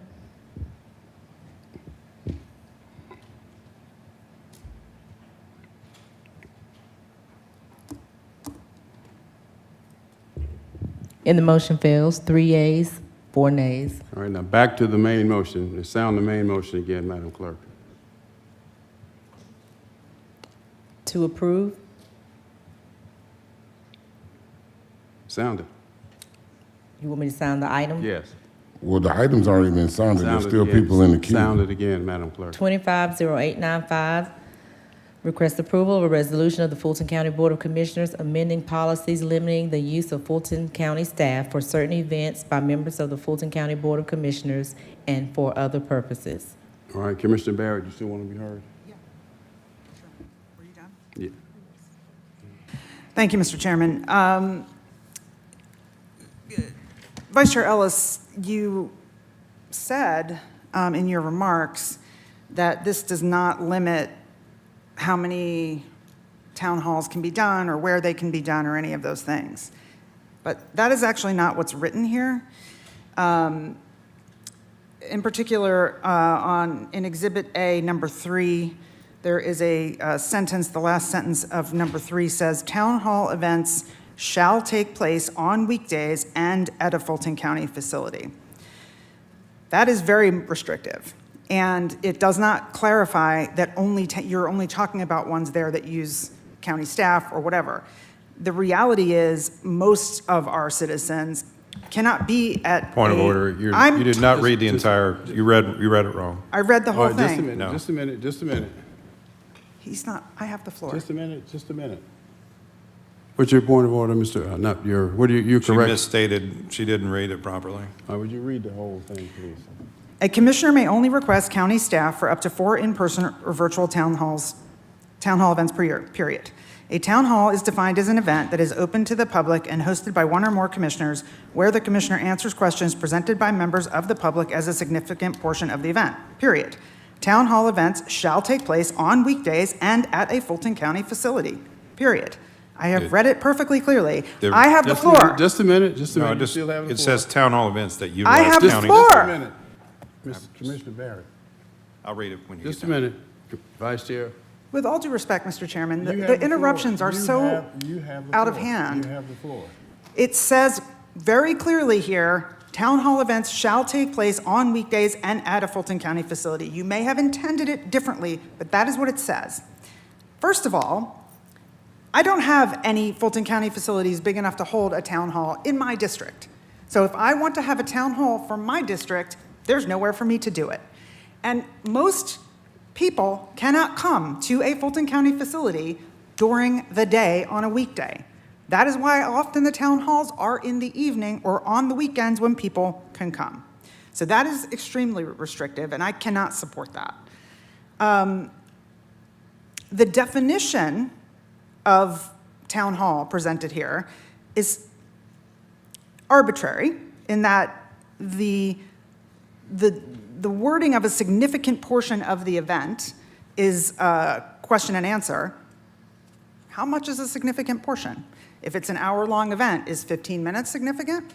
Because I hosted an event that was a panel discussion, and most of the time was spent doing a panel discussion, not Q&A. But at the end, there was some Q&A. So I don't know what a significant portion means, and I don't know how county staff is supposed to interpret what significant portion means. So that's problematic in terms of how county management is going to even interpret this when the 4 of you vote to pass it. Exhibit A, number 4, changed the original from a 14-day notice to a 30-day notice. And even a 14-day notice can be problematic. I mean, one of the reasons that we may want to hold some kind of a town hall is if some kind of emergency situation comes up. Let's say, for example, SNAP funding is cut off, and we want to hold a town hall to talk about what we're going to do as commissioners to address food insecurity. Well, now we have to get 30 days notice to do a town hall to get a staff member to come? Problematic. It says here in Exhibit A4 that external affairs support for town halls will be limited to providing publicity and promotion. So are they not allowed to send a photographer? Because that's something that they often do. Are we not allowed to borrow a table or a podium from external affairs? Because that is often something that has been done. And if the event itself does not have a significant portion of questions, a Q&A, does that mean they can come and do everything else? Is this only restricting town halls, but every other kind of meeting they can send a photographer or come or do whatever? It's not clear. Let's see, A5, county staff selection, participation, and scheduling for town halls is subject to the direction of the department head. Scheduling for town halls. So now the department head is going to schedule when we have a town hall.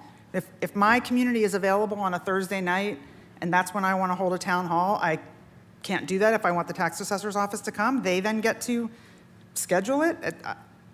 Whether they come or not should certainly be up to them, but they should not be responsible for scheduling the town hall. Let's see, Exhibit 7.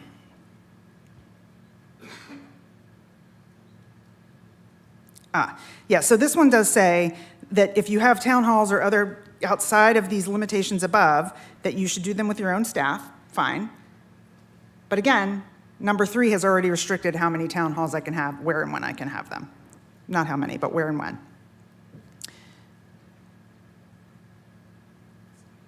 So it also says, I believe it is in 7, that county staff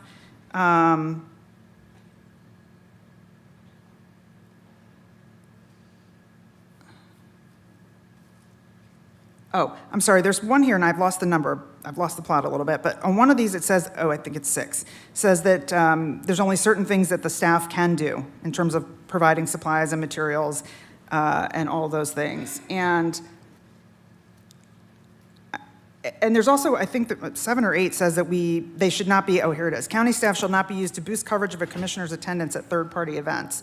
So again, not clear what you really mean by third-party events, but external affairs, one of their tasks is to promote what the county's doing. And so if a commissioner is doing good work and it happens to be recognized at a different event, do we not want them to promote that? I mean, you know, if the chairman is awarded the Nobel Peace Prize, do we not want to promote that because it didn't happen on county property? I mean, I think we would. So I think my point in going through all of these one by one is that while the intention, I understand, to limit the use of county staff or an overuse of county staff or whatever that perception is, but the way this is worded is very confusing and restrictive, and I think gets in the way of the point of external affairs and gets in the way of our ability, as Commissioner Ivory said, to communicate easily and regularly with our constituents and, as Commissioner Arrington pointed out, to bring the experts to the table. And I think it's also worth noting that those experts and department heads often want us to do it. The tax assessor's office wants us to get out and bring them out so that they can help explain this. It alleviates a ton of calls to their office if they can come out and meet with people in person and answer some of these questions. And that could be said for any of the other departments, whether it's information about election and registrations or information about taxes or tax bills or tax assessments, whether it's whatever it is, any county service, they have said to us, behavioral health, they want to go out and talk to our constituents. So I think this is, you know, I think this is overzealous in what it's trying to do, and I think we should take a lot more thought and consideration before we vote yes on something like this. Now, I know you have your 4 votes and you're going to get your way, but I think it's going to open up a lot of questions for staff and cause a lot of problems. And I think, you know, at the end of the day, I think we just need to be really clear that restricting town halls and communication to our constituents is a bad idea. Commissioner Thorne.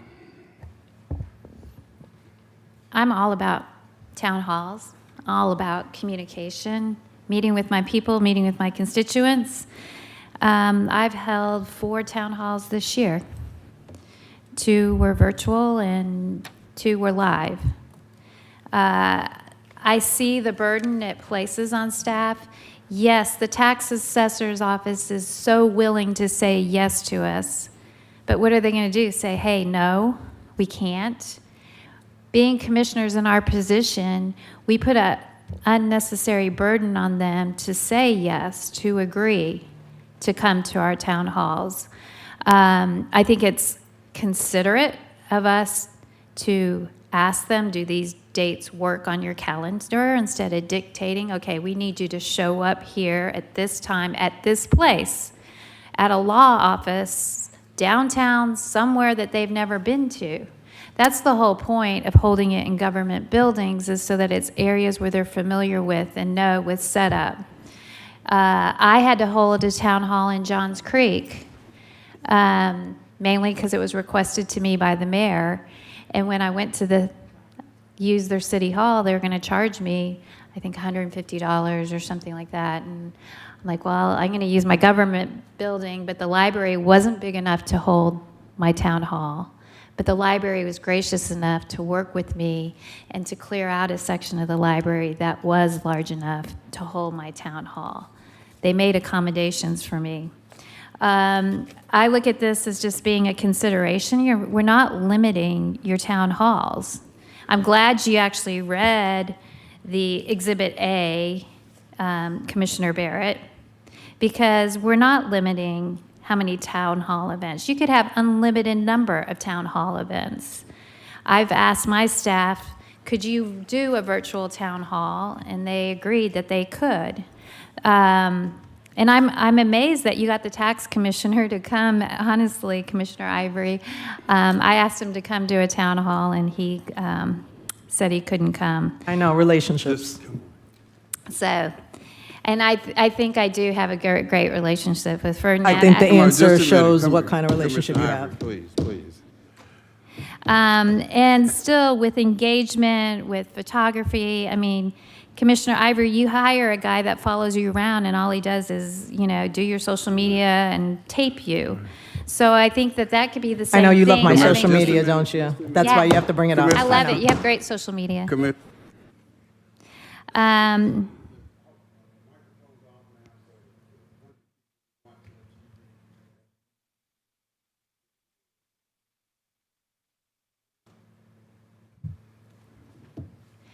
Restricting it to weekdays, I think, is considerate of the external affairs staff, their time and effort, because when they work on weekdays, then we have to give them that time back in the form of comp time. And we know how stressed and how busy our external affairs department is. And to have them have to do 27 or whatever, if each of us had a town hall, 28 town halls a year, that would be almost needing to hire an extra person. You said it weakens government, hiding information, hiding from your constituents, limiting transparency. No, you can do a town hall. You can go out there and you can do a town hall. You guys went out there and got on the podium and did, your own little town hall on the courthouse steps. That's perfectly fine. You're not restricted on that. What does that have to do with anything? All right, just a minute. The point is that we have ability to reach our constituents. My point of order is she's referring to press conferences on Okay, issues. I accept your point of order. All right. And those aren't limited, and those are ways of engaging All with right. this does not tackle press conferences, another way of engaging and getting out your message to people. Believe me, by all means, I do not want to limit anybody's ability to reach out to their constituents. I just want it to be considerate of our staff. We sat here and nitpicked over $400,000 for Jessica's department, and they're doing all they can with the resources that she has. And external affairs doesn't need an added strain of multiple town halls back to back to back to back. And I know during the millage. Point point of order. What's your point of, just a If minute, I am Commissioner not- Thorne? If I am not allowed to refer to external affairs and the amount of I work accept that- your point of order. Thank you. Yeah, so I know conclude. that during the millage rate, we all held town halls, and I just can't imagine how taxing that was on them. And I just believe it'd be considerate of us to work with our departments, invite them to our town hall, give them the option to decline if they can't staff our town hall, hold it in buildings that they're familiar with where they're not having to drive and find some location and parking and all that. I think that's considerate. And I think that we as commissioners need to realize that we need to be considerate of the staff that works for us. And we have our own staff that can step up and help us with that transparency issue and hosting our town halls. Thank you. Okay, Commissioner Arrington, followed by Vice Chair Ellison. Let's vote up or down after that, please. Commissioner Arrington, you have the floor. Yeah, I mean, this is really ridiculous. I've got 3 town halls scheduled this month on the budget because I want to hear from the residents on their budget, right? But I'm not doing this because I'm running for chair next year. I'm doing it because I do it every year for the last 11 years. I don't host homestead exemption town halls because I'm running for chair next year. I've hosted them every year for the last 11 years. So if I have a virtual town hall, I can't even invite the staff to my virtual town hall because a virtual town hall isn't in a county facility. I mean, maybe there are some issues that need to be addressed. And I don't know what those issues are. And I heard the chair say, we all know what this is about. I do not know what this is about because I have hosted a minimum of 3 to 4 town halls every year for the last 11 years. A minimum of 3 to 4 times a year. And it's always optional for the staff to come. We schedule them in the beginning of the year. I map out my whole year starting in January of every year for the last 11 years. They know 6, 8, 9, 11 months in advance what my request is, where it is, and all of my town halls have either been at county facilities or been virtual via Zoom. During COVID, we could only do them via Zoom. So there may be some good reasons, but this is just an example of how dysfunctional this Board of Commissioners is. I've been here for 11 years, 11 years, and I've never seen this level of dysfunctionality on this board. If there's an issue, we ought to be able to sit down and say, hey, here are the issues. How do we address them? I will be very surprised if someone has an issue with my town halls that I've been hosting for the last 11 years because we've never had one complaint, not one complaint. And if there is a complaint, I want to hear it. I want to invite them to the town hall so they can tell me what the complaint is. So I can hear the complaint, so I can respond to it and adjust accordingly.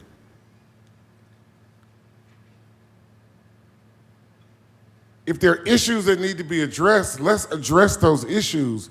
Let's not do a wholesale change. I mean, this is absolute insanity. And I hope that the Fulton County residents are watching and really paying attention because we got to have people down here that are going to be functional and that are going to move this county forward. And right now we have people that want to move this county backwards and that don't want to make anything happen. I have not violated any parliamentary procedure, ma'am. We have people down here that don't even know what a damn point of order is. They don't know that it's a violation of a parliamentary procedure. They think they can say point of order if they disagree with you. They think they can say point of order if they disagree with you. Please send some reasonable people down here. This is dysfunctionality at its best. Please send reasonable people down here so that this government can function. If you want to know why the government's not functioning, it's because of the representatives that you send down here. They are dysfunctional and they're incompetent and unable to proceed with the business of the county. Vice Chair Ellis, you have the floor. I don't know who that was describing. First off, you're right on your parliamentary piece.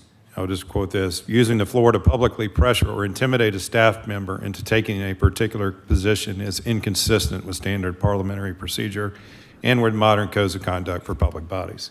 So you were correct on that, Mr. Chair. Didn't want to cite that. Number two, I'm going to offer up just a couple of amendments to this resolution which clarify what my intent was on this. You can have as many town halls as you want. And I think, Commissioner Barrett, what I was trying to say is I believe you were reading from the prior version of things. And I'm going to read provision 3 with the modification. With the modification I'm going to make, and I'm going to ask Commissioner Thorne to accept this, since she was the maker of the motion, I was a second, is that where it says county staff in provision 3, well, it will be specific to external affairs and DREAM staff. And this is the way it will read. A commissioner may only request external affairs and DREAM county staff participation for up to 4 in-person or virtual town hall events per year. A town hall is defined as an event that is open to the public and hosted by one or more commissioners, where the commissioners answer questions presented by members of the public as a significant portion of the event. Town hall events that utilize external affairs and DREAM county staff shall take place on weekdays, and I will add weeknights, at a Fulton County facility. Note that this provision only places limitations on town hall events that utilize external affairs and DREAM county staff. Commissioners may use their district staff to conduct as many town hall events as desired at any location and time of their choosing. And then in 4, I will make a modification to say external affairs support of such town hall events will be limited to providing publicity and promotion and photography of the event. That is clarified in item 3, involving external affairs and DREAM participation. You're welcome to invite whoever you want at any other, any event you want to have outside of that 4. All right. Let's see. I'll accept. Just a minute. Accept that? Just a minute. Yes, sir, Mr. Just Chair. a minute. Y'all let me preside. You are the maker of the motion. You accept it? I accept. All right. Now, Commissioner Barrett. Thank you, Mr. Chairman. Vice Chair Ellis, I appreciate the amendments. I was reading the attachment that is on this week's agenda, so I don't know if it's the wrong one, but I was reading straight out of this agenda. That said, Mr. Chairman, we have a tendency on occasion to do things like this, which is fine, where we make a friendly amendment and we pretty dramatically change the content of what is in something we're then voting on. And I think it would be wiser if we could actually have a written copy of something before we vote on it to make sure that what was said is translated before we vote. So, I mean, given that we're making a fairly substantial change to the language here, which I very much appreciate, I would make a motion that we hold until we can see the written version and then we can vote on the official version. All right. You have a substitute motion by Commissioner Barrett to hold, seconded by Commissioner Ivory. Vice Chair, any objections? The modification is fairly straightforward. is substituting county staff to say external affairs and dream staff, which is, which was what you've all vocalized as a complaint and what my intent was, candidly. So, I mean, we have a lot of stuff to take up and debate. My preference is that we would just address it now. Okay. But All right, then if the chair is open to holding it, I'm not going to object. I'm not sure it's gonna, I mean, I don't have any objection to holding it, to put it in writing, because I think you've addressed the concerns that have been raised, and I'm not sure it's gonna change any votes, but I won't, I'm okay with holding it until the next meeting, and have it reduced to writing. Just giving them a break. Let's vote on the motion, substitute motion. Yeah, I'm fine. I'm not. I'll hold it without Okay. objection. That's fine. All right, without objection, then we will hold to the next meeting. It'll be reduced to writing. And because I think what he said captured the concerns that were raised. Just giving them a little bit of a break. External affairs and dream. That's all. We're going to hold it without objection. So, Next item.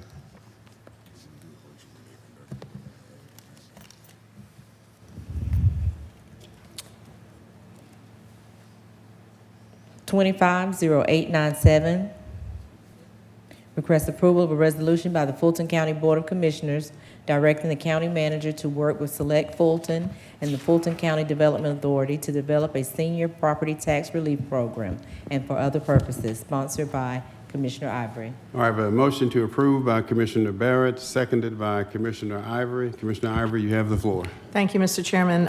As this was brought over from the last meeting, this resolution is about protecting the seniors who have built and sustained our communities, those who've raised families, ran businesses, served in our schools and hospitals, and helped make Fulton County the thriving place it is today. It focuses on seniors who face immediate risk of displacement due to rising property taxes, ensuring they can remain in the homes they have called their own for decades. This resolution directs the county manager in consultation with the county attorney to design a fund in the most practical and effective way, determine eligibility, structure, and funding. Similar programs in Atlanta have demonstrated meaningful impact, and this is the first initiative of its kind proposed in Fulton County. This measure failed last meeting. I urge my colleagues to support our residents who have given so much to this county and take this important step to preserve housing stability, dignity, and community for our seniors. All right, Vice Chair Ellis, you have the floor. yeah, thanks, Mr. Chair. I think I've demonstrated a long-term track record of property tax relief, and I think, as I said before in the last meeting, I think the way to do that, whether that's for seniors or any other entity, but particularly for our seniors, is with the exemption tool. That's our power as a legislator, and we've done that in Fulton County, and we should encourage the other bodies in Fulton County that are taxing jurisdictions to do so. The second thing that's within our power to control the impact and property tax burden on citizens, on seniors and citizens, is keeping our millage rates constrained and our spending constrained, and being thoughtful about the way that we go about spending taxpayer money. So raising millage rates and promoting increased spending, are not the things that you're going to do to help provide seniors relief. And I do not think that the function of government is to create nonprofits to pay other people's taxes. That's not what our role is. If there are things that need to be considered, it needs to be exemptions, and it needs to be keeping our spending constrained so that millage rates, are not going up and impacting and forcing gentrification and seniors out of their homes.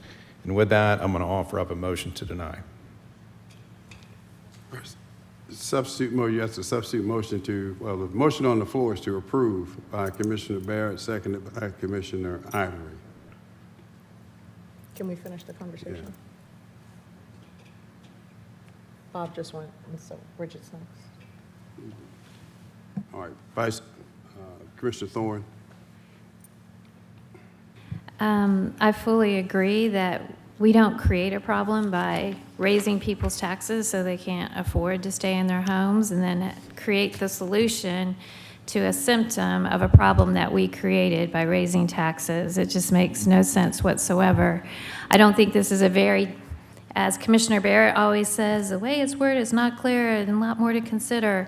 I mean, we're just directing the county manager to come up with something from my understanding, when I reached out to the Development Authority or Select Fulton, they were not even talked to, and yet this burden's going to be put on them. So I feel like this is just something thrown out there to do. And then you also have to think about, with the rising millage rates, rising taxes, you have to think about the seniors who rent, because their rents are going to go up. So what, do we have to create a nonprofit for the seniors that can't afford to pay their rents because the cost is going to be handed down to them? And the list can go on and on and on, to the people who can't afford, young people who are trying to buy their first homes and stay in their homes and can't afford the taxes as they rise and forced to move out of county. So for me, this is just not a very well thought out, and it's addressing a symptom and not the real problem with our seniors. All right, Commissioner Ivory, motion on the floor now is to deny. Okay, thank you, Mr. Chairman. Whenever I'm sitting here, I always have well thought out what I have to say, so I just want to make sure you thoroughly understand that, because we read everything that comes our way. So we're not creating a new problem. We have historically underfunded this county, which is why we're going to have a millage rate increase this year. So we're not creating an increase to the millage rate because of something that has happened, and now we want to address it to fix it. It's already here because of the lack of underfunding in all of the years that you've been sitting here. So let's just talk facts. Facts actually do exist, and so that does not make any logical sense. For decades in Atlanta, and thankfully all across Georgia, nonprofits have stepped in amazing ways to help our citizens. I can think of billions of dollars that Arthur Blank, that Home Depot, that Coca-Cola have given to help communities. That is what makes our state and our city so wonderful, that nonprofits are willing to step up. And in fact, in Atlanta, nonprofits have stepped up to offer seniors help when they can't pay their taxes. So I didn't just pull this out from somewhere that you might say, you know, I did. We actually researched it. We have evidentiary-based research that shows that nonprofits step in the gap for when people need extra help. And that's all that this is saying. So this is not creating a problem by taking any money from the general fund, because it isn't any money from the general fund. It is money from outside groups that the Development Authority and Select Fulton already have relationships with. So I did talk to folks at Select Fulton and Development Authority about it, who suggested nonprofits could step in the gap. And that's where we started thinking about it in the first place. So like I said, we always research and read everything. And then we come back with well thought out resolutions that have also gone through the county attorney's office before they're presented to you. So we're not dictating anything that we haven't already majorly discussed. And I'm glad that you know it's a good idea. Can I have a point of order for all this conversation going on down there while I have the floor? Just a minute. Could you just continue? Okay, thank you. It's just Continue. Okay, yes, Commissioner Arrington alluded to the lack of respect on this commission many times, and you see it every time we meet. So the Development Authority and Select Fulton are included because they have existing mechanisms to implement community programs and to raise funds in support of initiatives like this. They bring expertise in economic development and community investment that can help ensure the program is structured effectively. However, the ultimate responsibility for how the program operates, including eligibility, structure, and administration, rests with the county manager's office. And that is why I included in my resolution that it would be the county manager that would put this program together and direct how it would be operated. If the county manager believes it's best to go in another direction, this resolution allows him that discretion. This resolution ensures that the fund is designated practically while leveraging the expertise of our established partners. And so it's a mechanism from the heart to help folks and not use our own money to do it. All right, Commissioner Thorne, you want to be heard again? Yes, I appreciate not using our own money to do it. I really appreciate that. I come from the nonprofit world. I've sat on many boards of nonprofits. I've worked with nonprofits across North Fulton and in downtown Atlanta. And nonprofits are wonderful. I think they serve the community better because they're created by a heart and a passion for the people they serve and the work they do. They're not a government organized nonprofit, completely different. And I did reach out when this was first put on the agenda. Maybe you've talked with Select Fulton and the Development Authority since, but I'm like, how does that work? You're supposed to generate business. You're not in the nonprofit realm, which is completely contradictory to what the Development Authority and Select Fulton do. So with that being said, I love trying to help our seniors, St. Vincent de Paul. I love to support organizations, Drake House, places like that, that do assist our seniors with rent payments, home placement if they've been unhoused, helping them with home repairs, and helping them pay their taxes. So Arthur Blank, all of them, I am glad. If Tyler Perry paid back taxes one year for seniors, those are great gestures to do. I encourage the community, and I encourage maybe working with a nonprofit and helping that nonprofit raise money by the connections that we have, instead of forming a government nonprofit that we have to manage. That's All right, it, Commissioner thanks. Barrett, you want to be heard again? Yeah, I just wanted to make one comment. I sit on the Invest Atlanta board, as you all know, and that is the City of Atlanta's development authority. And for the record, they actually do have programs that, for example, help residents stay in their homes outside of the TADs, nothing to do with that, but they have like a legacy resident program. So it's not unheard of for development authorities to engage in some of these community-minded practices. Just wanted to point that out. All right, the motion on the floor is to deny. Let's vote, please. And the vote is open.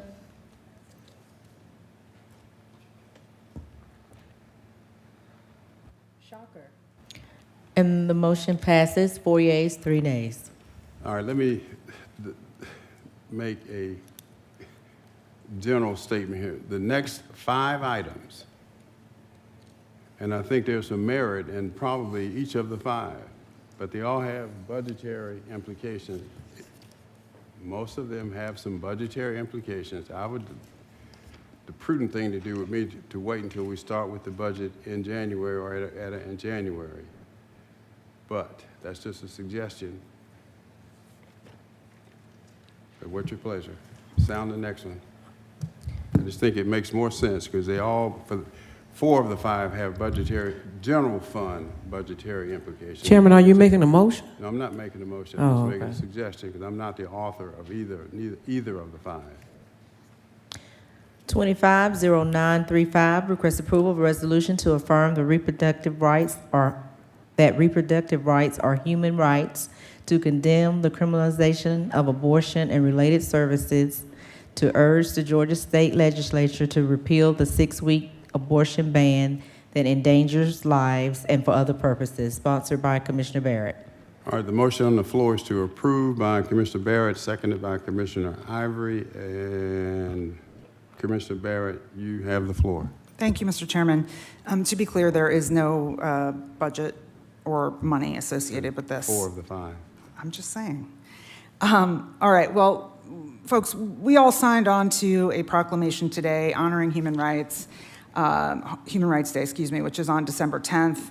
And with that timing in mind, I thought it was important to bring this resolution forward to affirm that reproductive rights are human rights, and also to stand against the criminalization of women who seek care for miscarriages or the doctors who provide that often life-saving treatment.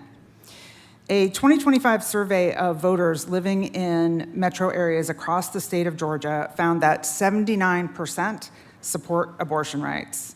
75% are concerned about criminalization of women having miscarriages. Only 9% would support Georgia's current abortion laws if they understood that miscarriage could be investigated and prosecuted. And only 16% believe that law enforcement should spend any time or resources investigating pregnant people and providers.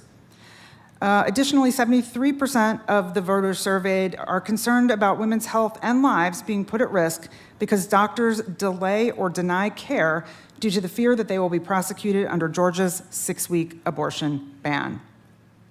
In fact, we already have had multiple documented cases of this happening in Metro Atlanta.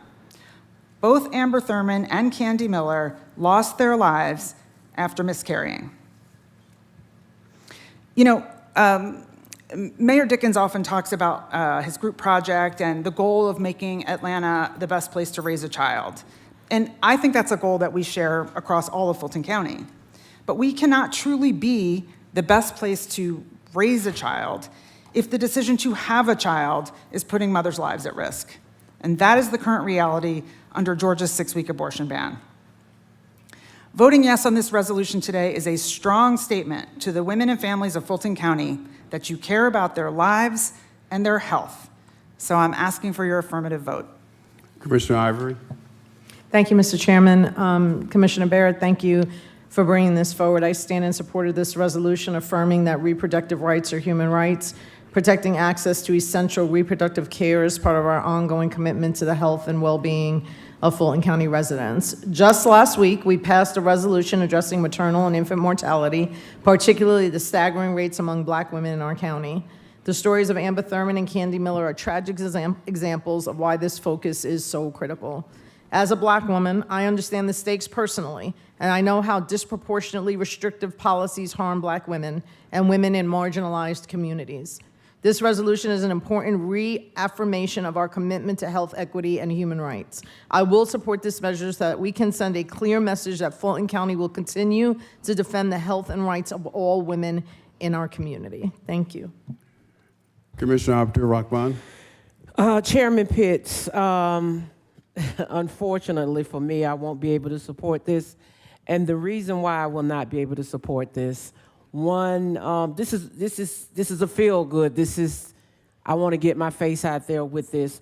I am pro-choice. I was pro-choice when I walked the streets of Washington, D.C. for pro-choice. I was pro-choice when I had several people to call my office with no place to live, pregnant, and needed help.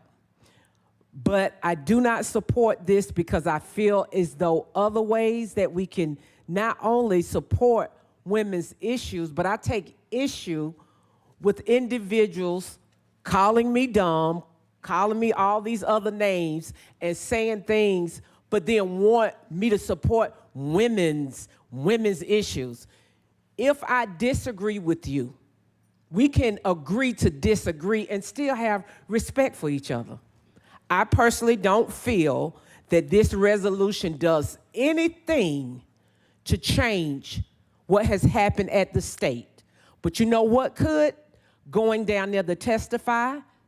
What could is having conversations with individuals that made the decisions that they made. But to use a resolution to gaslight, to put out misinformation, to say that if you don't support this, you don't support women's right, you are no different than the MAGA that is prevalent nowadays that says, if you don't see things my way, you're un-American. I'm a woman, I am pro-choice, but this does nothing other than a feel-good or want to be seen or want to use it as part of me campaigning because I'm running for chair. Now, I say that openly. I'm not going to say what's being said about me out in the street because it doesn't matter. Anybody can look at my record and know that I have fought for women's issues. What I will not fight for is someone using this platform because they can to campaign, to put something feel good forward, but it has no teeth in it. If you want to go down there to the state legislator, if you want to go testify, if you want me to share my own family stories, I don't have a problem doing that. But I am always going to agree to disagree respectfully. You don't have to call anybody out their name. You don't have to say I'm not even going to repeat the things that have been said about me when it comes to this. So no, I will not support it. It does nothing but make somebody feel good. It's not going to move anything at the state legislation on what they have made as a decision. So I will not, respectfully, I will not be supporting this. All right, Commissioner Ivory, you want to be heard? Thank you so much. Records are records, and luckily they are public, and that's something that is so great about being an elected official is that you can pull a record, and you should. Oh, I agree 100% with Commissioner Abdur-Rahman that you should pull people's records, and you should definitely look at the way they are voting. I think that is so important. Thank you for that. I think that's a great point that you made. And I remember when I was working for Stacey Abrams, and this 6-week about abortion ban happened. I was down at the legislature. Yes, indeed, I was, and supported all the women that are pro-choice. Democratic women that are pro-choice vote pro-choice. That's how you know that they're pro-choice, and that's how you know that they're real Democrats. So when something comes up that's a pro-choice issue, they vote pro-choice. So I'm glad to be a Black Democratic pro-choice woman that votes pro-choice, and I'm glad to support Commissioner Barrett in this pro-choice, even if ceremonial, so important for Fulton County to say that this is where we stand on that. And that's what I was taught by my mentors, is to do in your votes what you say you are about. Commissioner Barrett, do you want to be heard again? Yeah, I just want to say that with all due respect, Commissioner Abdur-Rahman, you yourself have put urging resolutions up before this board.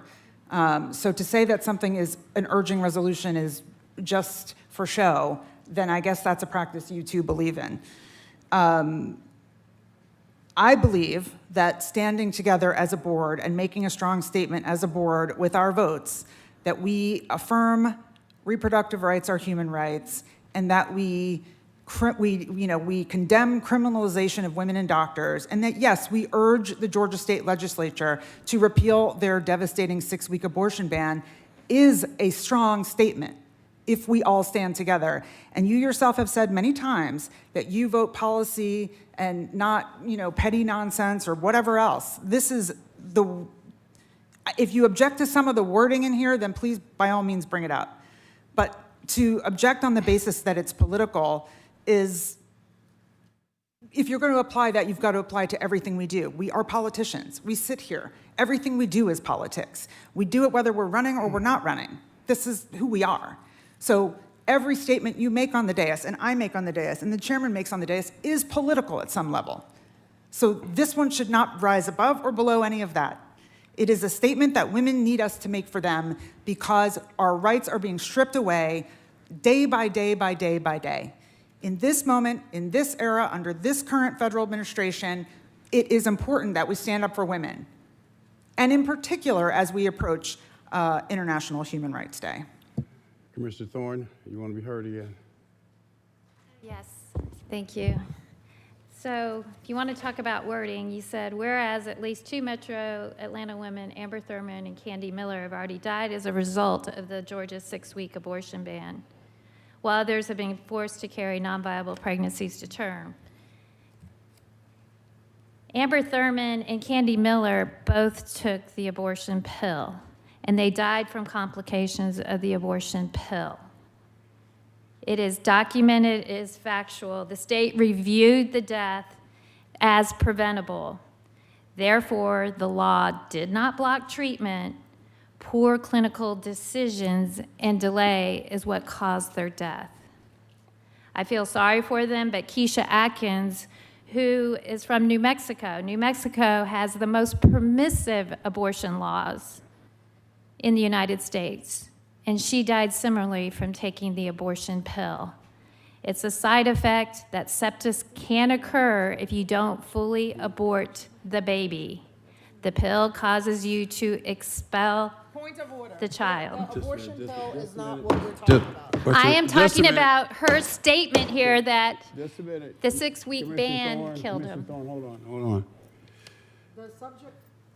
Thank you, Mr. Chairman. The subject of what we're talking about is whether or not we want to pass this legislation, not the effectiveness of the abortion pill. I am talking about her wording because she said I am often to correct her wording.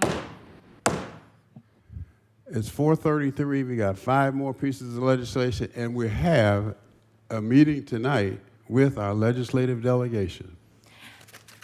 We have a captive audience. Thank you. And thank you. I prefer not to be interrupted when I'm trying to argue her wording on Commissioner this Thorne. thing. please, please. I will say this is divisive and unnecessary. I ran on bringing this county together. I have Republican friends that are pro-choice. This is just a divisive piece of legislation, and I would like to talk because I do not want to be interrupted. No Just a minute. conversation down there. 429 babies out of 1,000 black babies were aborted in a study in 2022. 40% of black Mr. Chair, babies. you got to at least rule. You have to rule. So it's no wonder that the You can't just keep banging the gavel. You can't just keep banging the gavel and not rule on the point of order. She said point of order 10 times. I didn't hear you. You have to rule on the point of order. You cannot keep banging the gavel. You heard me. Decorum. Oh. Just a minute. Just a minute. Calm down, everybody. Commissioner Thorne, stick to the legislation. I am That's trying to going- stick to the wording of the legislation and Stick- saying that it is poorly worded, it's not correct, it's fear-mongering that this law is killing people. The one lady who she referred to a non-viable pregnancy to term was put on life support, and our Attorney General, Carr, came out and said no.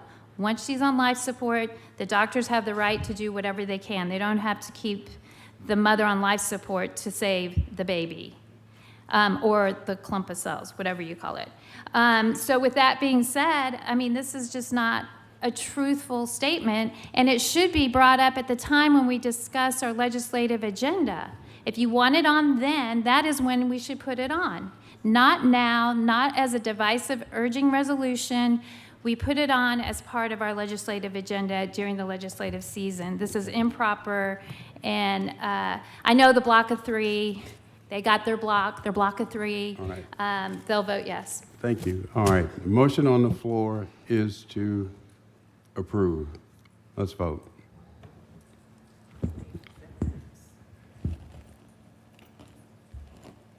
And the vote is open.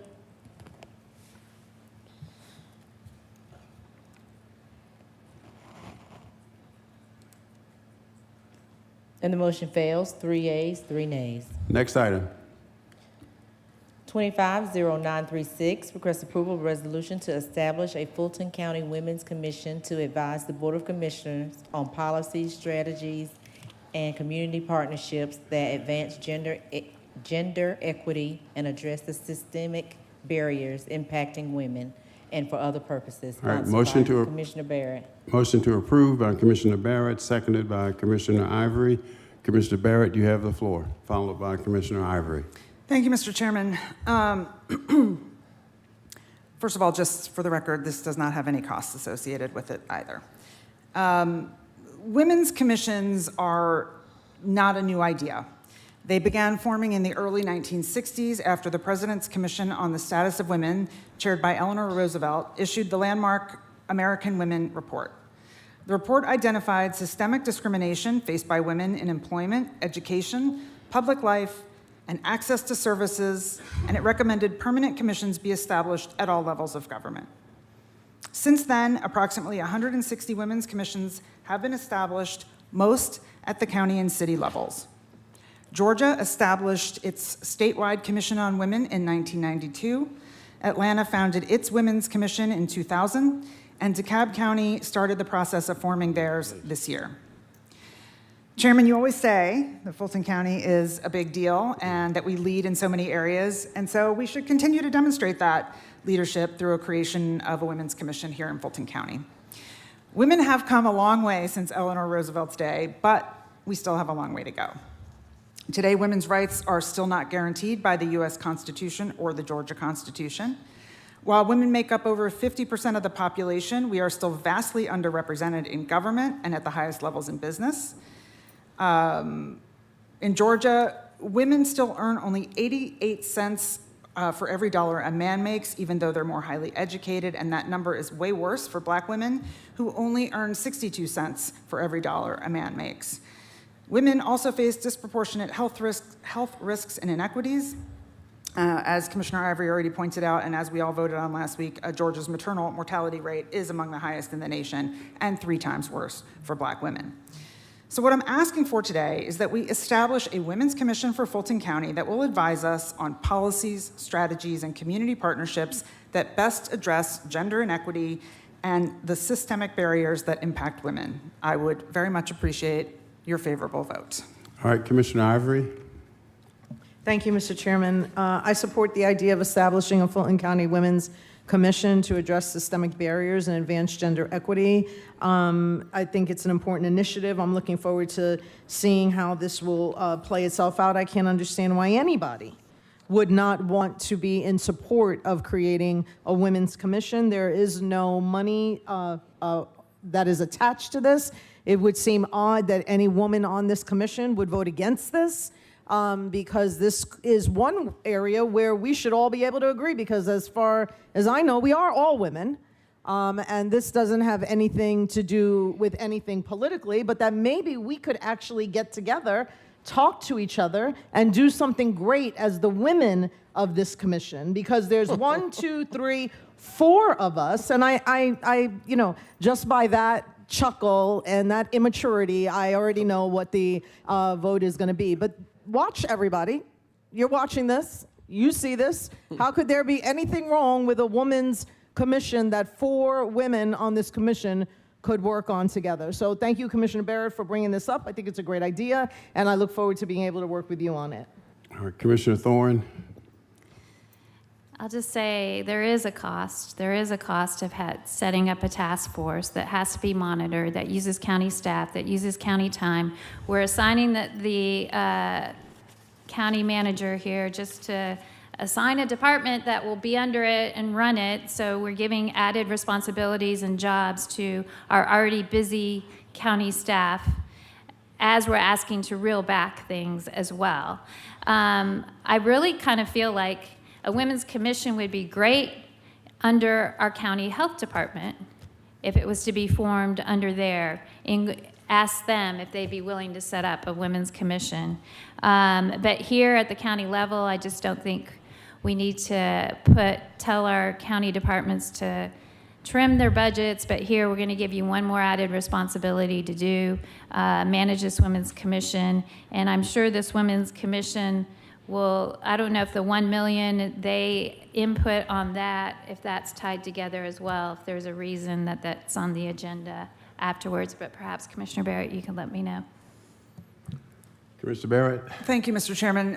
Yes, Commissioner Thorne, first of all, just to make a correction, there's no department being set up. There's all that's asking the county manager to do is to assign whoever he wants to assign to help with their meetings in the same way that we have a staff member help with the task force, reparations task force meetings, or any of the other boards, commissions, and authorities that we appoint people to. So it's not, we're talking about a couple of hours of somebody's time, not a full-time staffer, not any of that. This would be just like any of our other boards, commissions, et cetera. And while I appreciate your suggestion about the Board of Health, the goal of this is not, health is one area. The whole point of this is that the Women's Commission, who will have members appointed by each of us, will come together and decide what are the biggest issues that we should be working on. And they may have nothing to do with health at all. I mean, they may want to work solely on, workplace discrimination or pay inequity. So really, it's not a health, it's a broad women's commission to address all inequities for women, not just health inequities, of which there are many. And what was the last question you asked about? Oh, right. The next item on the agenda, which is the Healthy Women, Healthy Families grant program, if approved, then this body would serve as the approval body. But that's in the same way that the Veterans Commission serves as the approval body if we approve the $1 million veterans funding. So again, just following the model that we've already followed here, for many other boards and commissions. And, if for some reason this didn't pass, but the Healthy Women, Healthy Families grant did pass, then I would leave it to the county manager to figure out who the approval team should be for those grants. But if it is the Women's Commission, then we all essentially have, through our proxies, votes on that. All right, Commissioner Abdul-Rahman. Thank you, Chairman. People can have a difference of opinion without calling people out of their name. And I would just ask this board if they can just make sure that they don't call people out their name just because they can. We are all can agree to disagree, and you don't have to sink to the level of calling somebody out their name because you disagree with them. Newsflash, I was a woman when I woke up this morning. I will be a woman when I go to bed tonight. So my femininity and me being a woman is not tied to this. Thank you. All right, the motion on the floor is to approve. Let's vote, please. Just for the record, you referenced that City of Atlanta, that was my legislation, by the way. I didn't know. Yeah, well, I'm just for your information. And the vote is I open. will also say this before we vote. It's not necessary. You can set up, I have a women's commission out of my office. It was not approved by the board that's advising me on women's issues. So it's really not necessary to come before the board, but it's up to the board. Let's vote. And the vote is open.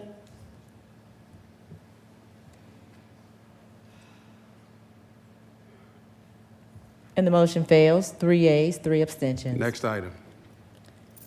250937, request approval of a resolution to establish a Healthy Women, Healthy Families grant program in Fulton County to provide $1 million in annual funding for the grant program to fund organizations focused on improving women's health outcomes and ensuring access to quality care, sponsored by Commissioner Barrett. Motion to approve by Commissioner Barrett, seconded by Commissioner Arrington. Commissioner Abdul Rahman, Commissioner Barrett, you have the floor. Thank you. Thank you, Mr. Chairman.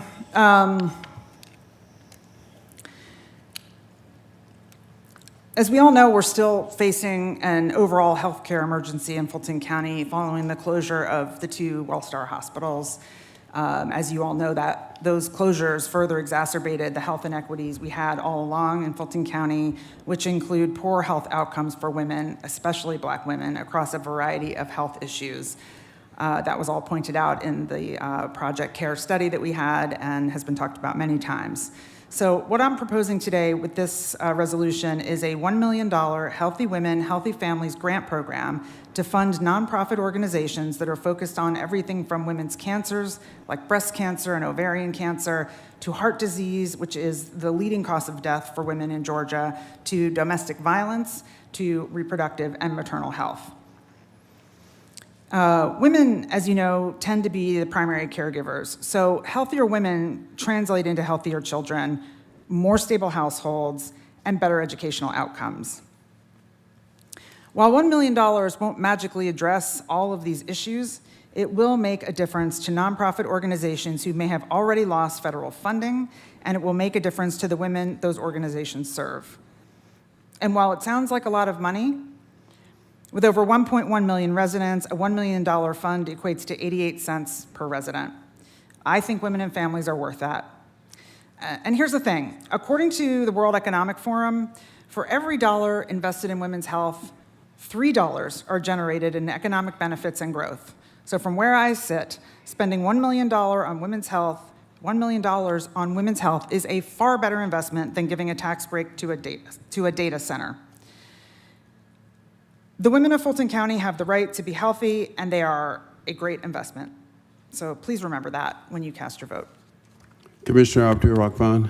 Thank you, Chairman. And Chairman, you may stop me. I hope that you won't, because I need to have a transparent moment with the listening audience.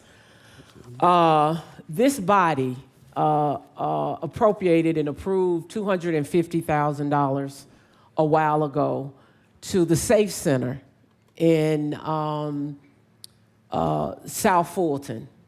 The Safe Center is the area that you can go in and anyone can use it at Banneker High School. They can go in and get food.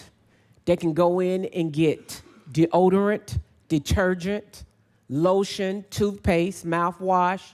They can go in and get clothes. Now, the maker of this voted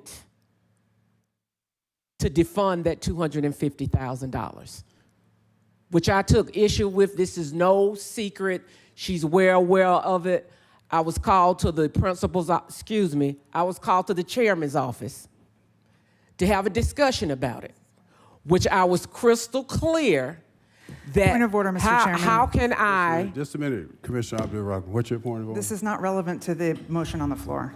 All right, continue keep your comments related to the. It is, Chairman, because I am given a reason why I am not supporting this, because Commissioner Barrett knows we had a discussion that she would support reinstating that $250,000 back to Banneker if she wanted my support for this.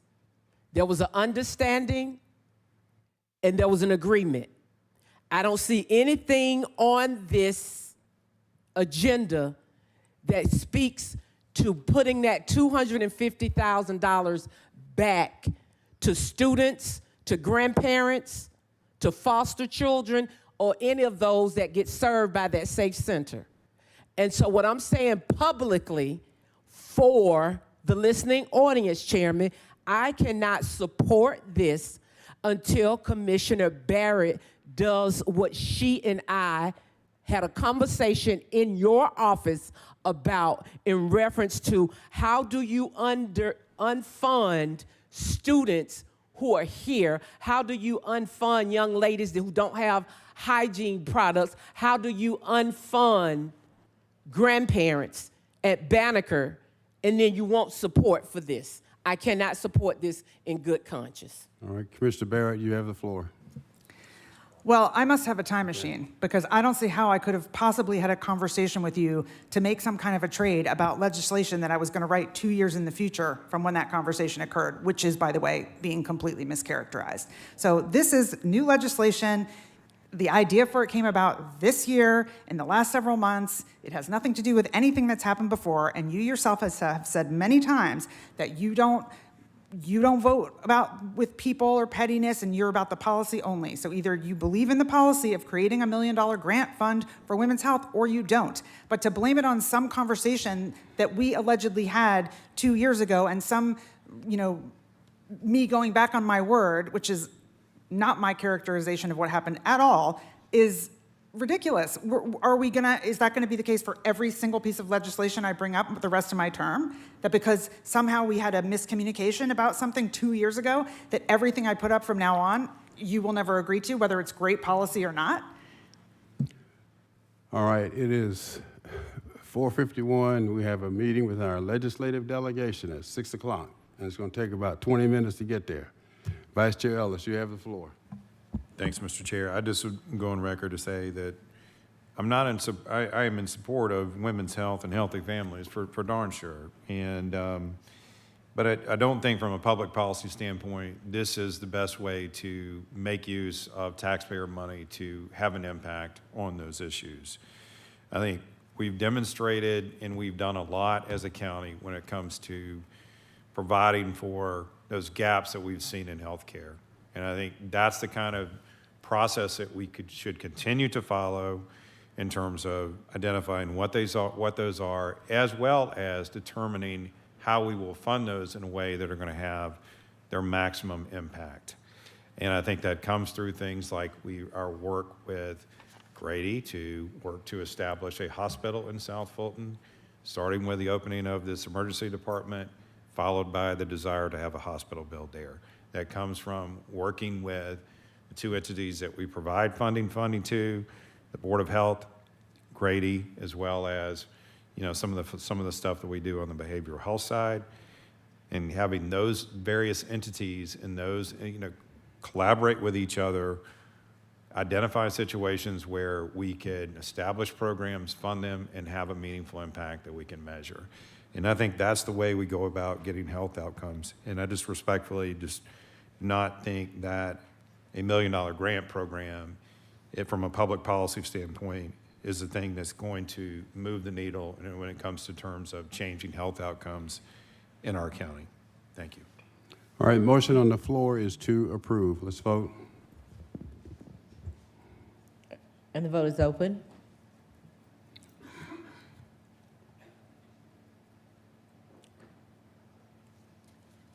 And the motion fails. 3 yeas, 3 nays, 1 abstention. Next item. 250938, request approval of a resolution of the Fulton County Board of Commissioners establishing a program to provide funding to nonprofit and other community services organizations to carry out programs and services for individuals who come into contact with the Fulton County justice system, directing the county manager to establish necessary policies and procedures for the program, directing the county manager and director of finance to designate no less than $3 million for the program for fiscal year 2026, sponsored by Commissioner Ivory. All right, motion to approve by Commissioner Ivory, seconded by Commissioner Barrett. Commissioner Ivory, you have the floor. Thanks, Mr. Chairman, and I want my colleagues to know that I'm bringing this forward in an effort to help with our justice partners, with our jail population, so it is not just money I'm thinking that wouldn't be used to further what we already need to do. So this program is modeled on the grant structure we use for arts and culture. It provides dedicated funding to nonprofit and community organizations that serve residents interacting with the Fulton County justice system. These organizations help residents navigate the system, access services, and resolve their issues efficiently. Groups like Atlanta Legal Aid, Atlanta Volunteer Lawyers Foundation, and the ACLU of Georgia are just examples of the many organizations doing critical work that relieves pressure on our overburdened courts. This funding allows them to continue providing these services, ensuring residents get timely support and access to justice. The way the program will work is that the justice partners, the departments and agencies within the Fulton County justice system will jointly receive and evaluate proposals from eligible organizations. They will make recommendations to the board, and the board will make the final approval for funding awards. This ensures that organizations selected are truly meeting the needs of residents while aligning with the priorities of our Fulton County justice system. This is a fiscally responsible and strategic investment. Supporting these organizations now reduces court backlogs, expands access to services, and saves the county money in the long run. Without the support, we would either have to cover these services ourselves at a higher cost or leave gaps in support for residents navigating the justice system. $3 million is a relatively modest investment considering the scope and impact of the work these organizations provide. With federal grants shrinking for these providers, this program ensures we step in to maintain continuity of services, protect residents' access to justice, and strengthen trust in our county system. Thank you. All right, thank you. Vice Chair Ellis. Thanks, Mr. Chair. And I'll echo some of the same comments that I just made that, from a public policy standpoint, I don't think that this type of funding is going to have that material of impact versus ordering ourselves and functioning and having our justice system function in certain ways. And I also will say this, that we just heard and we went through a budgetary discussion in where we know that we have had to put certain constraints on ask for the funding of our core services. So knowing that and then adding an additional $3 million on top of that, which if you had it, you would apply to strengthen core services, is contradictory. We all have things which we could bring forward which look great on paper and sound great, and they're all well-intentioned. But at the same time, we've got to run a government. We've got to function and provide core services. And to me, this does not get at those things. Instead, bringing items like this forward and pushing them through, instead be votes for increased property taxes, not strengthening our core services, more gentrification, make it harder to buy a home in Fulton County, and ultimately, knowing what we know, is fiscally irresponsible to bring forward. So I will not be supporting this and will offer a substitute motion to deny. Second. All right, substitute motion to deny, substitute motion by Vice Chair, seconded by Commissioner Abdul Rahman. Commissioner Barrett, you have the floor on the substitute motion to deny. Thank you, Mr. Chairman. Commissioner Ivory, I certainly understand the reasoning behind trying to put this together.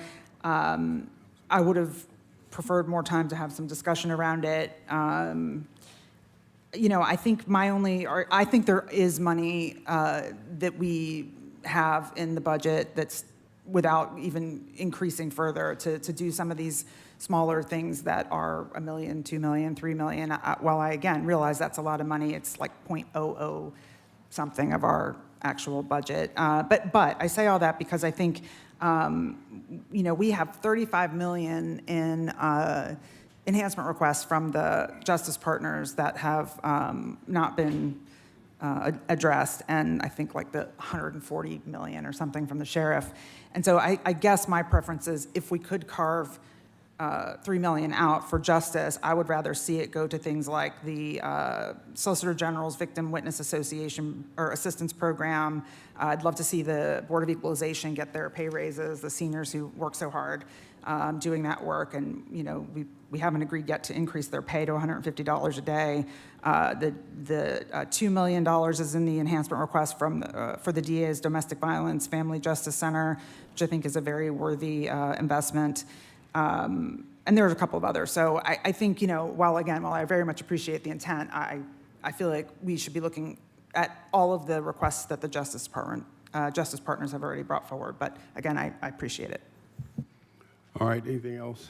The substitute motion is to deny. Let's vote. And this one, just as the previous one, I think should be more appropriately taken up during the 26th budget. They both have merit from my perspective. And the vote is open. No, wait a minute. And the motion passes. 4 yeas, 2 nays, 1 abstention. All right, next item. On page 12, 250939, request approval of resolution by the Fulton County Board of Commissioners supporting its ability to govern local affairs and urging the Georgia General Assembly to preserve the Board of Commissioners' involvement in matters affecting Fulton County residents, sponsored by Commissioner Ivory. All right, motion to approve by Commissioner Ivory, seconded by Commissioner Barrett. Commissioner Ivory, you have the floor. Thank you, Mr. Chairman. This resolution is just about preserving the authority of Fulton County to govern our local affairs, keeping decisions as close to our communities as possible. Local governance gives us the flexibility and insight to respond directly to the needs of our residents, ensuring accountability, transparency, and responsiveness. As the duly elected Board of Commissioners, the people accountable to our constituents, we are in the best position to make decisions that reflect our residents' values and concerns. If the state restricts or overrides our discretion over local matters, it risks imposing policies that may not reflect the needs or expectations of Fulton County's diverse communities. I'm asking my colleagues in the state legislature to preserve the board's role in local governance and to oppose efforts that would eliminate or significantly reduce our authority. This is about protecting local control over key issues such as county services, development decisions, public health and safety policies, elections, spending decisions, and more. In short, this resolution affirms that Fulton County, through its elected board, should remain the decision maker for matters that most likely affect the lives of our residents and urges the state legislature to respect that responsibility. Thank you. All right, Commissioner Thorne. So can I ask you, Commissioner Ivory, what's the impetus for this legislation? Local control. But is there a reason?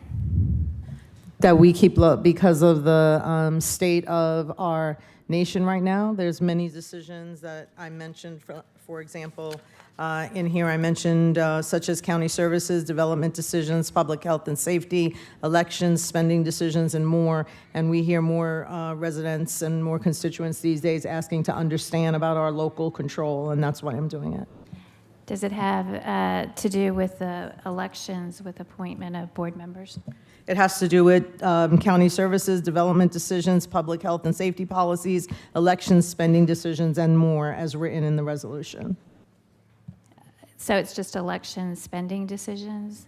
It has to do with such as county services, development decisions, public health and safety policies, elections, spending decisions, and more. Elections. So yes, I think the impetus is just to overrule the law that's going to come down that's going to standardize our elections across the state, which we all use the same voting equipment, the same voting methods, and it's up to the Secretary of State to make sure that our elections are performed uniformly across the state. So the state has all authority to pass laws that make our elections uniform across the state. So I think that is the true trigger for this resolution, and I just simply cannot vote for it because I feel like there's nothing that's really come up that we don't have our local control over. And I believe in giving the cities, the local control. They're the ones who are the most closest to the people, except when it comes to elections. I believe that elections should be uniform across the state. Our city should be run, our county should be run the same as Gwinnett County and counties of equal size, and that the laws should be uniform, and partisan officials like us should not be in there to dictate and vote how our elections are done. All right, motion on the floor is to approve. Let's vote, please. And the vote is open.